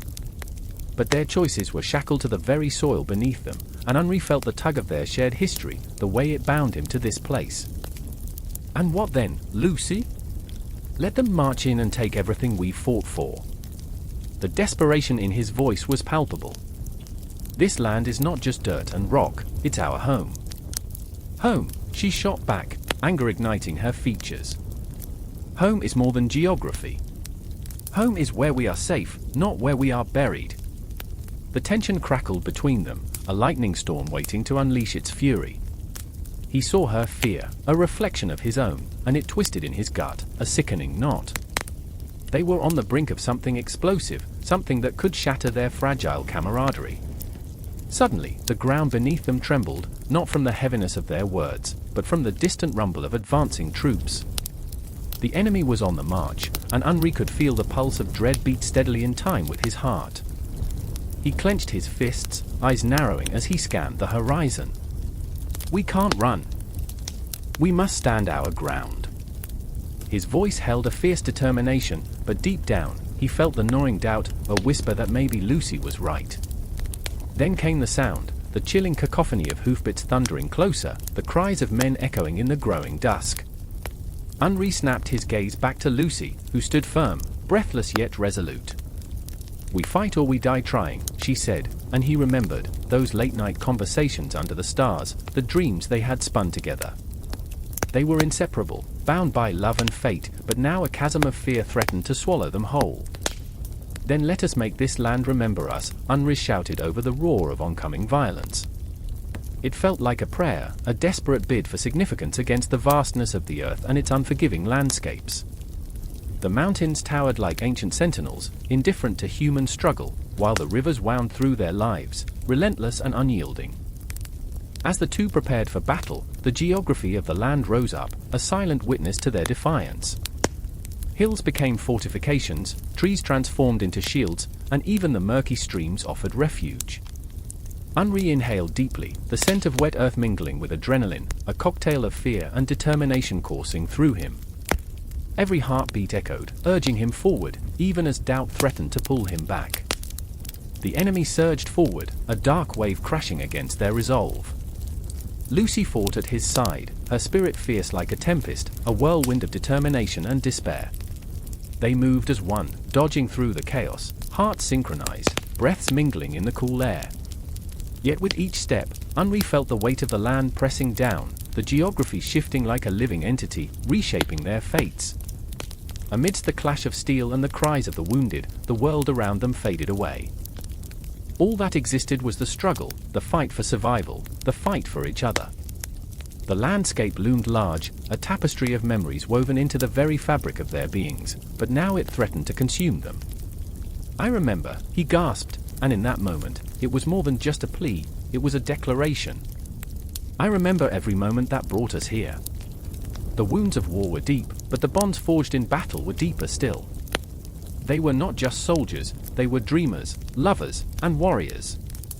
As the battle raged on, the shadows of the land enveloped them, a cloak of uncertainty and fear. But within that darkness, Henri and Lucy found their light, each other. The geography that once divided them now united them in an unbreakable bond. They were not simply fighting for the land, they were fighting for their hearts, for the memories that would echo long after the last cannon fired. With every clash, with every cry, the geography of their lives shifted, twisted, and transformed. The earth would remember them, just as they would remember this moment, this spine-chilling crucible of love and fear, of hope and despair. And as they charged forward, hand in hand, a silent vow bound them, no matter the outcome, they would leave a mark on this land, one that would ripple through time, echoing in the hearts of those who came after them. Time stretched and twisted like the very rivers they fought beside, and in that eternal moment, nothing else mattered. The cannon roared, a deafening bellow that shattered the fragile dawn. Smoke curled like sinuous ghosts over the battlefield, grey tendrils clung to the air, wrapping around us, suffocating, as if the very land itself had inhaled the anguish of 1,000 fallen souls. I stumbled through the mud, my breath a ragged gasp that mingled with the cries of men, the haunting sound of despair that hung thick, relentless. Each heartbeat felt like a countdown, a ticking clock echoing in the void, echoing the courage of those who would face the inevitable. I remember the flashes of fire, the frenzy of chaos. How could one man, Napoleon, cast such a long shadow? I glanced to my right, where Henri stood, his eyes wide pools of terror and stubborn resolve. He was a lad of barely 20, too young to wear the weight of war, yet here he was, clenching his musket like a lifeline, terror and determination etched into his features. I can't, he whispered, trembling. I reached out, gripping his shoulder, and the warmth of his skin felt like a fragile promise amidst the chill of fear. The world around us was a storm, chaos, hatred, and blood, but I had the power to anchor him, if only for a moment. Henri, this is our chance, I shouted, a wild spark igniting in my chest. I was terrified, yes, but there was something intoxicating about the madness of it all, the way the world spun on the axis of desperation and glory. Do you want to be a ghost haunting the memories of the brave? Fight! Fight for your future. But even as I said it, I could feel the weight of my own words. My heart was a drum, an echo of doubt pounding in my ears. Was I fighting for my future, or merely running from the ghosts of my past? Shadows danced behind my eyes, memories of a life where war was an abstract concept, a painting in a gallery. But now, it was visceral, tearing at the fabric of our existence. And then there was Eleanor, a vision of defiance amidst the chaos. She was not waiting for the men to ride off to glory, she had taken her stand, her gun raised, a fierce lioness in a world of wolves. I watched her from a distance, heart racing, as she fired not just to protect but to reclaim what had been stolen from her, a sense of autonomy in a world spiraling into the abyss. For France, she screamed, her voice raw, a battle cry steeped in purpose. But there was a flicker of doubt in her eyes, was it for France or herself? Time twisted like a serpent around us. The air was thick with a tang that tasted of iron and fear. I remember the smell of gunpowder, it was suffocating, like a lover who wouldn't let go. I could hear the whispers of the past, of colonial expansion, of empires clashing in this desperate lust for power. France and Britain, two giants grappling in the shadows of their own making. Each cannonball that flew past us was a reminder of the lives lost, of the land carved and torn apart in the name of glory. Do you hear it? Henri asked, his voice shaking, I searching mine. The songs they sing in the taverns about heroes and their conquests. They don't tell you about this. I wanted to scream, to rail against the darkness, about the homeland uprooted, about men in fine coats sipping wine while we bled in the muck. This isn't our battle, Henri, I shouted, but my heart whispered otherwise. Wasn't it? With every breath, I felt the chains of expectation tighten, a noose woven from the ideals of honor, duty, and the promise of a brighter tomorrow. Suddenly, the ground trembled beneath our feet as cavalry charged, a wave of life and death crashing toward us. I could see the gleam of swords, the glint of helmets catching the pale light. The world erupted into a cacophony of screams and shouts, every sound a knife, cutting deeper, reminding me that we were pawns in a game played by giants. Eleanor was a tempest, dashing forward, her spirit igniting a fire within us all. Follow me, she cried, and it was as if she had cracked the veil of despair with her voice alone. I felt a surge of something raw and fierce, a hope that could ignite 1,000 more souls. I ran, heart pounding, adrenaline flooding my veins, but all the while I could hear the ticking again, louder now. Was it the clock of fate? The countdown to our demise? And then it hit, an explosion of pain, a flash of white light. The world twisted and blurred. I found myself crumpled on the earth, mud thick around me like a sinking ship. I could taste blood, metallic and iron-rich, my own or another's, I could not tell. Panic clawed at me, the chaos around me morphing into a haunting melody of despair. Henri's scream pierced the air, a sound that echoed in my mind, a reminder of all that was lost. But amidst the devastation, I saw Eleanor, her face a mask of fury against the backdrop of war. She was a beacon, calling me back from the edge of oblivion. Get up! Get up! The urgency in her voice pulled me from the brink, and like a moth to a flame, I stumbled forward, driven by something deeper than fear, something that resonated within the very marrow of my bones. I remember the way the sun dipped below the horizon, casting shadows that stretched longer than the night. It felt like the end of the world and the beginning of something new, a liminal space where hope and despair danced together. The cries of men melded into a terrible symphony that played on repeat, and I was caught in its swell, bound to the rhythm of life and death, the push and pull of existence. And in that fragile moment, as the darkness loomed large, I understood something profound. It was not about glory or conquest, but about the bonds formed in the crucible of despair. I was not a warrior, nor was Henri, nor even Eleanor. We were simply human, entangled in threads of fate, fighting against the tides of history that sought to sweep us away. As the final echoes of gunfire faded into the night, we stood together, united not by the ambitions of empires but by the shared pulse of survival, the unyielding desire to carve out our own identities amid the tumult. The world spun on, the Napoleonic Wars merely a chapter in an endless cycle of conflict and longing, yet within us, the fire remained, flickering, unwavering, waiting for its moment to blaze anew. The gunfire erupted like a thunderstorm, each crack punctuating the air with a finality that left no room for denial. I stood there, heart pounding against my ribs, watching shadows dance on the ground, the dying light of day swallowed whole by the chaos. The earth beneath us trembled with a ferocity that felt alive, each explosion shaking the very foundations of who we thought we were. I remember the first time I heard a bomb drop. It was a dull thud, followed by an unnatural silence that screamed louder than the blast itself. I was standing next to Elena, her hand clenching mine, nails digging in like the fear that clawed at our insides. She had dreams, big ones, about becoming a teacher, about building a future that seemed so incredibly distant now. I remember the way her eyes glimmered with hope, even in the midst of ruin. But hope can be a cruel joke, it laughs in the face of despair. Then there was Marco, our reluctant warrior, with a heart too tender for the brutality surrounding him. He had enlisted to protect us, but the weight of that decision hung like a shroud over him, suffocating his spirit. I watched him change, metamorphosing from a boy with dreams of becoming a poet, to a man haunted by the ghosts of friends he couldn't save. His laughter now came in bursts, erratic and jagged, like a broken record playing a song we all used to know by heart. I remember our hideouts in the ruins of old buildings, where we would try to piece together some sense of normalcy amidst the wreckage.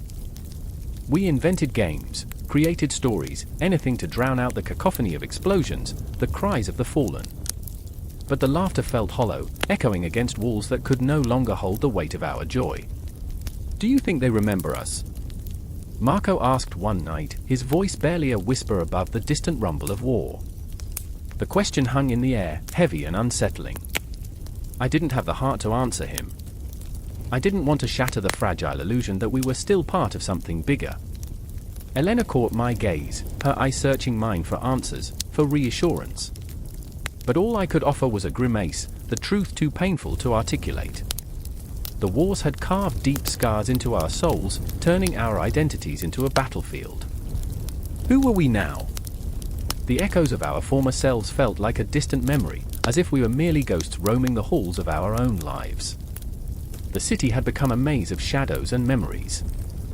Streets that once resonated with laughter now lay silent, each corner a reminder of what we had lost. I remember walking through a marketplace that had once been alive with vibrant colors and the sweet aroma of spices. Now, it was a graveyard of shattered dreams, the stalls collapsed like the hopes of those who once filled them. We picked our way through the debris, searching for anything that might remind us of who we were, but all we found were fragments, photographs, broken trinkets, and whispers of laughter trapped in the dust. "Do you remember the park?" Elena asked one evening, her voice cracking like glass, as we sat on what remained of a bench, splintered and decayed. "The way it smelled in spring?" The flowers, the memories flooded back, vivid yet fragile, like petals scattered in the wind. I remembered the sun filtering through the leaves, moments suspended in time where the world felt untouched by darkness. I breathed, each word tasting bittersweet, the warmth of those days now a ghostly apparition. But in those fleeting memories, I felt the flicker of something, an ember of resilience that refused to be extinguished. The wars had stripped us bare, but they also forged something new, an identity born from the ashes of despair. We were survivors, shaped by tragedy but not defined by it. As the nights grew longer and the shadows deeper, Marco's laughter became less frequent, his spirit dimming like a candle in the wind. I could see the guilt carving lines into his face, the torment of what he'd witnessed etching itself into his very being. "I can't do it anymore," he said one night, eyes glassy with unshed tears. "I don't recognize myself." "Neither do I," admitted, the weight of his confession crushing. But in that shared darkness, there was a glimmer of understanding. We were all lost in this new reality, struggling to piece together a sense of self amid the wreckage. The wars had reshaped us, but they could not erase our humanity. Elena, fierce and unwavering, gathered us under the remnants of a roof, rallying spirits like a warrior leading her troops into battle. "We rise," she insisted, a mantra birthed from desperation. "We will not be defined by this. We will fight for our identity. We will not let them take that from us." And so we began to reclaim our voices, to weave the tattered threads of our lives into a new tapestry. We would write our stories, each word a declaration of existence amidst the chaos. We painted murals on crumbling walls, depicting dreams that soared beyond the horizon, igniting hope in the hearts of those who dared to look. The wars had taken so much, but they had also ignited a fire deep within us, a fire that could not be snuffed out. We were more than collateral damage, we were a testament to resilience, a collective heartbeat echoing against the din of destruction. As the stars flickered above us, a reminder of the vast universe beyond our struggles, I understood that our identity was a mosaic forged in war but not confined by it. It was the whispers of hope, the echoes of laughter, the scars we carried proudly. The impact of the wars would forever shape our narrative, but it would not be the end of our story. In the chaos, we found ourselves. And as long as we stood together, we would continue to rise from the ashes, refusing to be mere shadows of our former selves.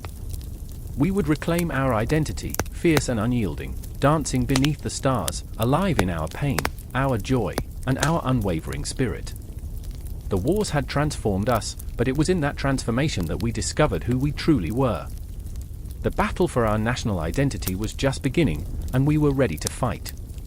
The night was a living thing, it breathed heavily, cloaked in shadows thicker than any fabric. I could feel the pulse of the world around me, each heartbeat a reminder of the fragility of our existence, each rustle of leaves a whisper of war. There, in the heart of Spain, the stars hung like cold, distant eyes witnessing the horrors that unfolded below. I crouched in the underbrush, heart hammering like a blacksmith's hammer against iron, and I watched. I watched as the ghosts of men, once vibrant, now reduced to mere silhouettes against the flickering flames of a village burning to cinders. It was the moment everything changed. The night echoed with the screams of the innocent, and I, Miguel, felt the weight of it all settle on my shoulders, a burden heavier than any stone. The French soldiers, brutish and relentless, hacked through the remnants of our homes, laughter spilling from their lips like poison. They were devils dressed in uniforms, and they reveled in their might while we, the shadows of our former selves, plotted our resistance. I wasn't alone. Beside me was Clara, her face a mask of determination, shadowed by the moonlight. Her fingers clutched a knife, worn and jagged, but it glimmered with a fiery promise. "We cannot let them take our land, Miguel," she said, her voice a fierce whisper, vibrating with an urgency that both inspired and terrified me. This was her home too, she had lost as much as I had. The fire in her eyes matched the blaze consuming our village behind us, a flame that threatened to consume her with it if we did not act. But the fear! It crawled beneath my skin, gnawing at my resolve. I remembered the stories my grandmother told, tales of heroes who fought bravely, of men who faced the enemy head-on. But this was not the age of chivalry, this was guerrilla warfare. We were not knights, we were rats in the dark, and rats had to be clever. "Clara," I whispered, fighting against the tremor in my voice. "We'll be outnumbered. What if they find us?" A part of me wanted to flee, to run far away from this hellscape, but the other part, the part that remembered our dead, craved vengeance. Clara's lips curled into a defiant smile, but I could see the shadows of doubt lurking behind it. "What is death to a ghost?" she shot back, her voice unwavering, yet the tremor in her hand betrayed her. If we die today, we die fighting. I would rather be a memory than a memory of a coward. Her words ignited something in me, a flicker of courage, perhaps. I remembered the faces of my neighbors, the laughter of children before the drums of war silenced their joy. I remembered the burning pain of loss, the hollow ache of desperation. I had lost my brother, Thomas, to these invaders, his body forgotten in a ditch, his spirit lingering like a bitter ghost. The thought of him pulled me from the depths of my fear, thrusting me into action. The plan was simple yet fraught with danger: strike hard, strike fast, and vanish into the shadows. We would target the supply wagons, disrupt their flow until they felt the weight of our defiance. With each step, my heart thundered a war drum in my chest, a rhythm that echoed the footsteps of history. We darted through the trees, moving like wraiths, our breath mingling with the cold air, steeped in the scent of damp earth and charred wood. Every snap of a twig sent shockwaves through my body, every whisper of the wind felt like a warning. The night held its breath, and so did I. As we neared the road, the moonlight spilled across the dirt, illuminating the crates of supplies, a bounty ripe for the taking. Clara's grip tightened around the knife, and I felt a surge of adrenaline. This was it. This was the moment that could shift the tide, a heartbeat that could echo through history forever. Now, she breathed, and we lunged from the dark. The world exploded into chaos, the clash of steel, the shouts of soldiers, the fury of our rage manifesting into a violent symphony. I fought with the ferocity of a man possessed, each thrust of my knife an exorcism of grief, each cry a release of pent-up pain. But it was a dance with the devil. I could see Clara fighting beside me, a wild spirit, weaving through the enemy like a ghost, and yet terror clutched at my heart. I could not lose her. She was the flame to my darkness, light piercing through the oppressive gloom. "Keep moving!" I shouted, slicing through the air, the blade finding its mark.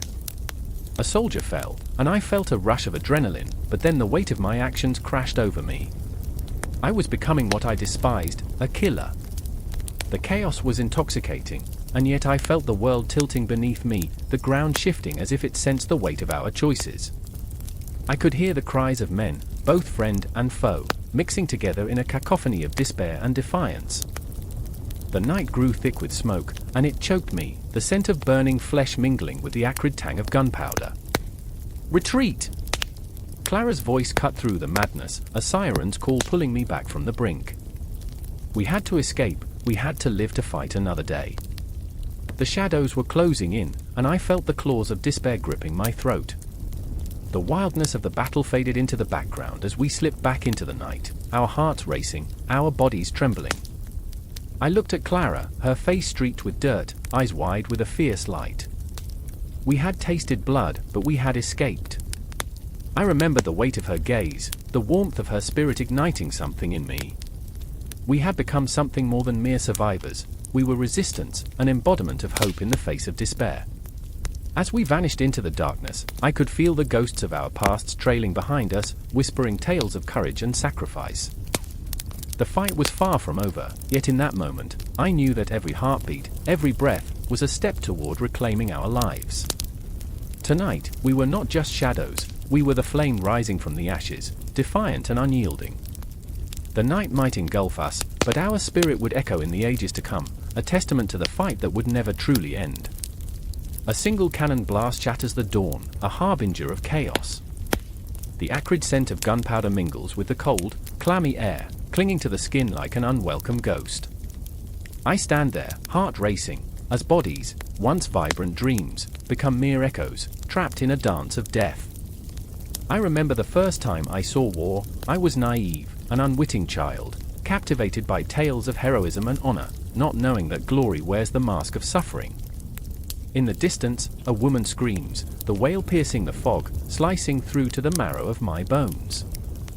She clutches a child to her chest, eyes wide with terror, and I can't help but remember my sister, my heart heavy with the weight of her absence.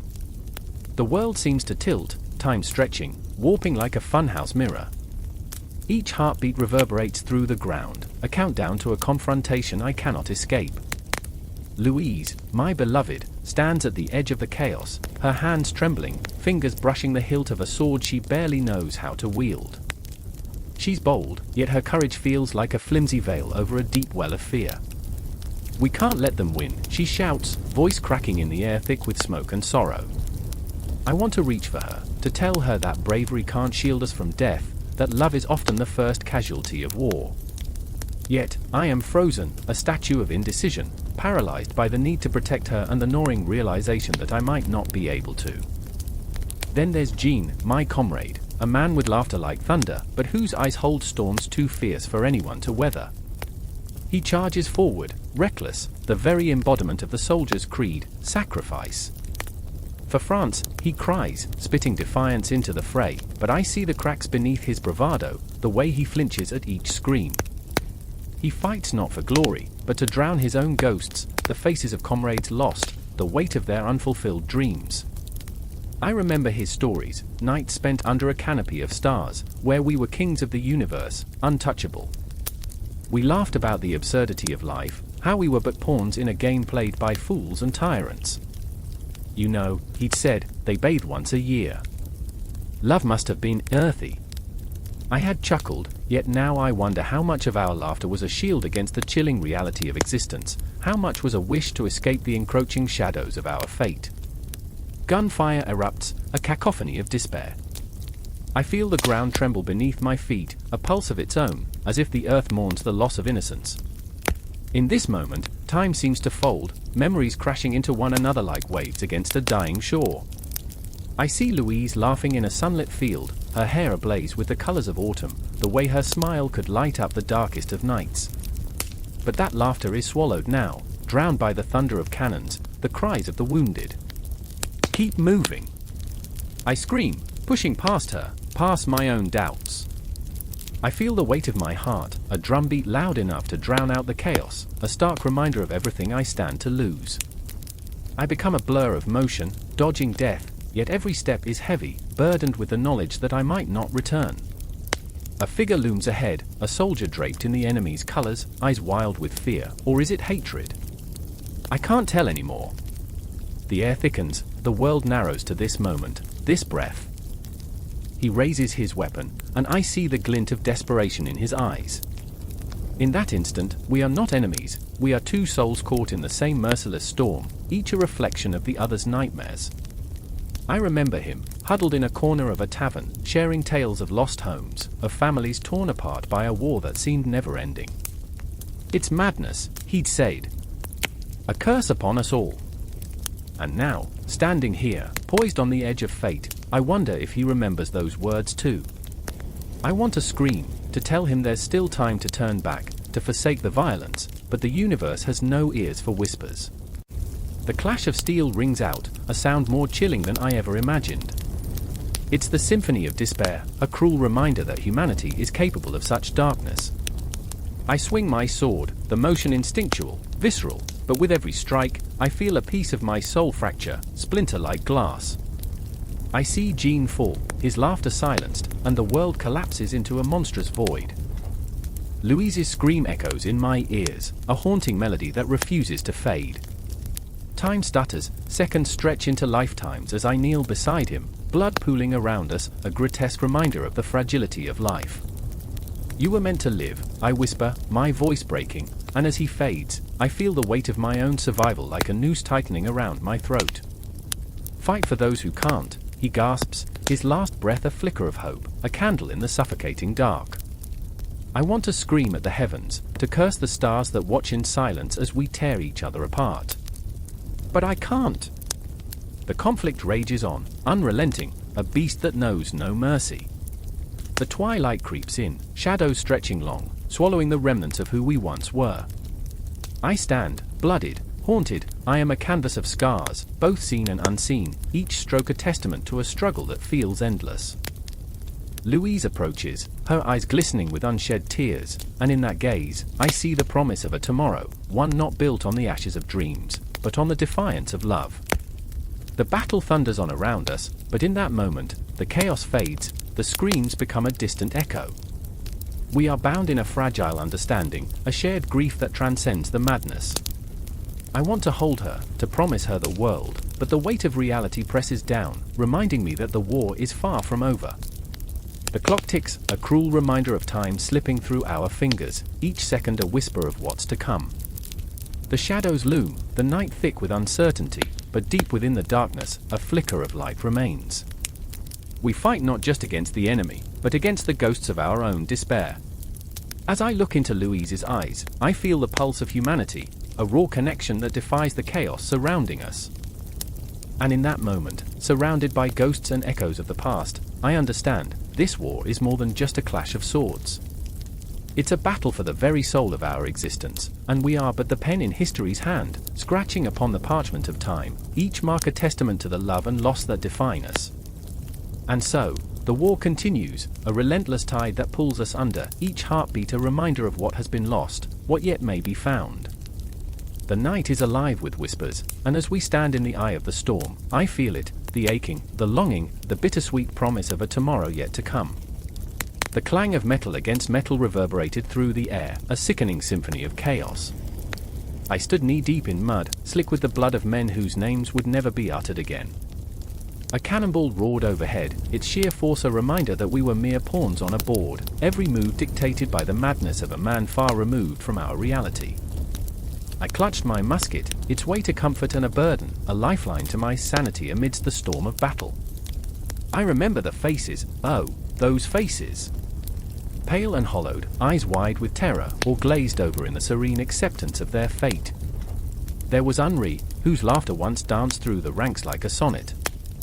He was now a ghost, his body sprawled in a grotesque ballet, twisted and contorted, a cruel mockery of the joy he once brought. Just a scratch, he had said hours earlier, winking at me, his bravado a fragile facade crumbling beneath the weight of our reality. I had laughed, the sound ringing hollow even then, unaware that his laughter would soon be silenced forever. And then there was Pierre, my closest friend, his hand shaking as he reloaded his musket, every click of the mechanism echoing like a death knell. "We're fighting for glory, aren't we?" he muttered, his voice a fragile thread quivering in the air. I wanted to scream, to shake him back to the world of sanity, to remind him that there was no glory here, only the stench of death and betrayal. I wanted to tell him of the dreams I had the night before, dreams of home, of fields untouched by war, where laughter bloomed like wildflowers. Instead, I stood silent, the weight of my own fear choking the words in my throat. The sky hung heavy, a leaden shroud that pressed down upon us, suffocating any flicker of hope. Each explosion sent shudders through the earth, and I felt the heartbeat of the battlefield, a relentless, throbbing pulse reminding us we were alive, even as we danced with death.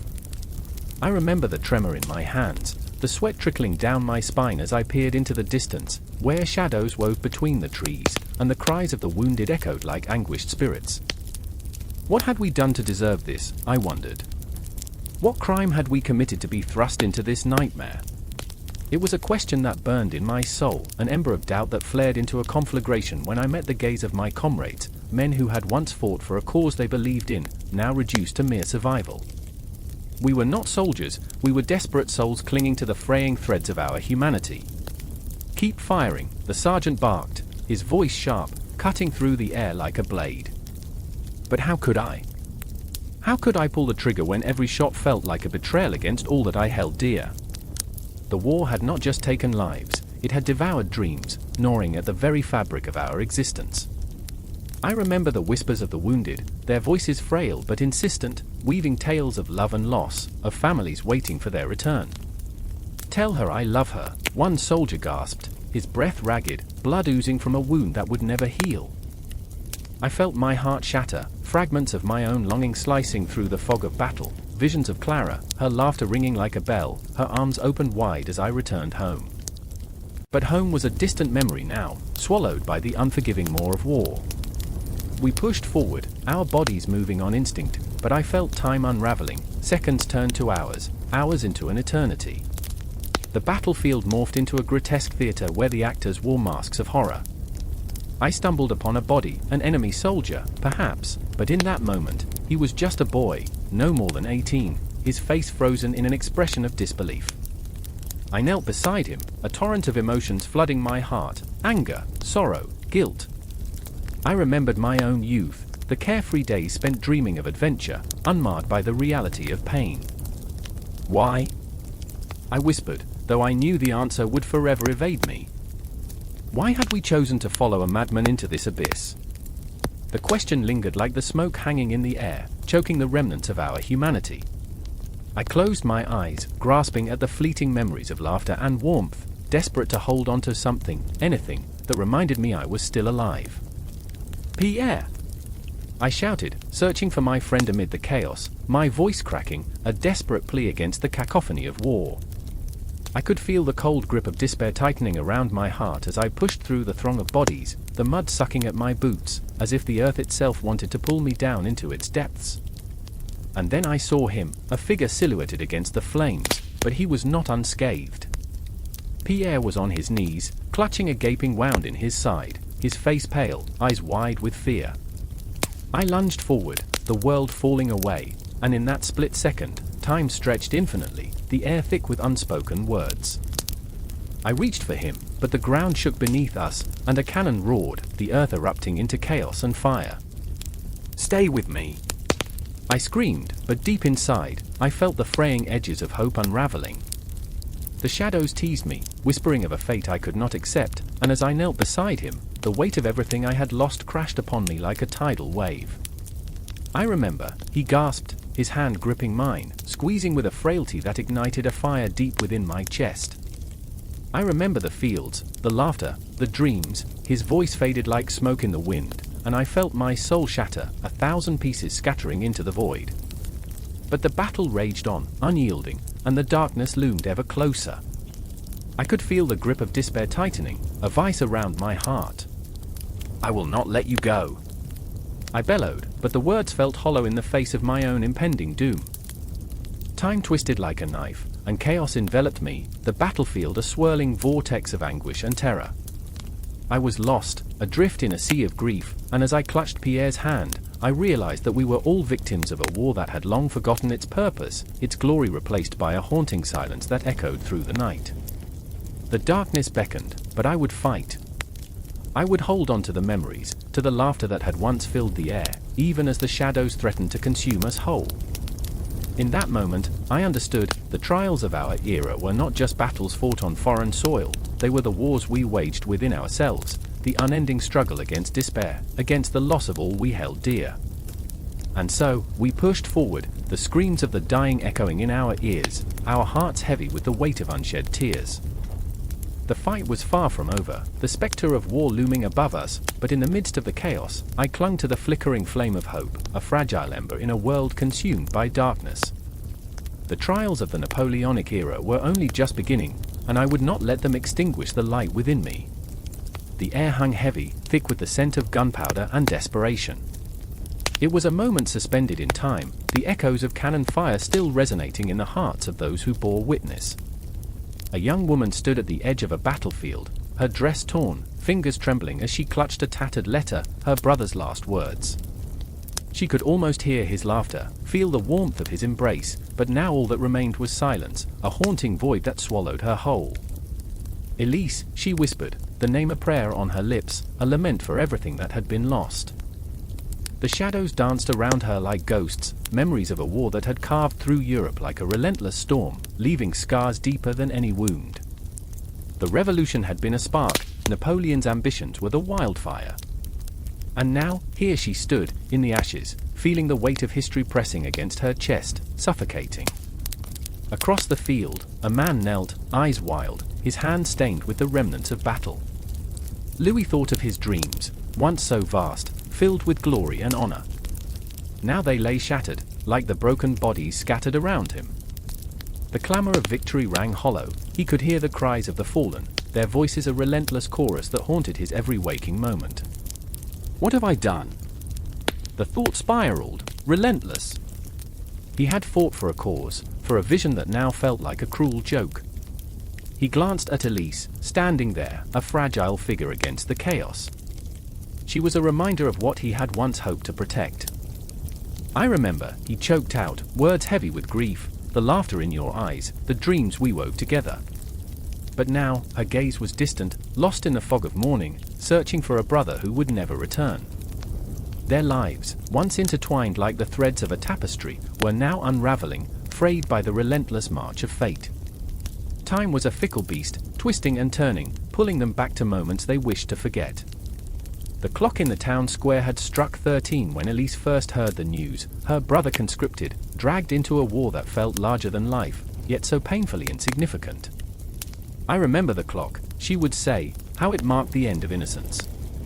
Each tick echoed in her mind, a countdown to loss. Whispers of the past crept into their hearts like shadows, taunting them. Louis held tightly to his memories, though they felt like shards of glass, cutting deep. He longed to shield Elise from this darkness, but how could he, when he himself was ensnared? I remember the nights we spent speaking of futures, of love.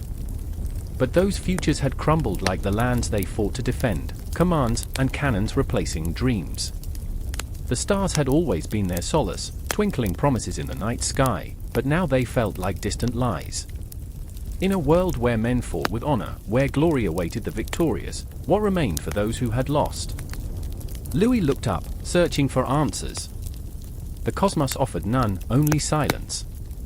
He felt small beneath that canopy, a mere speck in a grand, indifferent universe. Elise's thoughts spiraled, too.